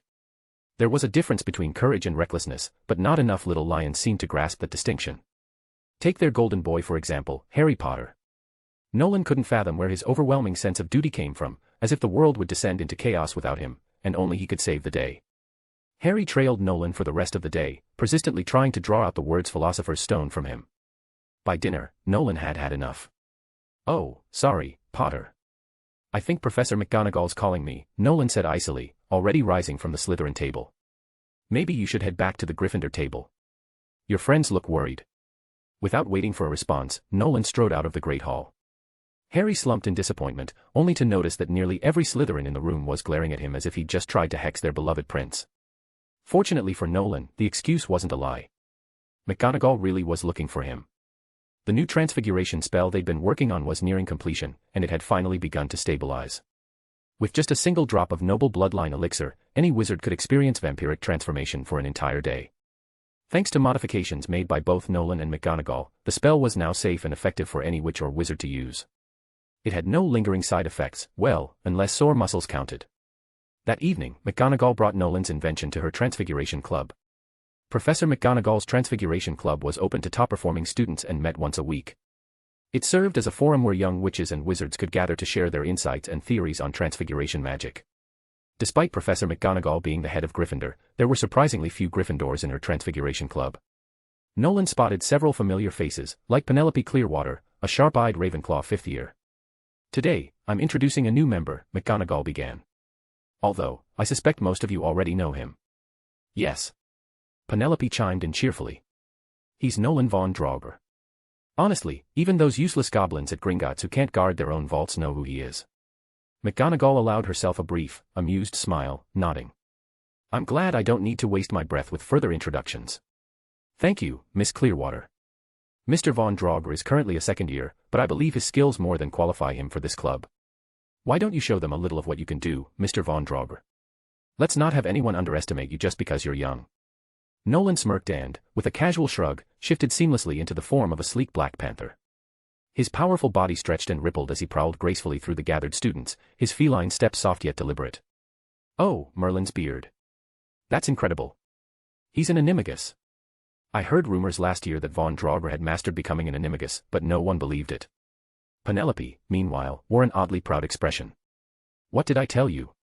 He is Felicia's little brother. Nolan's brilliant." McGonagall cleared her throat, recapturing the students' attention. "In truth, Mr. Von Draugr's talents extend beyond this. Would you mind showing them more, Mr. Von Draugr?" Nolan obliged, his sleek panther form dissolving into the proud, commanding figure of a lone wolf. This was his favorite transformation. Though a wolf's bite wasn't as strong as a big cat's, there was a certain untouchable arrogance to its bearing. Nolan thought it suited him rather well. The students were left gaping in stunned silence. Everyone in the room understood what an animagus was, but no one had ever heard of an animagus with two forms. The only logical explanation was, "This isn't animagus magic." "You're exactly right, Mr. Iverson," McGonagall confirmed, her eyes twinkling with pride. "What you're witnessing is a new form of magic that Mr. Von Draugr and I have developed. We call it ancestry. It's simpler to master than animagus transformation, and it allows you to shift into any creature you desire." As she spoke, McGonagall transformed into a vibrant blue robin, her small wings fluttering as she gracefully soared around the room. The students were dumbstruck. Everyone knew McGonagall's animagus form was a cat, yet here she was, unmistakably a bird. This was the kind of breakthrough that hadn't been seen in the wizarding world for centuries. And to think that McGonagall and a second-year Slytherin managed to crack it together. It was unbelievable. Hufflepuff's Hopkins couldn't contain himself. "Professor McGonagall. Can we learn this magic too? I can't imagine how incredible it would feel to fly with my own wings." "Of course, Mr. Hopkins," McGonagall replied as she reverted to her usual stern, elderly self. "However, there is a slight complication. To perform ancestry, you'll need to take a potion developed by Mr. Von Draugr and Professor Snape. This potion temporarily turns your blood vampiric, but don't worry. It won't give you a craving for blood or make you sensitive to garlic," she added dryly. The students laughed nervously. "I am working on refining the potion," McGonagall continued, her sharp gaze sweeping the room. "But for now, we have plenty in stock. If any of you are interested in learning ancestry, you're welcome to approach me or Mr. Von Draugr, assuming he has the time." Chapter 83, the beloved dangling bell of all young wizards. Before long, the news of Nolan's groundbreaking transfiguration spell spread like wildfire throughout Hogwarts. Students across all houses were eager to get a glimpse of this new form of magic. Some were curious, hoping to witness firsthand what made it so special. Others, perhaps more envious, simply wanted to pry open the Slytherin prince's head to see what exactly was ticking inside to make him so brilliant. Yet, despite the mounting interest, Nolan seemed to vanish from public eye. His movements became increasingly elusive, and he would disappear the moment classes ended. Even Eve Stock, who was practically glued to his side, couldn't find him. In reality, Nolan was pouring all his time into refining his enchanted gloves. Professor Babbling had been thoroughly impressed with his craftsmanship. While she didn't fully grasp the intricacies of the gears and mechanisms he used, she marveled at his profound understanding of ancient runes.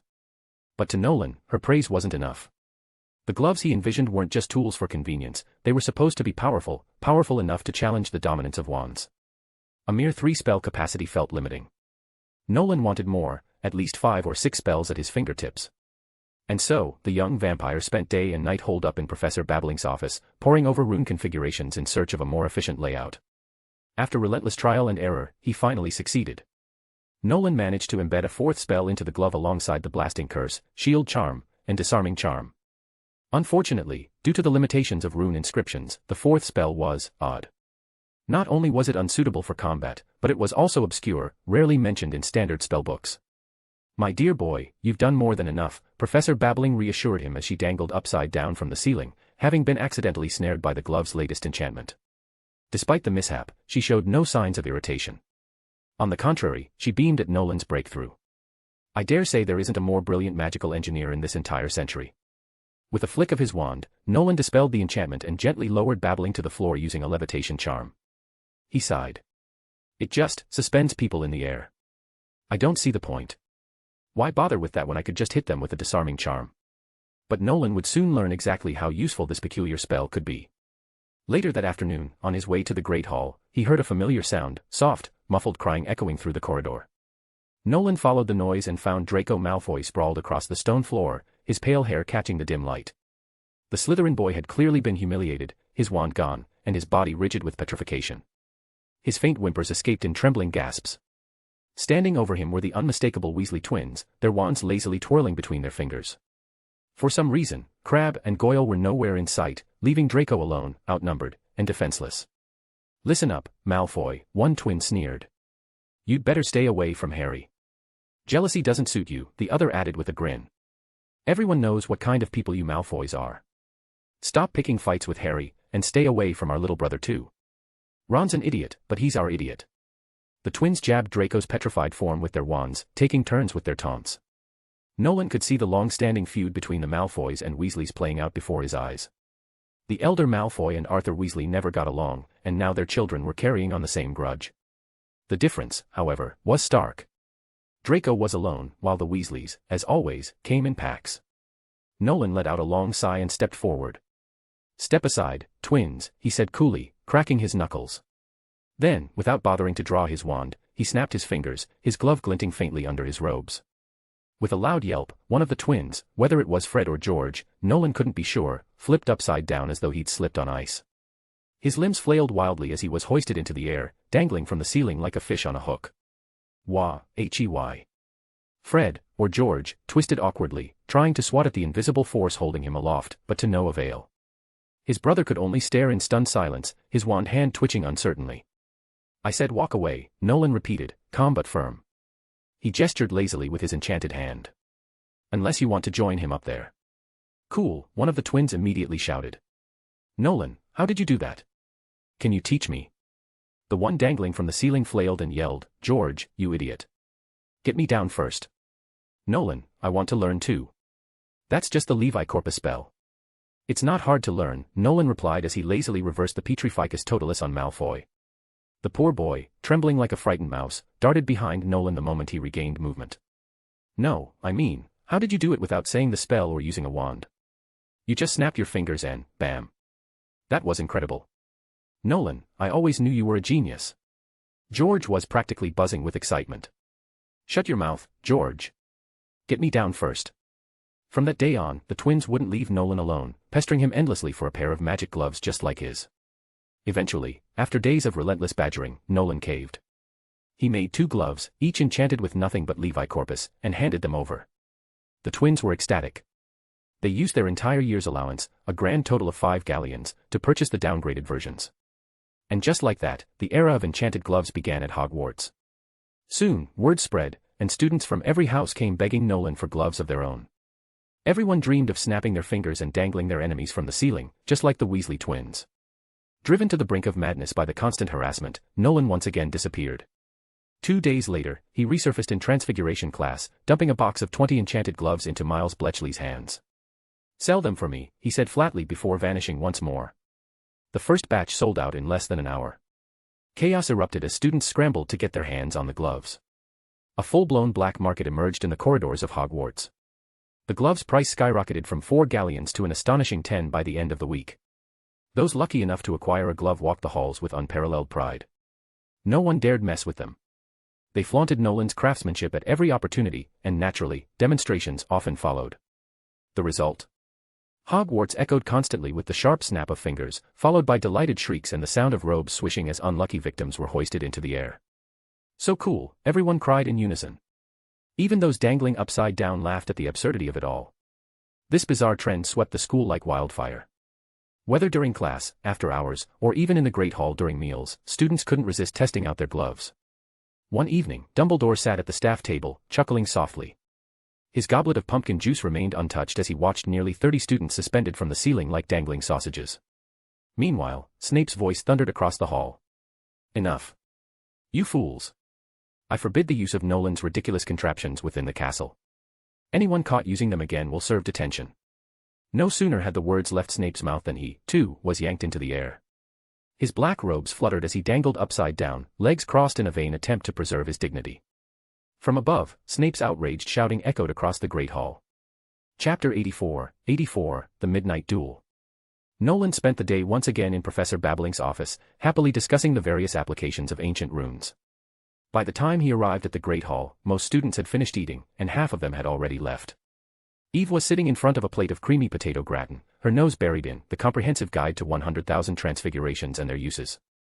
When she spotted Nolan, she waved him over. Nolan, over here. I saved your tomatoes. Thanks, Eve. Nolan quickly polished off the tomatoes and his usual special tomato juice, glancing at Monta beside him. Do we have any assignments due tomorrow? I can't remember. Oh, yeah. Snape's notes on the measles remedy, and Quirrell's, well, honestly, I have no idea. I haven't understood a single word of defense against the dark arts this year, Monta replied with a shrug. Quirrell isn't a good professor. His classes are consistently disappointing, Nolan said quietly, his gaze drifting to the staff table. Professor Quirrell, wrapped in his oversized turban, was cautiously poking at his steak with a fork. When the meat juices spurted out, he yelped and the entire steak slipped off his plate and disappeared under the table. Nolan sighed. I hope we get a decent professor next year. I've always believed defense against the dark arts is second only to ancient runes in importance. Quirrell isn't just some simple idiot, he's just unlucky, Monta said as they left the Great Hall. He began recounting the stories of Quirrell's supposed brilliance during his time in Ravenclaw. But who would have thought he'd run into a hag and a vampire during his travels? Honestly, I think he's gone mad. He should be at St. Mungo's getting his head checked, not teaching at Hogwarts. Nolan, a familiar voice interrupted as Professor McGonagall strode over briskly. She gave Monta and Eve a brief nod. Oh, good evening, Mr. Lockman, Miss Stock. Professor McGonagall, Nolan greeted politely. I believe the enhancements to ancestry will take more time. I can make more noble bloodline elixir if needed, that should buy us some time. Of course, Nolan. Improving a spell isn't easy, don't worry. I'm not here to rush you. Surprisingly, McGonagall's expression softened, taking on the warmth of a kindly grandmother. She hesitated for a moment. I wanted to ask. Nolan, do you have any interest in wizard dueling? Wizard dueling? Nolan echoed, unfamiliar with the term. Monta chimed in helpfully, wizard dueling. You can only use magic, no fists. Just spells to knock out your opponent. So, just standing at a distance and firing sparks at each other. Nolan frowned. No, Professor. I'm not interested at all. Sounds boring. I suspected you'd say that. Your sister said something similar, McGonagall replied with a sigh. There's a junior wizard dueling tournament over the holidays this year. Believe me, Nolan, there aren't many students at Hogwarts eligible to compete. You are, without a doubt, the best candidate, even if you are only a second year. Her expression tightened slightly at the mention of his age. Nolan shook his head lightly. I'm not interested. Professor McGonagall's disappointment was clear, but she didn't press him. Very well. If you change your mind, let me know at any time. Hold on, Professor McGonagall, Eve suddenly interjected, setting her book aside. Could I ask, is there a prize for winning this tournament? Of course, Miss Stock. There are cash prizes for the top 3. The first place winner receives 500 galleons, and the third place prize is 100 galleons. 500. Eve bit her lip, her voice dropping to a whisper. I'd like to sign up. Are you serious, Miss Stock? The dueling competition doesn't just involve young British wizards, most of Europe's finest young wizards participate. You won't only be facing peers your age, but also 6th and 7th year students who've already passed their OWLS. They've had 5 or 6 more years of magical training than you. I don't think your chances are very high. Professor McGonagall gazed steadily at Eve. She didn't mind giving Eve a slot if there were openings, but she was concerned that a loss could damage the young witch's confidence. Eve hesitated for a moment, then firmly replied, I still want to participate, Professor McGonagall. Very well. I'll save you a spot. The competition takes place after Christmas.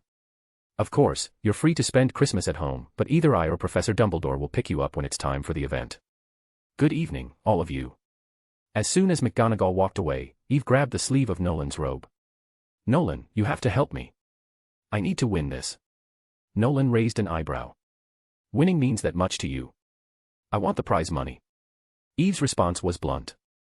She wasn't wealthy, and the reward was enticing. With that money, I could afford a decent broom. I wouldn't have to ask my mom for anything for the next 2 or 3 years. Monta admired Eve's courage. He hadn't expected such boldness from a young witch willing to take on that kind of competition, and aiming to win. Still, Monta doubted Nolan would agree to help. Nolan was practical. He rarely did anything without a clear benefit for himself. But to Monta's surprise, Nolan nodded immediately. All right.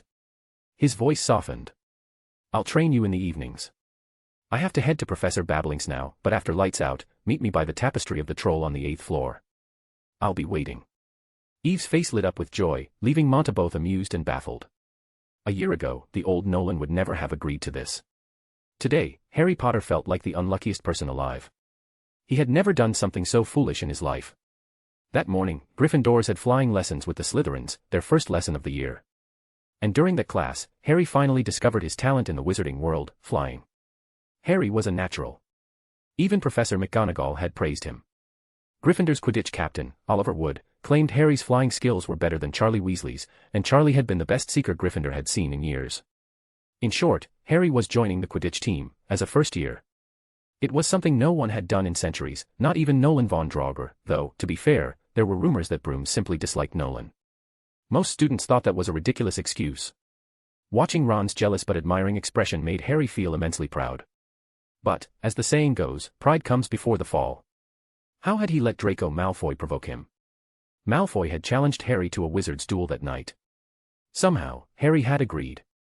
And now, standing in the designated dueling spot with Ron, plus Hermione and Neville, who had inexplicably tagged along, Harry realized, to his horror, that Draco Malfoy was nowhere to be found. Instead, they were face to face with Filch. Chapter 85, The Three-Headed Hound. Walking around Hogwarts at night was a pleasant experience, enjoyed not only by the Weasley twins and Nolan but by most students at some point. For Eve, tonight marked her first foray into nighttime adventures. Eve wasn't exactly the model of perfect behavior. Despite her delicate and sweet exterior, the young witch harbored a streak of wildness. Good evening, Sir Bell, she greeted with a smile, waving at a disheveled, middle-aged knight slouching inside his portrait. The knight politely removed his helmet and bowed toward Eve. Many of the Hogwarts portraits knew Eve by name. The silver-haired girl, isolated last year except for Nolan and Alicia, often conversed with the paintings to stave off loneliness. The portrait dwellers unanimously agreed that Eve was a polite and charming young lady. Humming softly, Eve descended the stairs with light steps. As the staircase shifted beneath her feet, she swayed along with it. At the last step, she let out a playful heave-ho, and hopped down gracefully. That's when she heard it, hurried footsteps echoing through the corridors. Several people were running, their movements frantic and chaotic. Cautiously, Eve ducked behind a suit of armor. A moment later, she spotted a group of Gryffindors careening through the hall, with Filch's angry shouts trailing after them. Well, that's unfortunate. Eve wasn't afraid of Filch. Nolan had already taught her the basics of sneaking around at night, how to outwit Filch. It was common knowledge among the older students that Filch was surprisingly easy to fool. The squib couldn't use magic, ran slowly, and with enough calmness, anyone could slip away unnoticed. Nolan's advice had been clear: if you encounter Filch, don't move or make a sound. The old man's failing eyesight will do the rest. However, tonight Eve's luck seemed to have run out. These 4 Gryffindors had led Filch straight toward her hiding spot. If things continued like this, there was no way she'd avoid being caught. Her gaze landed on Hermione Granger among the Gryffindors. Stepping out from behind the armor, Eve called out, "Hi, Granger. I didn't expect you to become such a part of Gryffindor's wild bunch. You weren't this reckless before." Hermione jumped, startled by Eve's sudden appearance. The memory of tonight's disastrous turn of events brought a flash of frustration to her face. It's not like that. Hermione protested, clearly distressed. I tried to stop them. I told them night roaming was against the rules, but the fat lady left her portrait, and I couldn't get back to the common room. It's all Harry and Ron's fault. I told them there wasn't going to be a duel. It was all a trap Malfoy set for you. Harry groaned, already regretting everything. Can we please not talk about this right now? Ron, however, narrowed his eyes at Eve suspiciously. As famous as Nolan was, Eve's reputation as the Slytherin girl closest to him wasn't far behind. You're a Slytherin too, aren't you? You're friends with Malfoy. Hermione huffed indignantly. Eve's not like that. She's nothing like the other Slytherins. Eve only chuckled softly. Whatever, Harry interjected. I think we should focus on getting out of here. I second that, Neville whimpered from the back. His round face had gone pale. If Filch catches me, I'll definitely get expelled. I'm sure the professors have been waiting for an excuse to kick me out. I'm terrible at magic. As Filch's footsteps grew louder behind them, the group hurried down the corridor, eventually reaching the end of the 4th floor. Panic set in. Harry yanked open a door. In here. Quick. Eve froze for a moment. She recognized this door. Nolan had warned her to stay far away from it. But, this. No buts. Hermione yanked her by the wrist and dragged her inside. The 5 of them hurried in, slamming the door behind them. Outside, Filch was attempting to wheedle information out of Peeves, who, as expected, delighted in leading him astray. Harry and Ron snickered quietly, reveling in Filch's misfortune. The angrier he became, the funnier they found it. But Neville wasn't laughing. He looked like he might pass out at any second, trembling so hard he might shake the floor beneath him. His pale face turned blotchy, and his breathing grew shallow. Because inside that room was a dog. Not just a dog, a massive, 3-headed hound. It was a nightmare come to life. The ceiling in Hogwarts was already high, but this creature seemed to fill every inch of the room. Its 3 enormous heads hung low, each sporting greasy black noses and gaping mouths lined with yellowed fangs. Thick ropes of saliva dripped onto the floor with wet splats, pooling like some viscous slime. Eve had no doubt that even a single drop could glue someone to the spot. The beast stared at them, momentarily frozen in surprise, just as they were. Then, it moved. All 3 heads snapped open, releasing a thunderous roar.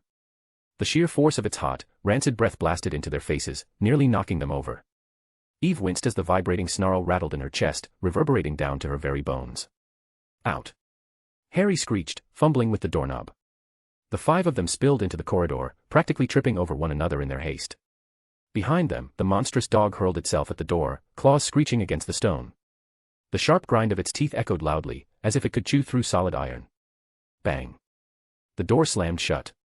Panting, the small group exchanged wide-eyed glances, then bolted in the opposite direction without a single word. None of them wanted to be anywhere near that hallway. When they finally came to a halt, several corridors away, Harry bent over, clutching his knees. His glasses were askew, and his hair stuck up in wild tufts. What was that? He gasped between heavy breaths. Ron looked positively dazed. His freckles stood out starkly against his pale skin. When he spoke, his voice was thin and reedy, as if his soul had been temporarily knocked out of him. Do you remember what Dumbledore said at the start of term? About the 4th floor corridor being off-limits. Ron croaked. I thought he was joking, but that thing. Hermione looked as if she might faint, either from exhaustion or sheer frustration. The poor girl could barely believe what had just happened. Harry Potter, the legendary boy who lived, was rapidly turning out to be the boy who gave her stress ulcers. Eve, having finally caught her breath, straightened up and smoothed her robes. Actually, I was going to warn you about that, she said, brushing silver strands from her face. There's something unpleasant behind that door. Harry's head snapped toward her, eyes alight with curiosity. You know what that was? He asked eagerly. Eve shrugged. I know of it. Most people at Hogwarts do, especially Gryffindors. Her expression shifted to one of mild exasperation. Gryffindors love sneaking into forbidden places. Dumbledore might as well have put up a sign that says, danger. Fun behind this door. They take it as an invitation. I've heard plenty of older students bragging about it. Some even try to get a closer look just for the thrill of it. Harry and Ron visibly deflated at that revelation. They had believed tonight's escapade was daring, unique. A once-in-a-lifetime Hogwarts adventure. But apparently, they were just the latest in a long line of curious Gryffindors. Chapter 86, The Room of Requirement. Eve saw right through Harry and Ron's need to play the hero. She found it amusing, there was something endearing about their stubbornness, so she laughed softly and said, it's best if you stay far away from the door in the future. A three-headed dog won't care that you're Hogwarts students. And be careful around Draco Malfoy. That family is nothing but trouble. Harry and Ron exchanged glances. The message was clear, she wasn't like the other Slytherins at all. As Eve turned to leave, she had only taken a few steps when... Meow. Oh no. Harry groaned. It's that bloody cat, Filch's cat. But Eve was quicker. She whipped out her wand. Stupefy. A flash of red light shot from the tip, striking Mrs. Norris squarely on the nose. The cat yowled and flopped over, landing on her side as if in a deep, dreamless sleep. Eve slipped her wand back into her pocket without a second glance. As she walked away, she waved dismissively over her shoulder. You'd better hurry back to your dormitory, Gryffindors. Doesn't seem like your luck's very good tonight. Harry and the others stood frozen, staring first at Eve's retreating figure, then down at the stunned Mrs. Norris. She's so cool, Harry muttered, swallowing hard.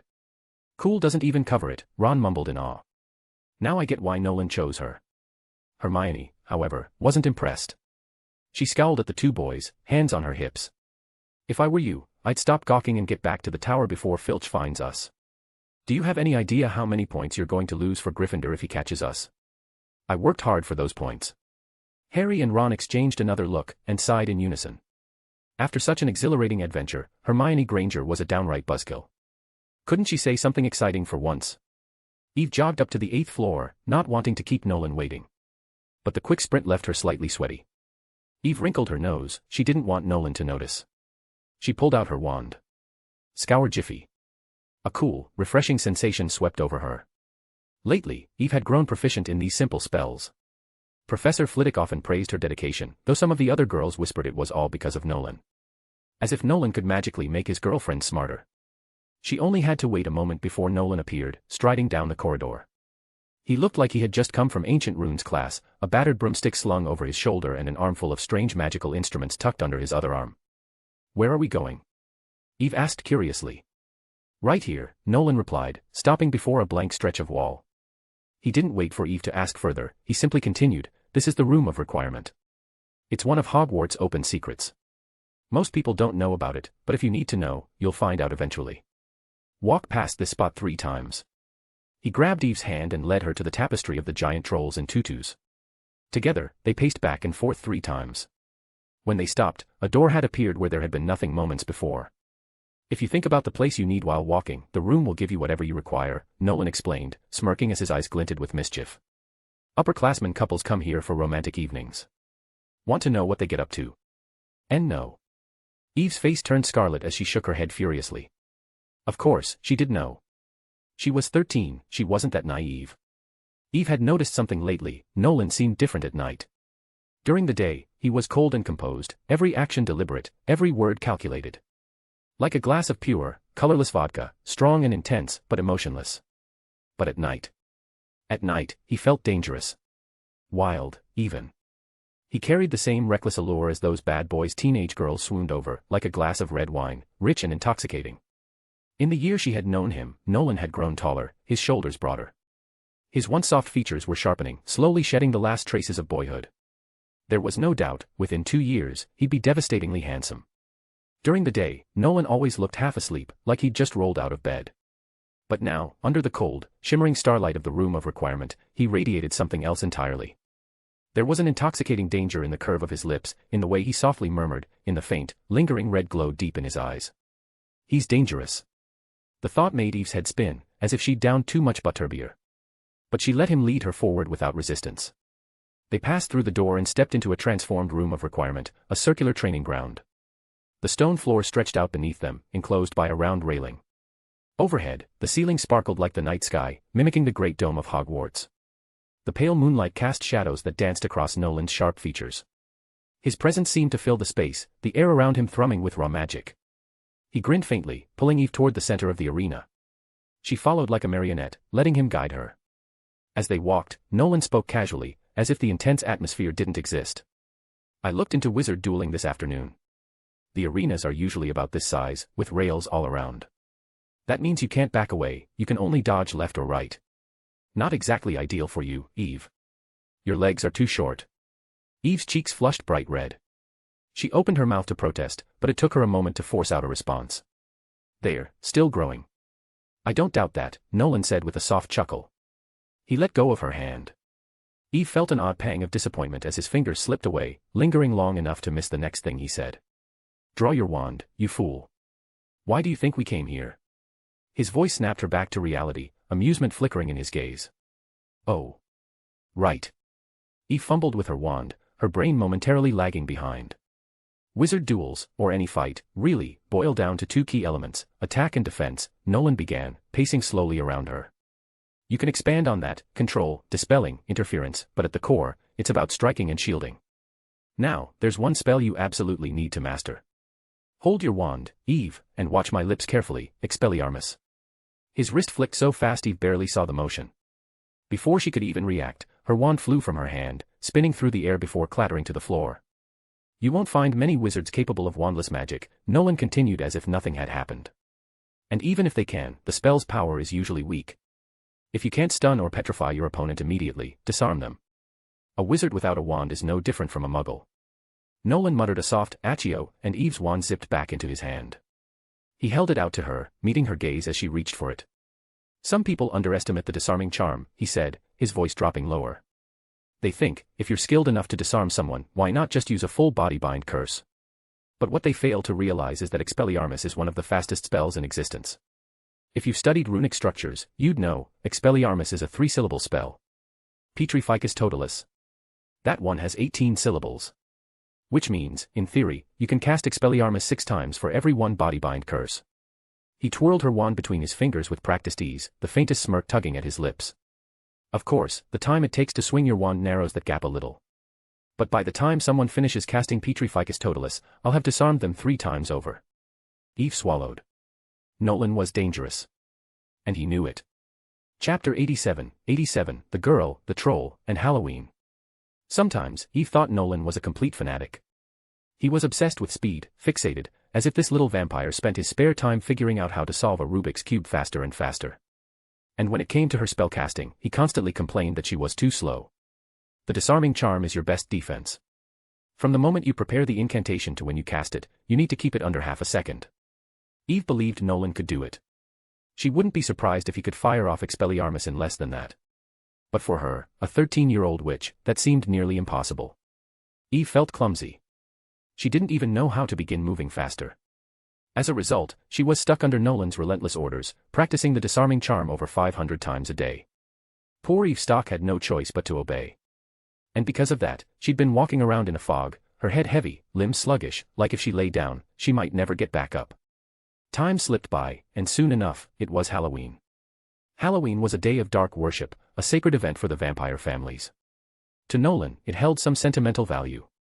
He thoroughly enjoyed the way Hogwarts was decorated, playing in the Great Hall with the bats that flapped overhead, exchanging holiday greetings with every ghost he could find. Even Peeves, the most irritating spirit in the castle, received a polite nod from him. Nolan also took a strange interest in pumpkin-based foods. This time, he did something entirely out of character, he actually tried a bite. They're delicious, aren't they? I knew you'd eventually understand what normal people like to eat. Miles beamed as he heaped more pumpkin pasties onto Nolan's plate. You should eat more sweets, Nolan. How are you supposed to sleep at night if you don't fill up your stomach first? You know, there's a rumor going around that you've got muggle anorexia.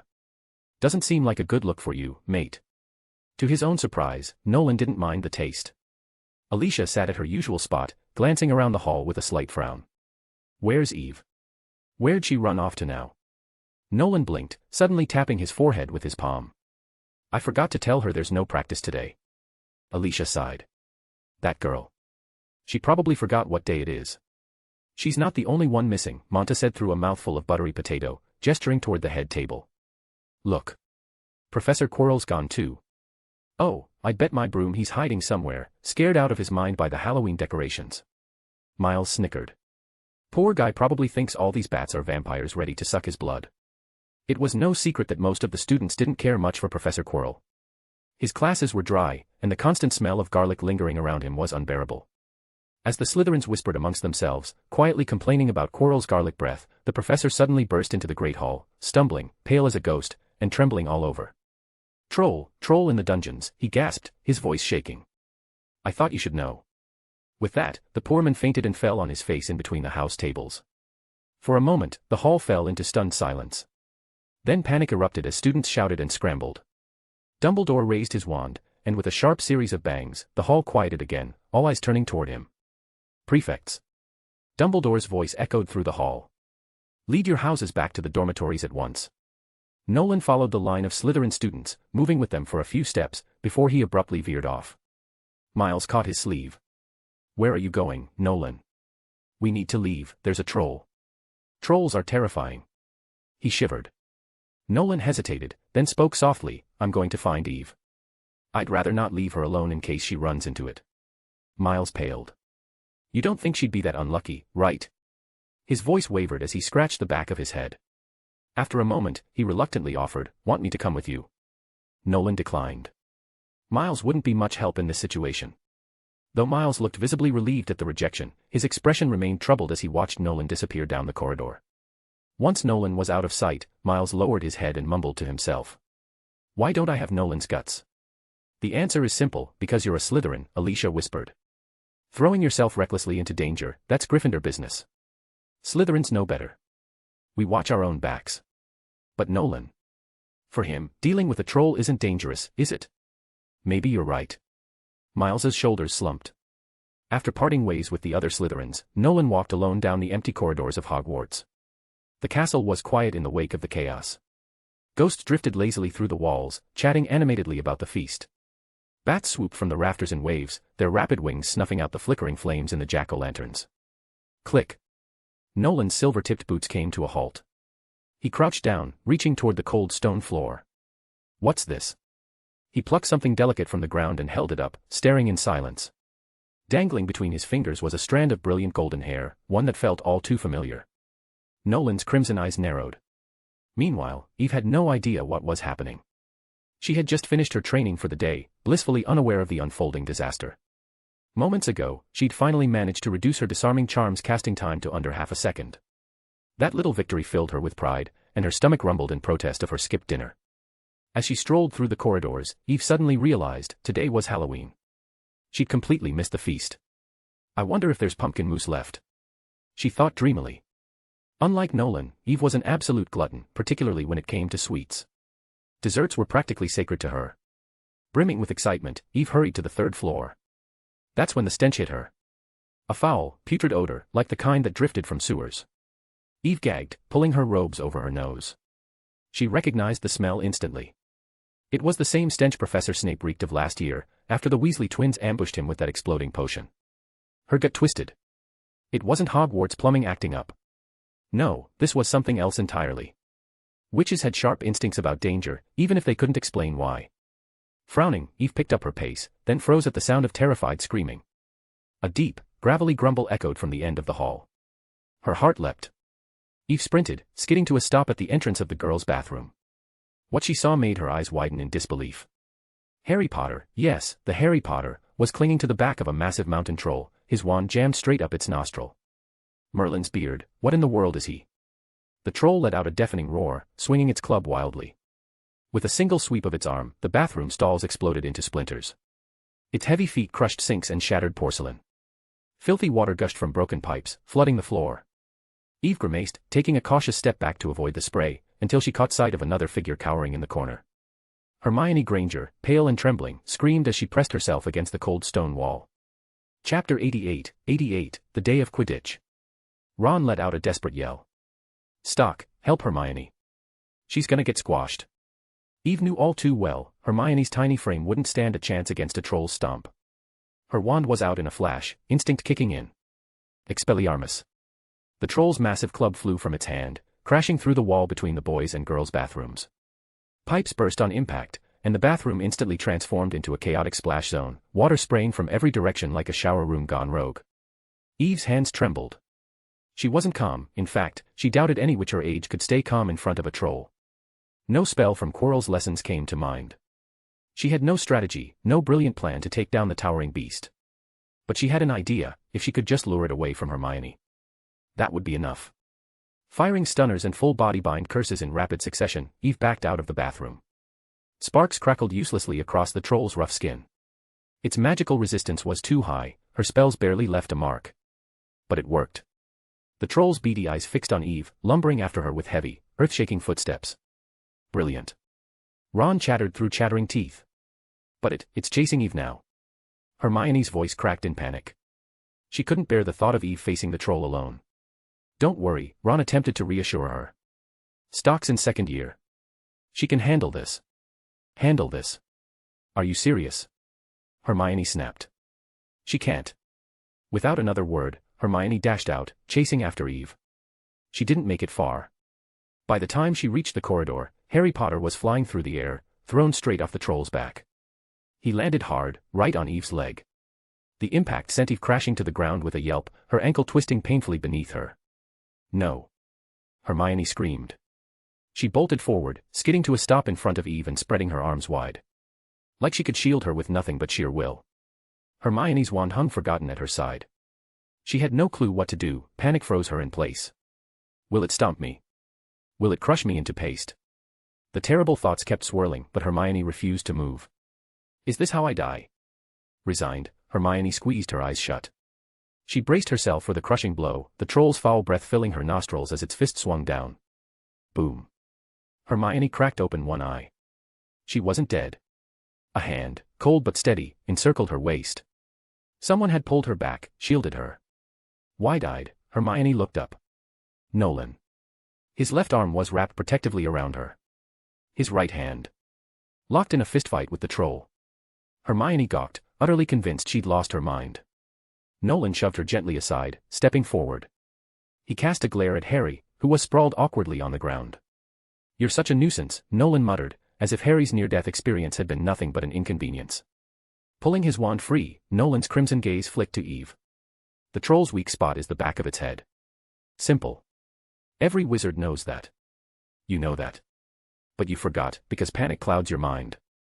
His voice softened.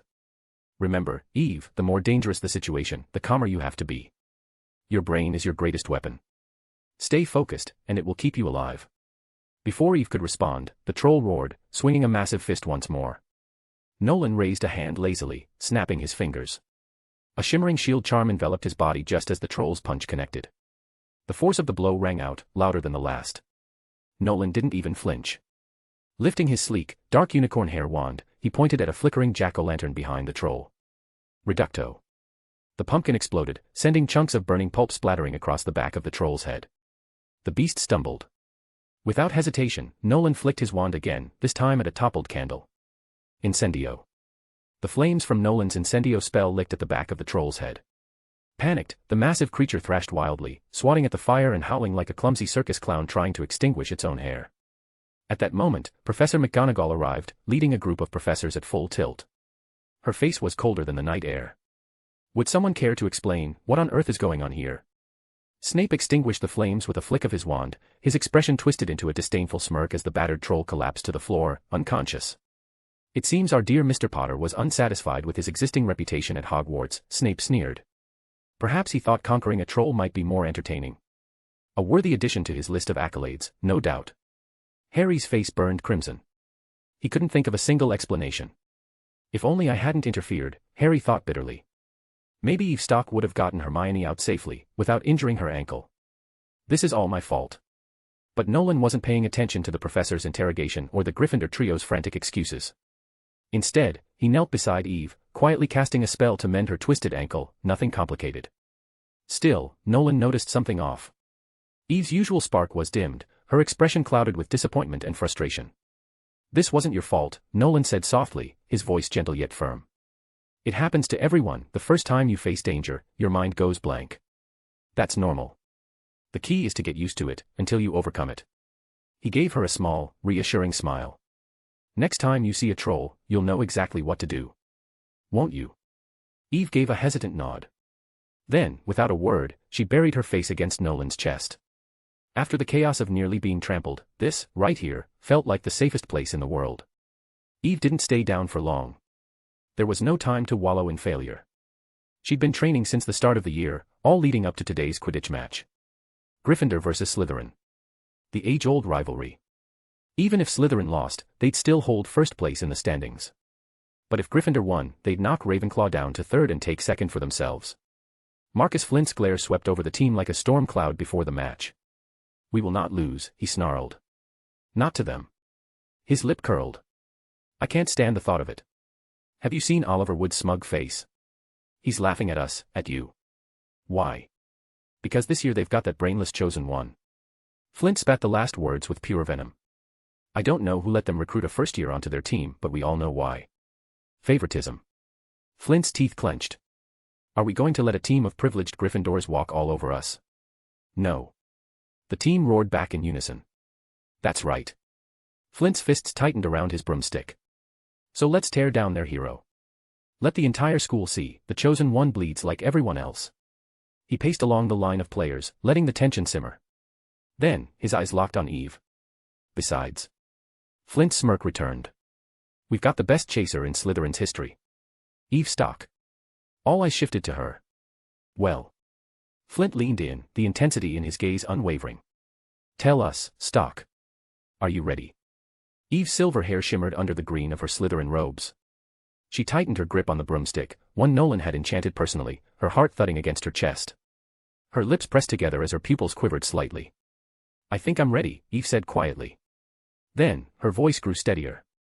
"I've been waiting for this moment." Chapter 89, Silver Lightning. "Stop it, hey, stop it. You can't do this to me." Desperate cries echoed from miles, perched high on the Slytherin stands at the Quidditch pitch. Today marked Eve's debut match, and though many of the Slytherin students were aware, only a few were truly willing to cheer for her. Perhaps the Slytherins, out of respect for Nolan, had refrained from calling her a mudblood, but that hadn't erased the disdain in their eyes or the way they viewed Eve as an outsider. Malcolm was known for singing praises of every Slytherin player, awarding them one by one with honors tied to his family name, except for Eve. Of course, Malcolm didn't garner much affection himself. Even among Slytherins, an excessively fanatical racist wasn't particularly likable. Under such circumstances, Eve's fanbase was understandably small. Alicia and Nolan stood waving a large silver and green flag emblazoned with Eve, while the aforementioned Miles had become a hapless victim of their enthusiasm. He was wrapped head to toe in tattered bedsheets, resembling a mummy. The bedsheet bore an enchanted Slytherin serpent emblem that hissed and flicked its tongue, courtesy of Nolan's spell. As cheers erupted from the crowd, both teams entered the field. The Slytherin players were mostly tall and imposing. Even Montague, only a second year, towered well above his peers. Eve was the sole exception. Petite and striking, her silver hair tied into a ponytail glimmered against the emerald green of her robes, catching the eyes of many in the audience. Feeling nervous, Eve glanced upward and spotted the Eve flag from afar. The sight of her friends, and that boy, waiting beneath it for her victory steadied her heart. The more nervous you are, the calmer you must be, she reminded herself. Madame Hooch had always admired Eve, considering her one of her most promising students, even though she hadn't taught the young flyer much. Offering an encouraging nod to Eve, Madame Hooch addressed the players. "Now, children, listen up. I expect to see a fair and honorable match." This was directed at the Slytherin team specifically, though they didn't appear to care much. 14 broomsticks from the two teams, plus Madame Hooch's own, rose into the sky. 15 in total.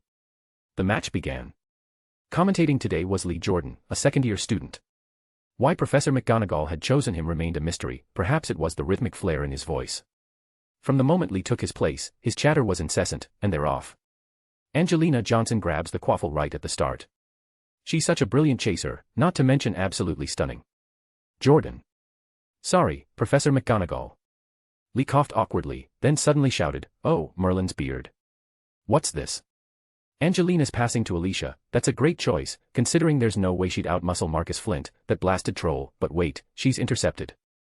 Who was that? At this point, Lee's loud commentary was unnecessary. Gasps rippled through the stands as everyone watched a silver streak tearing through the air. "It's Eve Stock!" Lee yelled, realization dawning. "Her speed is incredible, lightning fast. By Merlin, is she really riding a clean sweep 7?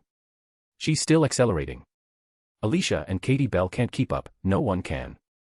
Wood's coming out to block her, can he stop her? No, he can't. She scores. Eve Stock scores. Mate, did you see that? I've got to say, that was beautiful. Stock is a dazzling player, and quite the fascinating young lady."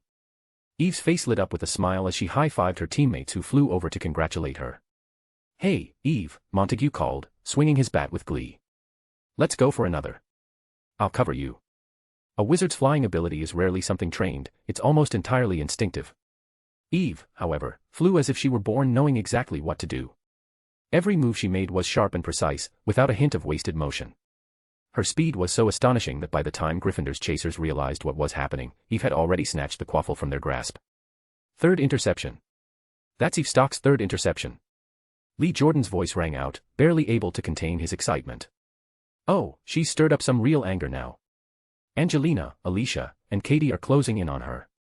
Will she pass the quaffle? No. She's climbing. She's climbing fast. She's like a silver lightning bolt streaking through the sky. The crowd held its breath as Eve suddenly dove. A dive, she's diving. Gryffindor's goalposts are ahead, and Wood's there to block her. Come on, Wood. Do something in this game. But before anyone could blink, Eve scored. She scores. Merlin's beard, she scores again. Wood, that fool, didn't even realize she'd thrown the quaffle until it was already in the goal. She's completely outplayed him. What am I witnessing today? A chaser like no other, a silver streak faster than anyone on the pitch. The scoreboard shifted, Slytherin, 80, Gryffindor, 20. And here comes Stock again, our star scorer, searching for another opportunity. Oh no, a bludger's heading her way.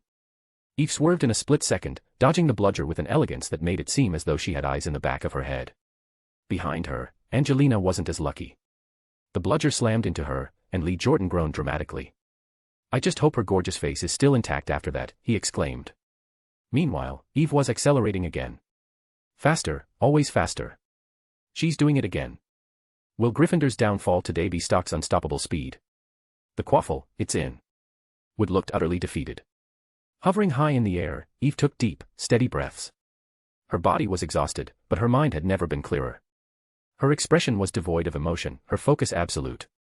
The moment Katie Bell caught the quaffle, Eve surged forward. That demon. Katie muttered, her voice trembling. She was on the verge of breaking down, her fingers shaking even as she clutched the quaffle. Under Eve's relentless pressure, Katie panicked and threw the ball to Alicia.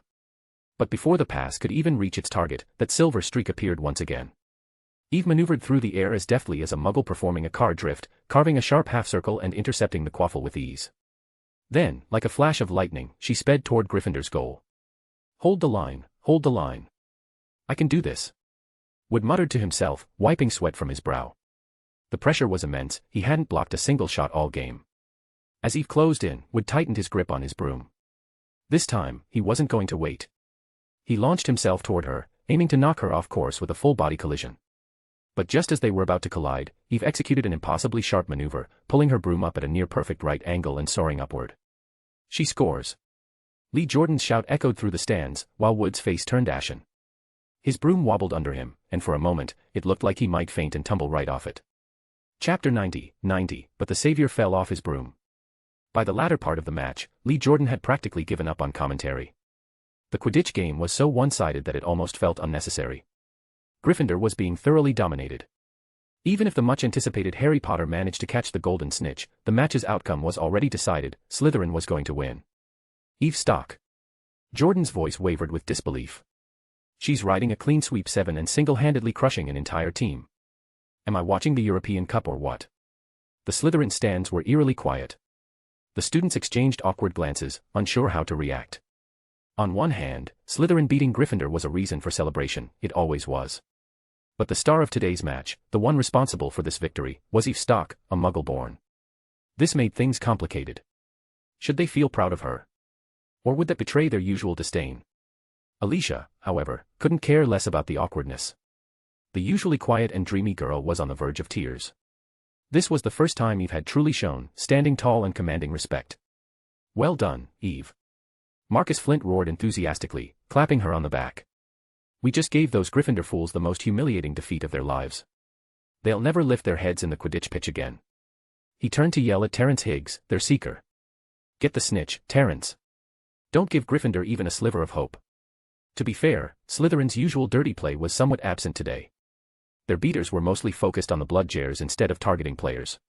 Even students from Ravenclaw and Hufflepuff, who typically couldn't stand Slytherin, were swept up by Eve's spectacular performance. Eve Stock, her name echoed across the stands, chanted by a chorus of young witches and wizards. To them, she was the queen of the pitch, the undeniable ruler of the game. Eve bit her lip, then raised a single finger high into the sky, a silent but powerful acknowledgement of their cheers. The Gryffindor players looked at her slender figure with dread. The psychological pressure was unbearable, threatening to crush their spirits. As the game resumed, Eve darted forward like an arrow released from a bow. The energy in the stadium reached fever pitch. The students roared, their voices blending into a chaotic symphony. It was as if they themselves were streaking across the sky, riding Eve's broom alongside her. "She's incredible," Harry Potter murmured from his high vantage point, awestruck.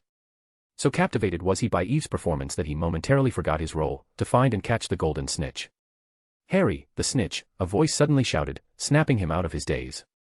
It was Oliver Wood, yelling desperately while pointing toward the far end of the pitch. There, Harry spotted it, a faint golden glimmer flitting near the ground. Determined, he clenched his teeth and sped toward it. Catching the snitch wouldn't change the outcome, Gryffindor would still lose. But at least they wouldn't lose by such an overwhelming margin. The snitch came closer and closer. Harry stretched out his hand, fingers brushing the air. But just then, a massive force slammed into him. "Ha!" Marcus Flint's mocking laughter rang out as Harry struggled to regain control. The burly Slytherin had deliberately rammed him out of the way. "Don't even think about it, Savior. This match is ours to rule." Angry shouts and groans erupted from the Gryffindor stands. Their final glimmer of hope had been cruelly extinguished by Marcus's ruthless play. The match continued, with Eve relentlessly racking up points for Slytherin. Oliver Wood and the rest of the Gryffindor team looked pale as ghosts. They weren't professionals, their mental fortitude was far from invincible. No one had anticipated that the addition of an exceptional chaser would make Slytherin's team this overpowering. Eve Stock was unstoppable, and Gryffindor was crumbling under her relentless assault. Eve Stock remained impassive as she darted forward with the quaffle, weaving through Gryffindor's defenses at breakneck speed.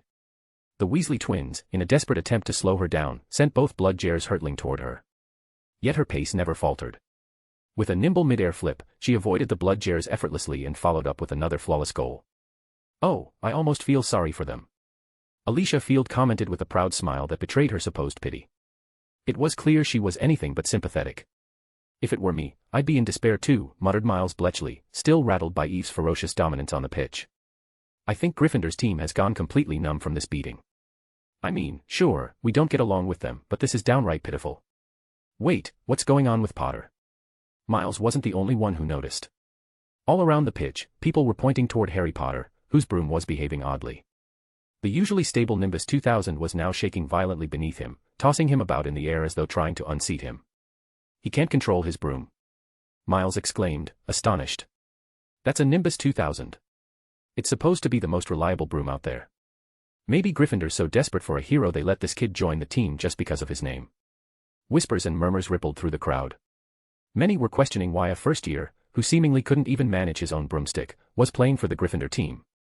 Had they stooped to exploiting Harry Potter's fame? Nolan Von Draugr, silent since the match began, finally spoke up, his brow furrowed. "Someone's cursed his broom. Probably dark magic. Dark wizards. Death Eaters. Who'd dare?" Miles asked, his voice tinged with fear. "That's irrelevant," Nolan replied with a dismissive shake of his head. "Whoever it is must be reckless to attempt this in front of Professor McGonagall and Professor Snape. Potter won't die, not with them watching." On the field, the Weasley twins tried to maneuver their brooms closer to Harry to pull him to safety. But every time they got near, Harry's broom leapt out of reach, jerking unpredictably. Hanging on for dear life, Harry finally lost his grip and was left dangling from his broom with only one hand. The situation grew dire. The stands erupted with shouts of alarm as every student jumped to their feet. No one wanted to see such a tragedy unfold during what was supposed to be a joyous day. Then it happened. Harry's broom gave one final violent jolt, and he screamed as his fingers slipped. He was falling. From high above, Eve Stock's sharp eyes narrowed. She had heard the panicked cries from the crowd. With a steadying breath, she tightened her grip on her broom and dove like a streak of silver lightning. Her speed was unmatched. In an instant, she shot past the Weasley twins, who were still attempting to reach Harry. Just as Harry was about to hit the ground, Eve's hand shot out and grabbed the back of his robes. With a sharp pull, she lifted him back into the air, her clean sweep 7 climbing steadily as the crowd erupted into cheers. From below, Eve could hear Harry retching as the adrenaline took its toll. "I caught the snitch." The declaration, though faint and shaky, rang out. Harry's red robes hung limp as Eve carried him like a sack of potatoes beneath her broom. His glasses were gone, his hair was a wind-tousled mess, but in his hand was the unmistakable gleam of the golden snitch, still sticky from being in his mouth. The match was over. Harry Potter had caught the snitch, but Gryffindor still lost to Slytherin by 300 points. If there was one question on everyone's mind after the game, it was this: who was the MVP of the match? And no matter who you asked, be it a devastated Gryffindor or a jubilant Malcolm Baddock, the answer was the same. Eve Stock. That day, Eve etched her name into Hogwarts history as one of the greatest chasers to ever grace the pitch. Chapter 91, Before Christmas. As Christmas approached, the tense atmosphere at Hogwarts finally began to ease. Even the bookish Slytherins set aside their studies to indulge in the joys of wizarding life for a change. Recently, Eve Stock's status within the Slytherin house had noticeably improved. Many of her housemates, particularly the half-bloods, had begun to accept her. After all, she had won the Quidditch match for Slytherin, and in spectacular fashion no less. Following that victory, Eve Stock became a rising star at Hogwarts. She was now a celebrity who couldn't walk through the halls without someone greeting her or trying to strike up a conversation. However, Gryffindor didn't share the enthusiasm. They felt Eve had gone too far in that match, treating it less like a game and more like outright humiliation. Slytherin, along with Ravenclaw and Hufflepuff, saw things differently. They believed that a match should be played with full effort. Holding back wouldn't show Gryffindor any respect. This difference of opinion only fueled the already simmering rivalry between Slytherin and Gryffindor. Not that their relationship was particularly amicable to begin with. Speaking of Gryffindor, the other infamous figure from that match, the savior who fell off his broom, was still recovering his dignity in their common room. Harry Potter and his best friend Ron Weasley firmly believed that someone had cursed his Nimbus 2000. Harry, they insisted, was an unfortunate victim and didn't deserve any blame. In fact, they argued, it was only because of Harry's efforts that Gryffindor hadn't lost by 400 points. This reasoning, however, didn't sit well with many of the Gryffindors. They couldn't quite see the difference between losing by 300 points and losing by 400. Even Ron himself struggled to articulate it, so he shifted his stance: if the Chasers and Keeper hadn't played so badly, Harry could have led us to victory. This perspective gained traction among the Gryffindors, redirecting the blame onto poor Oliver Wood and the three Chasers, who suddenly found themselves under heavy scrutiny. Poor Gryffindor, Nolan Von Draugr remarked softly during dinner. They're not as united as they like to think. Miles Bletchley, who had been trying to convince Nolan to try a piece of roast lamb, paused and asked, "Why do you think that's happening?" "It's simple," Nolan replied. "Collective pride is built on victories. Eve shattered their pride. Now, to salvage their sense of honor and belief in Gryffindor, they need a scapegoat. Only by identifying a weak link can they justify their loss and preserve their image." "Did I go too hard on them?" Eve, seated beside Nolan, asked hesitantly. "You did nothing wrong." Nolan ruffled her hair affectionately. "The fault lies with those who lack the strength to compete. True unity only forms through adversity. In a way, you might have done them a favor." "Is that really how you see it?" a familiar voice chimed in from behind. Turning, they found Hermione Granger standing there, looking uncertain. She hesitated, glancing between Nolan and Eve. Eve, congratulations on your win, though it feels strange to say that as a Gryffindor." Eve waved off the awkwardness. "Don't worry about it." Hermione hesitated again before asking, "Eve, would it be alright if I talked to Nolan? I haven't properly thanked him for what he did during Halloween." "Why are you asking me?" Eve replied, puzzled, though she quickly realized why. To many, she probably appeared to be Nolan's girlfriend. After dinner, Nolan, Eve, and Hermione stepped out of the castle, taking a slow walk along the lakeshore. The winter chill had transformed the Black Lake. Its surface was covered in a thick layer of ice, hard as iron. Frost coated the grass along the shoreline, turning it pale and brittle. Each step they took crunched delightfully beneath their feet. After a while, Nolan broke the silence. "So, what did you want to say?" Hermione, her front teeth catching the light in an endearing way, seemed uncharacteristically shy. She fiddled with the hem of her robes and spoke in a quiet voice. "Oh. Nolan, I just wanted to thank you for what you did that night. I already thanked Eve, but I never got the chance to thank you. If it weren't for you, I might not even be alive right now." Nolan regarded Hermione with mild interest, his expression unreadable. After a moment, he replied in a flat tone, "There's no need to thank me. I was only focused on saving Eve. You just happened to be there. But you took a hit for me." Hermione protested, her voice a mix of frustration and disbelief. "Because you were standing in front of Eve. The troll would have crushed both of you into pulp, and Potter too." Nolan's voice was cold and unfeeling, completely ignoring the flicker of disappointment in Hermione's eyes. Waving her off impatiently, he added, "Enough about this. If you're really grateful, you can get Eve a couple of books for Christmas. She's been into reading lately. Now, come on, Eve." Without waiting for a response, Nolan took Eve's hand, intending to leave. "Wait. Nolan." Hermione called out hurriedly, her voice trembling slightly. "I wanted to ask you about something, about the thing in Gringots." The thing in Gringots. Nolan stopped in his tracks and turned back to her, his expression shifting to one of curiosity. How do you know about that? Then realization dawned. Let me guess. Harry Potter put you up to this. Well, kind of, Hermione admitted awkwardly, avoiding his gaze. She felt guilty but remembered Harry's insistence that it was a matter of great importance. This isn't something you should be meddling with, Nolan replied sharply, his tone dropping several degrees. He had already warned Harry to stay out of it. The matter involved dangerous forces, possibly even Voldemort himself, who was after the Philosopher's Stone. Why was the so-called savior of the wizarding world so eager to thrust himself into peril? Hermione pleaded, please, Nolan, it's really important. We know about Snape's plot. Snape's plot? Nolan's brow furrowed in confusion. You remember the Quidditch match, don't you? Hermione said, her words spilling out rapidly. Harry swears he saw Snape's leg, it was bitten. And he overheard that it was the three-headed dog that bit him. Dumbledore must have hidden whatever was in Gringotts under that dog, and Snape's trying to steal it. That's why he got bitten. You suspect Professor Snape? Nolan asked, narrowing his eyes. It wasn't that Nolan trusted Snape, in truth, he trusted no one at Hogwarts except for Eve. Even his supposed ally, Dumbledore, remained a figure of suspicion in Nolan's eyes. Yes, we do. Please, Nolan, help us. At least tell us who Nicholas Flamel is. I'm sure you know. Nicholas Flamel. Nolan sighed and gave Eve's hand a reassuring squeeze. Let me guess, Hagrid let that slip, didn't he? The big guy's never been good at keeping secrets. Eve nodded, her gaze drifting to Hermione with a puzzled expression. A lot of people know who Nicholas Flamel is, Hermione. I think you do too. If you calm down and think carefully, you won't need Nolan to tell you. Hermione frowned, unsure. What do you mean? Eve's tone was patient yet firm. Sometimes the space beneath the lamp is the darkest. You're overthinking it. Try looking at things from a different perspective. Chapter 92, the start of winter break. As winter break approached, Nolan doubled down on training Eve, drilling her in dueling techniques that could give her an edge in the upcoming Wizard Dueling Club competition.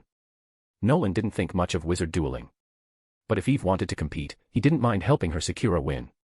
On the day of the break, Nolan and Eve boarded the Hogwarts Express, heading home for the holidays. Harry and his friends opted to stay behind at Hogwarts. Not surprising, where else would the boy who lived spend Christmas? He's not going back to the Dursleys, that's for sure. The train was packed with students returning home, filling nearly every compartment. Nolan and Eve wandered the length of the train, searching for seats. Miles was already squeezed in with older Slytherins, and Alicia had disappeared somewhere, probably off with friends. Finally, at the very last compartment, they found 2 empty spots. But there was a catch, this compartment already had one occupant. Cho Chang. The atmosphere instantly thickened. Cho's eyes narrowed slightly as Nolan stepped inside with Eve. She hadn't quite forgiven him yet. Seeing her crush spending all his time with her rival didn't exactly improve her mood. Cho greeted them with a chilly glance before resuming her whispered conversation with Marietta. Well, don't just stand there, Cho said stiffly.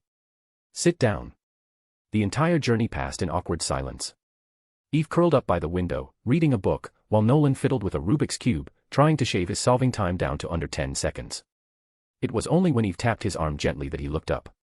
Nolan, will you come watch my match? She asked, her voice soft but hopeful. I know dueling isn't really your thing, but I'd really like you to be there. Nolan paused, then shrugged lightly. If I'm free, I'll be there. Cho's ear twitched slightly. Her gaze flickered toward them, though she kept her eyes on Marietta, who was rambling about winter fashion trends. What match? Cho asked suddenly, unable to hide the edge in her voice. Quidditch. Oh, not Quidditch, Eve replied patiently. It's the dueling competition. I'm hoping to win some prize money. Then I can finally buy a better broom. Cho's brows knit together. Believe me, Eve, Cho said, eyeing her skeptically. You don't need a new broom. That old clean sweep of yours, somehow, already flies faster than half the school's comets and shooting stars. Her expression grew even more perplexed. How does that happen, by the way? There's no way a standard clean sweep flies that fast. Eve blinked, genuinely puzzled. I don't know. It just feels faster than everyone else's. That's odd, Cho muttered.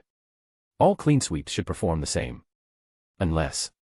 Her eyes narrowed sharply as she turned to Nolan, gaze piercing. Nolan, she said slowly, you didn't, by any chance, illegally modify Eve's broom, did you? Nolan smirked but didn't answer. Merlin's beard. You did. Cho shot up in her seat, exasperated. You modified a broomstick. Are you insane? If the ministry finds out, they'll throw you straight into Azkaban. Nolan waved dismissively. Relax. I just tweaked it. Eve's flying is already excellent. I just gave her an extra boost. That boost could get her killed if you messed it up. Cho snapped. I won't mess it up, Nolan replied calmly, twirling the Rubik's Cube lazily in his fingers.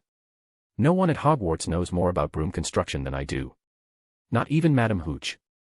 Half of my ancient runes projects have been applied to broom mechanics. I understand them better than anyone. As Nolan spoke, the three girls stared at him as if he'd just declared himself the next Merlin. Cho pressed her palm against her forehead, clearly restraining herself. Eve, she said slowly, turning to the younger girl, don't you have anything to say about this? Marietta chimed in, leaning closer. Honestly, Eve, it's obvious. Nolan doesn't take your safety seriously at all. If he really cared, he wouldn't let you ride some souped-up death trap. Eve calmed down surprisingly fast. It's nothing. I'm just a little surprised, she said softly. Just surprised. Cho's eyes widened. Eve, if I were you, I'd be terrified. Don't use that strange broom again. I trust Nolan. He won't make mistakes, Eve replied suddenly. She ignored the incredulous looks from the two girls across from her and turned to Nolan. But, if you're going to surprise me next time, I'd prefer to know beforehand, she added with a small pout. Marietta's expression twisted into something between disbelief and exasperation. After a long pause, she muttered under her breath, Merlin's beard, they're both mad. Honestly, they do suit each other. Cho's scowl deepened. Sensing the tension, Eve quickly steered the conversation in another direction. I heard the Gryffindors are accusing Professor Snape of trying to curse Harry Potter. Do you think it could really be him? At the mention of Snape, Cho's face contorted with disgust. Your head of house. Honestly, half of Hogwarts' hatred towards Slytherin is because of him. He's absolutely vile. I know I'm hopeless at potions, whether it's cooking, potion making, or anything involving a cauldron. I can't seem to get it right, but does he really have to keep rubbing it in every single lesson? Marietta giggled. Did you know? Snape was once voted most insufferable professor in England. That sounds about right. You should get him a certificate for it, Nolan said casually, shaking his head. Look, I don't know how much Snape hates Potter, but I doubt he's an idiot. Only a complete fool would try to kill the boy who lived under Dumbledore's watch. The wrath of the White Wizard isn't something anyone wants to experience. So, you don't think Snape cursed him? Cho raised an eyebrow, challenging him. How about we make a bet, then? If it does turn out to be Snape, you lose. Nolan smirked faintly. And if I win? Cho hesitated, clearly not having thought that far ahead. After a brief pause, she tossed her hair over her shoulder and said, if you lose, you'll owe me one. A favor, no questions, no arguments. You have to do whatever I ask. Gold galleons would be simpler, Nolan replied dryly. Who wants your filthy galleons? Cho huffed, crossing her arms. Honestly, Eve, I have no idea how you put up with him. He's completely hopeless when it comes to romance. Eve's face turned bright red. She lowered her gaze, biting her lip, and whispered shyly, actually. Nolan isn't as hopeless as you think. Sometimes, he can be pretty bold. But, that's usually at night. At night. Late at night. Eve's blush deepened, her voice barely audible. Marietta's mouth dropped open in shock, while Cho squinted suspiciously at the two of them. You two meet up at night? Cho's eyes flicked between them, as if trying to decode their relationship. After a moment of contemplation, she added, all right then. If I win the bet, you have to meet me late at night next time. I want to see just how bold Nolan can be. Surely, he wouldn't disappoint me, right? Nolan shrugged nonchalantly. Sure. Whatever you want. He paused, tilting his head slightly. But if Snape is innocent, and I win? Do whatever you want. Cho cut him off, clearly flustered. As the Hogwarts Express chugged to a halt at King's Cross Station, Nolan stepped off the train, his sharp eyes scanning the crowd. Families reunited with tight embraces and joyous laughter filled the platform. Among them, Eve Stock's mother caught his attention. Her striking resemblance to her daughter was undeniable, but it was her expression that stood out, a radiant smile, brimming with newfound freedom. She exuded an air of confidence and happiness, as though shedding the weight of a past life. As Mrs. Stock led Eve away, Nolan watched them go, noting the lightness in their steps. They looked like a family finally finding their footing. He turned and found Miss Teresa waiting by the car, Miss Nancy nestled comfortably in her arms. Ready, Your Highness, she asked, her usual formal tone intact. As ready as I'll ever be, he replied, taking the cat and stroking its fur absently. The car ride back to Randall George was uneventful, the familiar countryside rolling by under a pale winter sky. Nolan leaned his head back, his mind drifting, but the sight of the palace's towering gates jarred him from his thoughts. Randall George stood as imposing as ever, a fortress steeped in history and shadows. When they arrived, Nolan climbed out of the car and stretched, but his moment of peace didn't last long. A voice came from the shadows near the gate. "You've been keeping busy, haven't you, Your Highness?" Nolan's head snapped toward the source, his eyes narrowing. A man stepped forward, his dark trench coat blending into the evening gloom. "Leonard," Nolan muttered, his tone sharp. "What are you doing here?" Leonard smirked, unperturbed. "Came to talk. I wouldn't show up uninvited if it weren't important." Chapter 95, Next comes vampire time. There were 3 major vampire families in England. The mystics, Von Draugr and Bognart, stood in sharp contrast to the warlocks, the House of Vansha. Everyone knew that the rule-abiding mystics and the power-hungry warlocks, who dreamed of dominating muggles, had been at odds for centuries. In England, the weaker Vansha family found themselves constantly hunted. Vampire hunters despised them. The church despised them. White wizards despised them. Even the mystic vampires despised them. And with werewolves as natural enemies, the warlocks rarely enjoyed a peaceful day. As for the mystics, Von Draugr and Bognart had been allies for the past 10,000 years. Their cooperation stretched far back into the annals of history. In the time of Grand Duchess Felicia, Leonard of the Bognart family became one of her most trusted partners. Unlike the Von Draugr, who preferred the quiet countryside, the Bognart vampires thrived in the heart of the city. They lived in London. If you wandered the city at night, it wasn't uncommon to see Bognart vampires strolling through the streets in oversized hoodies or football jerseys. They followed Muggle laws, indulged in regular nightlife, and even maintained steady Muggle partners. With consent, they drank from their lovers to survive, a practice that made them even more amiable than the Von Draugr. Leonard was no exception. Though, to many Muggles, he was hardly seen as a good man. This was largely because Leonard's list of girlfriends had grown to around 500, and counting. He had a habit of offering his blood to his lovers before they could age, preventing them from succumbing to time. Thus, Leonard's collection of partners only grew larger. "Why can't you just let them grow old and die like normal people?" A young Nolan once asked Leonard this, watching as 30 of Leonard's girlfriends squabbled over him. Leonard's answer had been simple. "When you have your first Muggle girlfriend, you'll understand. You never watch her lose to time. You never let her beauty fade beneath wrinkles." He was a hopeless romantic. And an absolute fool. Now, Leonard seemed to have taken quite the interest in Libera and Elisa. He lavished them with attention, eager to present them with the latest treasure he'd acquired, an AB-type virgin he'd been saving. "Leonard, you idiot," Miss Nancy snapped irritably. "They belong to the Von Draugr family. Are you out of your mind? Felicia will definitely want to have words with you when she gets back." "Oh, dear Miss Nancy, don't say such sad things." Leonard laughed, scooping Nancy into his arms and twirling her around the room. Nancy, who was terrified of heights and easily nauseated, shrieked. "Put me down. Leonard, you absolute buffoon." By the time Nolan pried Nancy out of Leonard's arms, her golden slit pupils were spinning in circles. She wobbled like a drunkard, collapsing into Elisa's arms for support. Nolan trailed Leonard to a nearby table. Leonard was grinning from ear to ear.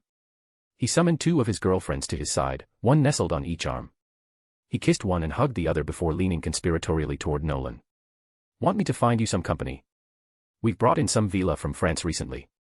They're willing to work for the family in exchange for protection. If you'd like, I can send a few your way." Nolan raised an eyebrow. "That's the difference between Bognart and Von Draugr. We don't dilute our bloodlines with lower creatures." "Oh, come now," Leonard chuckled. "They're adorable. In my eyes, any cute girl is worth cherishing." Nolan scoffed, shoving Leonard away. "What's so adorable about Vila who are willing to sell themselves? You shouldn't be sharing blood with such creatures. I've never liked them." All right. If you insist." Leonard's eyes wandered longingly toward Libera and Elisa, seated gracefully on either side of Nolan. His gaze flickered back to his own 2 companions, both giggling as they clung to his arms. It was at moments like this that Leonard truly grasped the benefits of Von Draugr's elitist policies. "Enough, Leonard," Nolan interjected. "You know I don't enjoy small talk. Why did you call me to London this time? Don't tell me it's for another one of those maiden hunts." "Oh, last year's event. If you're interested, I can organize another." Leonard's tone was light until his expression darkened. "But no, this time it's about the church." "The church? What have they done this time?" Leonard's grin thinned. Ever since we took down their saintess 3 years ago, there haven't been many exorcists left in the church willing to cross us. But last month. Leonard leaned in slightly, his voice dropping. The church appointed a new holy son. Arrogant bastard. He's been hunting our kind in London, alone. Nolan couldn't help but chuckle at the absurdity of it. The church's combat ability had always been laughable. At the end of the day, they were just muggles wielding faith. Faith didn't grant them the power to wield the mysteries. The church's warriors were no match for supernatural creatures. They might manage with martial arts or firearms, but they were leagues below professional vampire hunters. In Nolan's memory, the only church member who had ever posed a real threat was the saintess from 3 years ago. But the saintess was gone. All that remained were the dregs. If he's only hunting rogue vampires, there's no reason for us to intervene, Nolan said indifferently. Frankly, rogues are more of a nuisance than anything. They trespass on our territory, disrupting the mystic balance. We're better off without them. Leonard's fingers drummed against the table in a slow, deliberate rhythm. His gaze darkened. This one's different. He's targeting the Bognard casinos. Nolan's faint smile faded. Does he not know the rules? Oh, I'm sure he knows. Leonard let out a low chuckle. The church even sent an apology today. They can't control their holy son. That fool's gone completely feral. I'm telling you, Nolan, this one's dangerous. He carries an unnatural hatred for vampires, and it runs deeper than anything I've seen. The weight of Leonard's words settled over Nolan like a cold mist. A mad dog. The church's holy son for the year had gone rogue, tearing through vampires indiscriminately. And the most troubling part, he wasn't just targeting strays. He was killing members of the Bognard family. Somehow, he had discovered a way to destroy even bloodline vampires. This. Nolan's eyes narrowed, a quiet lethality dripping from his voice. This is an insult to the mystics. He's crossed the line. Leonard raised a brow. So. What's the verdict, Nolan? Simple. Nolan's gaze turned cold and predatory. We hunt him. Leonard, start the hunt. Leonard swirled his wine lazily, amusement flickering in his eyes. Already decided, huh? Nolan, I don't doubt you, but... He wagged a playful finger. Are you sure it's fine to make that call in Grand Duchess Felicia's stead? Nolan met Leonard's eyes, unwavering. I am. There was steel in his voice as he added, Felicia would make the same decision if she were here. The church seems to have forgotten the terror of living beneath our shadow. Let's remind them. Nolan's lips curved into a predatory smirk. It's hunting season. And the night belongs to us. Chapter 97, Eve stealing the spotlight. Nolan wasn't sure how prestigious this tournament was internationally, but judging by the turnout today, it had to be significant. Take Cornelius Fudge, for instance. The Minister of Magic stood near the entrance, dressed in what was probably the finest set of robes he owned. His round belly jutted forward proudly as he positioned himself right beside Dumbledore, hoping the association would elevate his own stature. Fudge nodded enthusiastically at every foreign wizard who passed by, smiling and offering a boisterous hello, in the hopes of earning a handshake or even a trace of respect, despite not understanding a word of any other language. His assistant, eager as ever, introduced him at every opportunity. This is the Minister of Magic for the United Kingdom, the Honorable Cornelius Fudge. A truly great wizard. Hearing the name Fudge piqued the curiosity of the surrounding witches and wizards. They eagerly crowded around, only to bypass him entirely and enthusiastically shake hands with Dumbledore. Oh.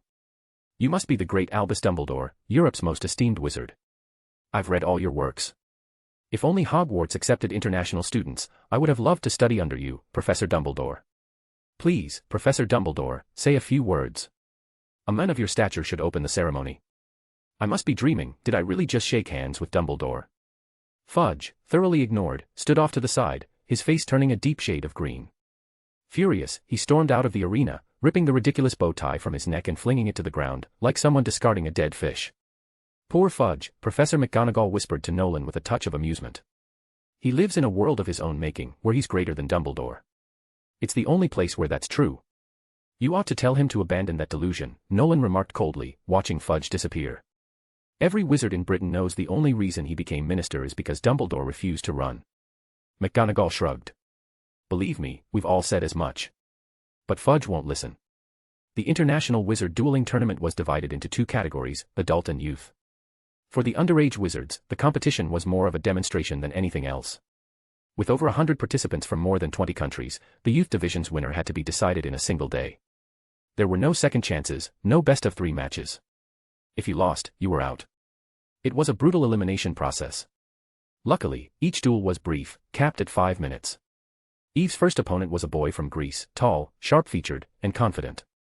His lips were sculpted like those of a statue, and he towered over her. The Greek boy blinked in disbelief at the small girl standing before him. He consulted the referee 3 times, his hesitant English thick with doubt. "Oh, poor girl. Don't worry, I won't hurt you. Perhaps you'd like to withdraw now. It'll save us both some trouble." Eve's eyes narrowed. She despised being underestimated. Without a word, she drew her wand and bowed gracefully. "If you insist." The Greek boy sighed dramatically, reluctantly returning the bow. With a flourish, he drew his wand, trying to strike a heroic pose. Before he could complete the motion, a flash of red light sent him flying off his feet.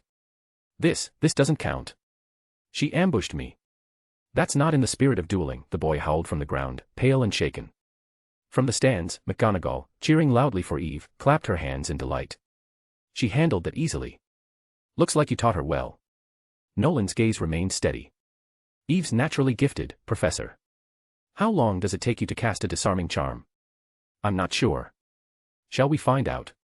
McGonagall raised her wand and flicked it toward him. The spell bounced harmlessly off Nolan's shoulder. 0.4 seconds, Nolan said with a slight smirk. "About the same as Eve." On stage, Eve was already facing her third opponent, a girl from Bulgaria. She was half a head taller than Eve, her dark hair neatly tied back, and she carried herself with the poise of someone far older. "That's Demstrang." McGonagall's voice turned cold, as though merely mentioning the name left a bitter taste. "That school still teaches students the dark arts. I can't fathom why." "I think it's a smart decision," Nolan replied, his tone unwavering. "Whether or not to use dark magic should be the wizard's own choice. But they shouldn't be completely ignorant of it. Hogwarts should offer a dark arts class, properly, not this incomplete defense curriculum." On stage, Eve blocked the Bulgarian girl's conjunctivitis curse with a shield charm and smoothly followed up with a stupefy, knocking her opponent out cold. The clean, efficient display drew roaring applause from the adult wizards in the audience. No one had expected such polished spell work from someone so young. McGonagall, however, disagreed. "But dark magic corrupts the heart," she insisted, eyes narrowed at Nolan. "Oh, Professor," Nolan replied with a soft scoff. "It's not dark magic that corrupts the heart, it's power. But without power, people are trampled. What would you choose? To wield power and decide whether or not to use it, or to be powerless, with no choice but to endure being stepped on?" His shoulders lifted in a careless shrug, his words cold and sharp. "Wizarding education in Britain is outdated. Fortunately, I recently acquired an aura." McGonagall's eyes flickered with disbelief. "An aura? A woman?" "She's not exactly delicious," Nolan said lightly, the corner of his mouth curling up. "But I rather enjoy seeing her in a maid's outfit, serving tea. She can't even cast a proper shield charm. I have no idea how she became an aura." "Oh." McGonagall shifted uncomfortably at the remark, clearly aware that most British wizards, and auras, had been educated at Hogwarts. "The shield charm isn't the simplest spell, you know." "I'm aware of that. But surely Hogwarts can hire a more competent defense against the dark arts professor." Nolan's eyes flicked back to the stage. "Good job, Eve." Eve had just blasted her fifth opponent off his feet. Her opponent, a hulking German boy, crashed into the ground with a sickening thud, splitting his scalp open. Blood trickled down his forehead as his small eyes rolled into an awkward cross-eyed stare. Dumbledore himself had to step in to calm the furious German delegation. "As for next year's defense professor..." "Nolan," McGonagall interrupted sternly. "Professor Quirrell is our current defense against the dark arts teacher. We fully expect him to continue next year." "Professor," Nolan cut in, his voice flat. "We all know the defense against the dark arts position at Hogwarts is cursed. No one lasts more than a year. Everyone knows this. I don't know what will happen to Quirrell, but he won't be teaching next year. I sincerely hope you'll hire someone competent. I'm tired of being disappointed." His gaze sharpened as he glanced at the stage. "Oh." Eve's finally met a real opponent. Eve's 10th match had begun, and this time her opponent was a Dutch girl with sharp, determined eyes. The two dueled fiercely, vibrant flashes of magic exploding between them like fireworks. Spells ricocheted in brilliant bursts of color, their wands moving so quickly they were a blur to the spectators. "Miss Stock has made it into the top 20, McGonagall noted, impressed. "That's a fine achievement." Besides her, the only other Hogwarts student left was Eton from Gryffindor. "Ah, what a shame. Mr. Eton has been eliminated." Chapter 98, The Sectumsempra Curse. Reaching the finals hadn't taken much time for Eve. Perhaps there were many older wizards who could cast more complex spells, but what did that matter? As Nolan had said, in a wizard's duel, only two things mattered, attack and defense. The shield charm and barrier spell could block most curses, and Eve Stock's lightning-fast disarming charm left her opponents with no chance to retaliate. It didn't take long for the crowd to realize, this second-year Hogwarts girl was truly formidable. "I'll defeat you easily, hostess," said her opponent in the finals. The other finalist was from Bulgaria as well, but unlike the others, he was an Indian boy. Tall and in his 7th year, he had the distinctive features of his heritage, making it hard for the European wizards to distinguish him from others of his kind. As McGonagall had warned, this Bulgarian boy knew how to wield dark magic. Dark spells were incredibly effective in duels. He could summon fiend fire, flames no ordinary shield charm could stop. None of the younger wizards had been able to defend against it, and those who had tried bore painful burns. It was far from sportsmanlike. Most adult wizards watching disliked the Bulgarian boy for it, but there was nothing they could do. After all, there were no rules forbidding the use of dark magic in a duel. Eve felt a twinge of nervousness. She had never seen fiend fire firsthand, but she knew he would use it against her. What should I do? Should I forfeit? I'd still win prize money even if I backed out now. I've already met my goal. The thought lingered. She opened her mouth, ready to step away. But then her eyes drifted to the stands, where Nolan sat, watching silently. Nolan trained me. If I forfeit now, it means his training wasn't good enough. I can't let that happen. Her gaze hardened, and she straightened her back. Lowering her head, she gave the Bulgarian boy a respectful bow. The final duel began. Expelliarmus, the Bulgarian boy cast immediately. But Eve's disarming charm was faster. The two red beams collided midair, erupting in a shower of sparks. Seeing he had lost the initiative, Eve wasted no time.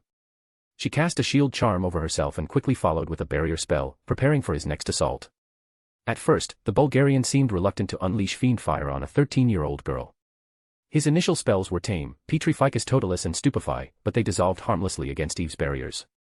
Gradually, his frustration grew. His curses grew darker, edging into forbidden territory. He can't use fiend fire against Miss Stock. McGonagall's voice trembled with anger. If he does, I'll stop the duel myself. She's done well enough already. In the stands, the adult wizards were visibly tense. Eve's courage had earned their admiration, and when she narrowly avoided a spear of black iron by using a Levi Corpus spell to flip herself midair, the crowd erupted into cheers. "You flashy little brat. Try dodging this, Inferno." The boy finally unleashed his signature dark spell, Fiend Fire. Pale, ghostly flames rushed toward Eve the moment her feet touched the ground.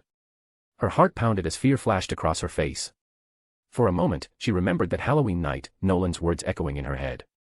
"The more nervous you are, the calmer you must be. Use your brain. It'll often save your life. Calm down. Calm down. Think this through." The fire crept closer, inch by inch, as Eve's mind raced. Fiend fire can't be blocked by spells. Once it touches you, it spreads instantly. The only way to stop it. Right. It's drawn to living things. But there was nothing alive nearby. Transfiguration is the most convenient magic. It can give you whatever you need in an instant. I understand now. Eve whispered to herself, her eyes flashing with realization. From her pocket, she pulled out a handful of candies, gifts from Dumbledore earlier that day. The sweets scattered across the floor, clattering as they fell. Almost immediately, they began to twist and shift, transforming into pale white mice, just as Nolan had taught her through countless lessons. The fiend fire surged forward, drawn to the newly animated creatures. The flames consumed them mercilessly, and the air filled with the acrid scent of burning fur and flesh. The mice screeched pitifully, their limbs flailing as they were swallowed by the ghostly inferno. Eve didn't hesitate. She darted around the raging fire, her small figure moving like a streak of light. Her wand slashed through the air as she roared, "Expelliarmus." The Bulgarian boy's eyes widened in disbelief. He hadn't expected the little girl to dispel his fiend fire so cleverly, but he wasn't foolish. The disarming charm was fast, but he was ready for it. "Protego Maxima," he bellowed, thrusting his wand forward. "You think I'll lose to a second year? Sectum." From the stands, Nolan's scarlet eyes dilated sharply. His hand twitched as if reaching for his wand. "The severing curse, damn it." Nolan muttered darkly. Before the words had fully left his lips, he sprang into action. In a single, fluid motion, Nolan's feet struck the floor with a sharp crack, propelling him high into the air. Gasps erupted from the crowd as he soared over the dueling platform, landing between Eve and the advancing curse. The Bulgarian's spell finished midair. Sectumsempra. Blades of invisible, razor-sharp magic shot toward Eve in a deadly arc, ready to tear through her like paper. With the flick of 2 fingers, Nolan's left hand snapped, and a shimmering protego engulfed him. The severing curse collided with his barrier, ringing out like steel against steel. Sparks scattered, but the magical blades could not pierce Nolan's shield. Enough. Dumbledore's deep voice cut through the noise like thunder. The elderly headmaster rose from his seat, his eyes glinting behind half-moon spectacles. Enough, Mr. Isaac, Dumbledore said sternly. Surely you are aware, the severing curse is forbidden in duels. Had Mr. Von Draugr not intervened, Miss Stock might have suffered irreparable harm due to your recklessness. The Bulgarian boy rolled his eyes, flicking his wand lazily as if brushing off Dumbledore's scolding. Fine, fine. I apologize, he said, sounding utterly unbothered. Then, his tone shifted, smug and playful. But let's be honest, he interrupted our duel. I panicked. The severing curse was instinct. You're lying. A French girl in the audience shot to her feet, pointing a trembling finger at him. You cast that curse before he jumped onto the stage. Don't pretend otherwise. Who saw it? The Bulgarian boy shrugged, flashing a grin. I didn't even finish the incantation. But what is undeniable is that this guy stormed the stage to save his girlfriend. Everyone saw that. According to the rules, I win by default. The crowd bristled with frustration. Many scowled, some whispering angrily to one another. But, like it or not, he was right. Hogwarts had broken the rules first. Demstrang had retaliated with an illegal curse afterward. By all technicalities, the victory belonged to Bulgaria. Nolan gazed quietly at the boy, his expression unchanging. Finish talking. Nolan asked softly, raising his eyes. Yeah, the boy said with a cocky smirk. I win this round. If you just waited until your little girlfriend was bleeding out, then jumped in, maybe Hogwarts could have won. But now. A shame, isn't it? Nolan's fingers curled around his wand. I see, he whispered. You've said your piece. Without further warning, Nolan raised his wand. Sectumsempra. Chapter 99, Shocking. The darkest legend of Nolan Von Draugr. Stop, Nolan. From the moment Nolan had stepped onto the platform, Dumbledore had felt an ominous weight settling in his chest. Now, that premonition was unraveling right before his eyes. Nolan's severing curse was far more vicious than the Bulgarian boy's. Those invisible blades of magic, wrapped in black sorcery, sliced mercilessly through the boy's skin. Blood spurted in sharp bursts, painting the stage with vivid streaks of red. The witches in the audience shrieked in terror. Stop. Hogwarts student, cease this at once. Aurors from the ministry rushed onto the platform, attempting to shield the boy from Nolan. But it was clear to everyone, this black-haired wizard was not to be trifled with. Nolan's eyes gleamed dangerously. Don't get in my way. Sectumsempra. Blades of cursed magic shot toward the Aurors, tearing through the air. One of them crumpled instantly, gasping as blood seeped through his robes. A barrage of binding curses streaked toward Nolan from all directions. The adult wizards had realized, this boy was out of control. With a snap of his fingers, Nolan summoned another protego. The barrier shimmered around him, deflecting the curses with a metallic clang, clang, clang. His eyes glowed red, filled with seething rage as he glared down at the trembling figure below him. Bastards. I'll remember every face that dared to cast a spell at me just now. Every single one. Damn it, he's gone mad. McGonagall's voice trembled as she turned sharply to Dumbledore. You need to stop him, Albus. Now. Dumbledore's expression darkened, shadows pooling beneath the lenses of his half-moon glasses. Stop him. Dumbledore's voice was soft, but heavy. Stop Von Draugr. Listen to me, Dumbledore. McGonagall snapped. I don't care who he was before he came to Hogwarts. Right now, he is no one. He is my student. Do you hear me? Nolan Von Draugr is my student. And I will not let my student become a murderer. Her voice rang clear across the hall, each word deliberate and unyielding. Even so, on the platform, Nolan's eyes were locked on his prey. The crimson hue deepened as he towered over the bloodied Bulgarian boy. Do you want to die?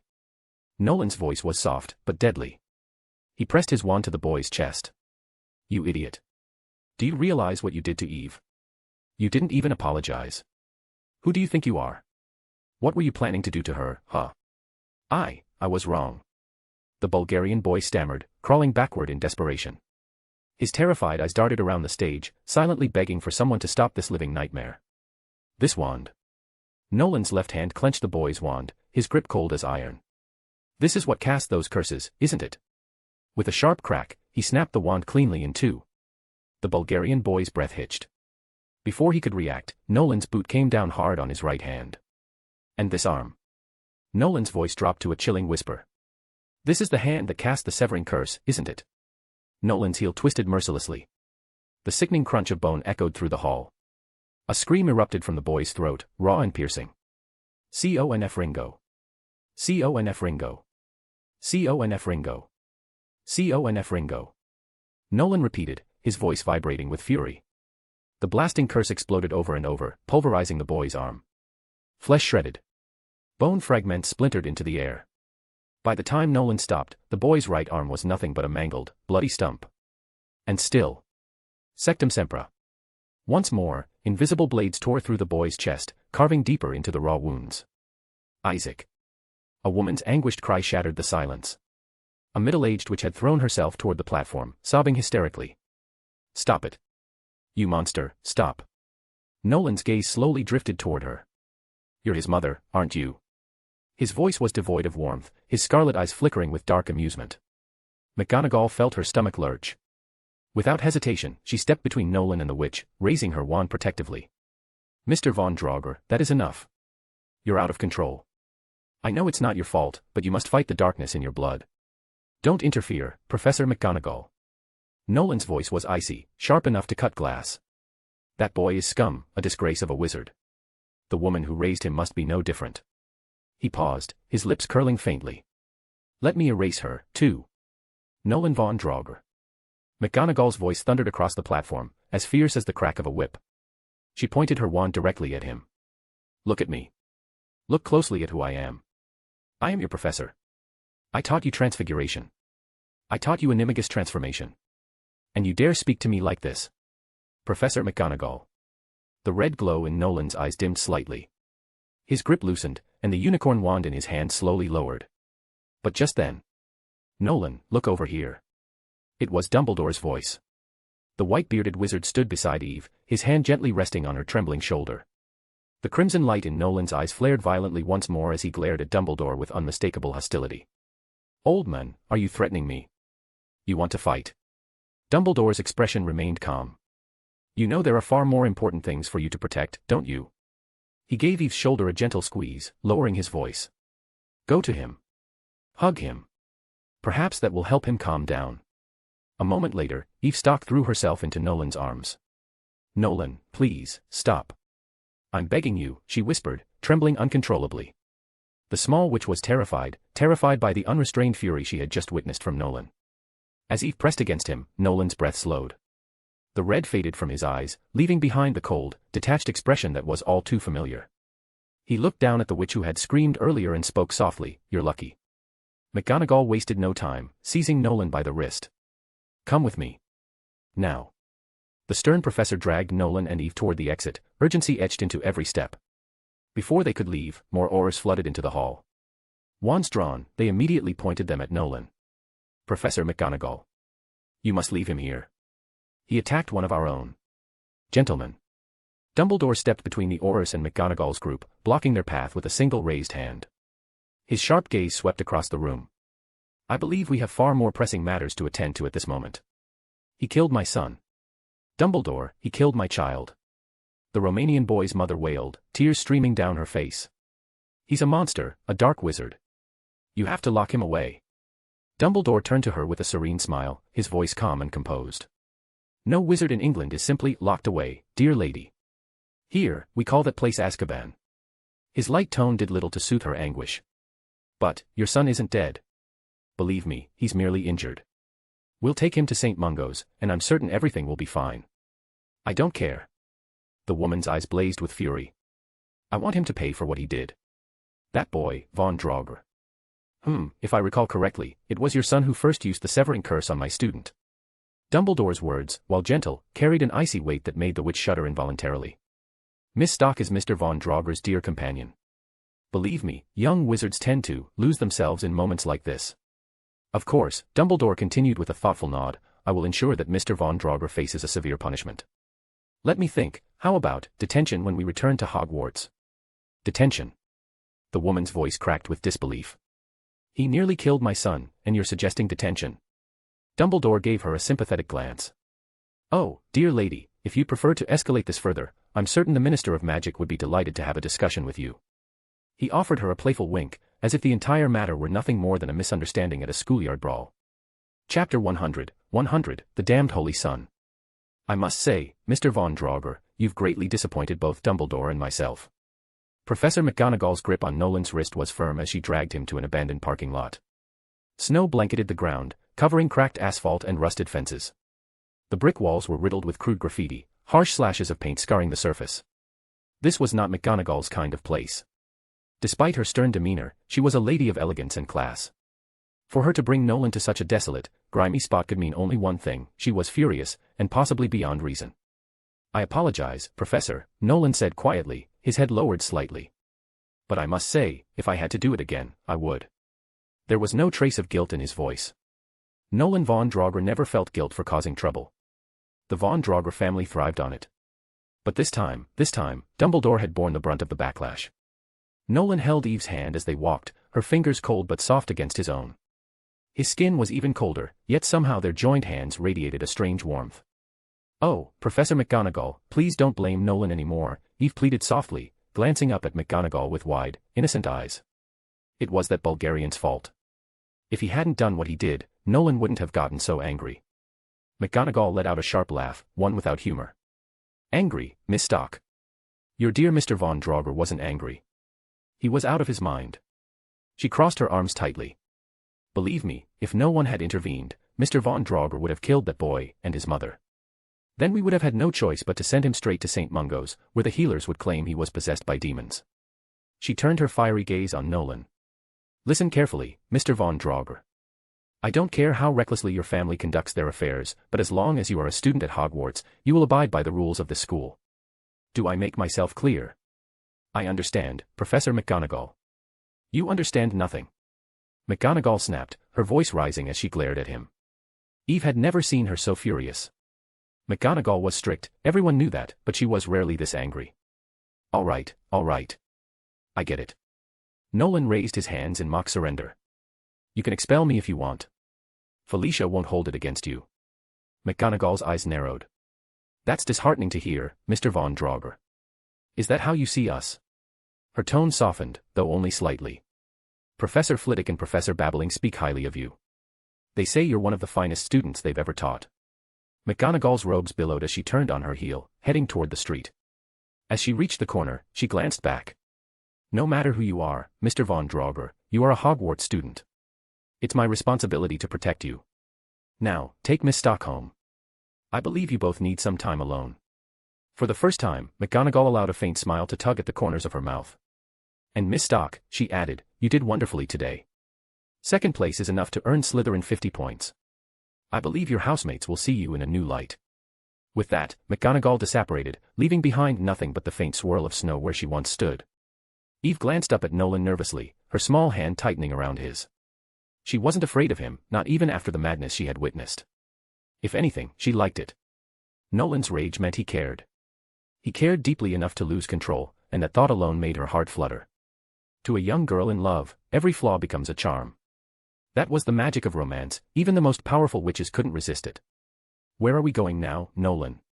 Eve tugged at the scarf he had given her, rocking on her heels as she looked up at him. I'll take you home. Is that all right? The house Eve stayed in had been arranged by Nolan. It was a modest, detached home on the outskirts of London, with a small balcony and a garden. The nearest bus stop was 3 blocks away, but the neighborhood was peaceful, filled with polite, respectable residents. The Von Draugr family owned several such properties throughout London. But Eve's mother had stubbornly refused to accept any gifts from Nolan, as if doing so would make her feel like a beggar. They strolled along the sidewalk, dressed in Muggle clothes, hands intertwined as they chatted. Children played in the snow, building snowmen and throwing snowballs. Occasionally, a snowball would stray toward Nolan and Eve, only to be met by an invisible shield, shattering into powder before it could strike. Won't Muggles notice you using magic? Eve brushed her fingers against the faint glimmer of the shield charm. It felt hard and cold, almost like real armor. Nolan shook his head. Muggles aren't very observant. They rarely notice things that seem trivial. How's your mother doing? Oh. Eve's face lit up. She got promoted this Christmas. I've never seen her so happy. To celebrate, she bought a giant pizza, and we ate the whole thing together. Nolan raised an eyebrow. You still like that strange flatbread? There's plenty of food at Hogwarts. It's different. Eve giggled, shaking her head. Meals with Mum taste better. She's been so happy lately, you know, after the divorce, she was really down. Her voice trailed off, and for a moment, she glanced at Nolan from the corner of her eye. Then she looked away, staring at the snow-covered sidewalk. You knew, didn't you? She asked quietly. Knew what? Nothing. Eve puffed her cheeks in frustration, clutching his hand a little tighter. Nolan sighed softly and gave Eve's hand a reassuring squeeze. If you're talking about the truth behind your birth, well, there's one thing everyone knows, Slytherin doesn't take Muggleborns. I suspected something the day you were sorted. Eve's head drooped lower, her voice barely above a whisper. You figured it out so long ago. She murmured, shoulders trembling. Do you think being illegitimate makes me dirty? I don't understand why Mum did what she did. That's not what a wife should do. If I ever have a husband, I'll never betray him. Her grip on Nolan's hand tightened, as if holding onto the last fragment of her fragile belief in love. I still love her, but I can't respect her choices. Don't think too much about it. And don't go digging for answers that don't need to be found, Nolan said quietly. He wasn't looking at her when he spoke, his eyes fixed somewhere far ahead, but his tone was calm and firm, like stone smoothed by time. As they walked down the snow-laden street, Nolan's quiet voice wove around Eve like a gentle spell, offering what little comfort words could bring. The crumbling of a parent's marriage could scar any child, even if that child was a witch. They crossed into a deserted neighborhood, where the snow lay thick and untouched, undisturbed by footprints or tire tracks. The only sounds were the soft crunch of their steps and the distant laughter of playing children. Then Nolan stopped abruptly. The silver buckles on his boots clicked against the frozen ground, sharp and sudden. Eve looked up, confused by the sudden pause. What is it, Nolan? I wouldn't mind stopping by a cafe, but there's nothing around here. She trailed off, noticing the shift in his expression. Nolan didn't answer. His crimson eyes gleamed in the dim winter light, glowing faintly, bright enough to pierce the veil of shadows cloaking the alley ahead. His gaze swept across the corner of the narrow passage, cold and cutting as a blade. Then, Nolan's lips curved into a dangerous smile. Come out, you filthy saint. I'm sure you've enjoyed hunting my kin these past few days. He took a step forward, voice dripping with cold amusement. But I'm afraid your luck's run dry. A faint breeze stirred the snow between them, swirling around his feet like mist. Meeting me, Nolan Von Draugr, is your misfortune. His eyes burned brighter, illuminating the alley in a blood-red glow. This is where your story ends. Pray, or prepare to ascend.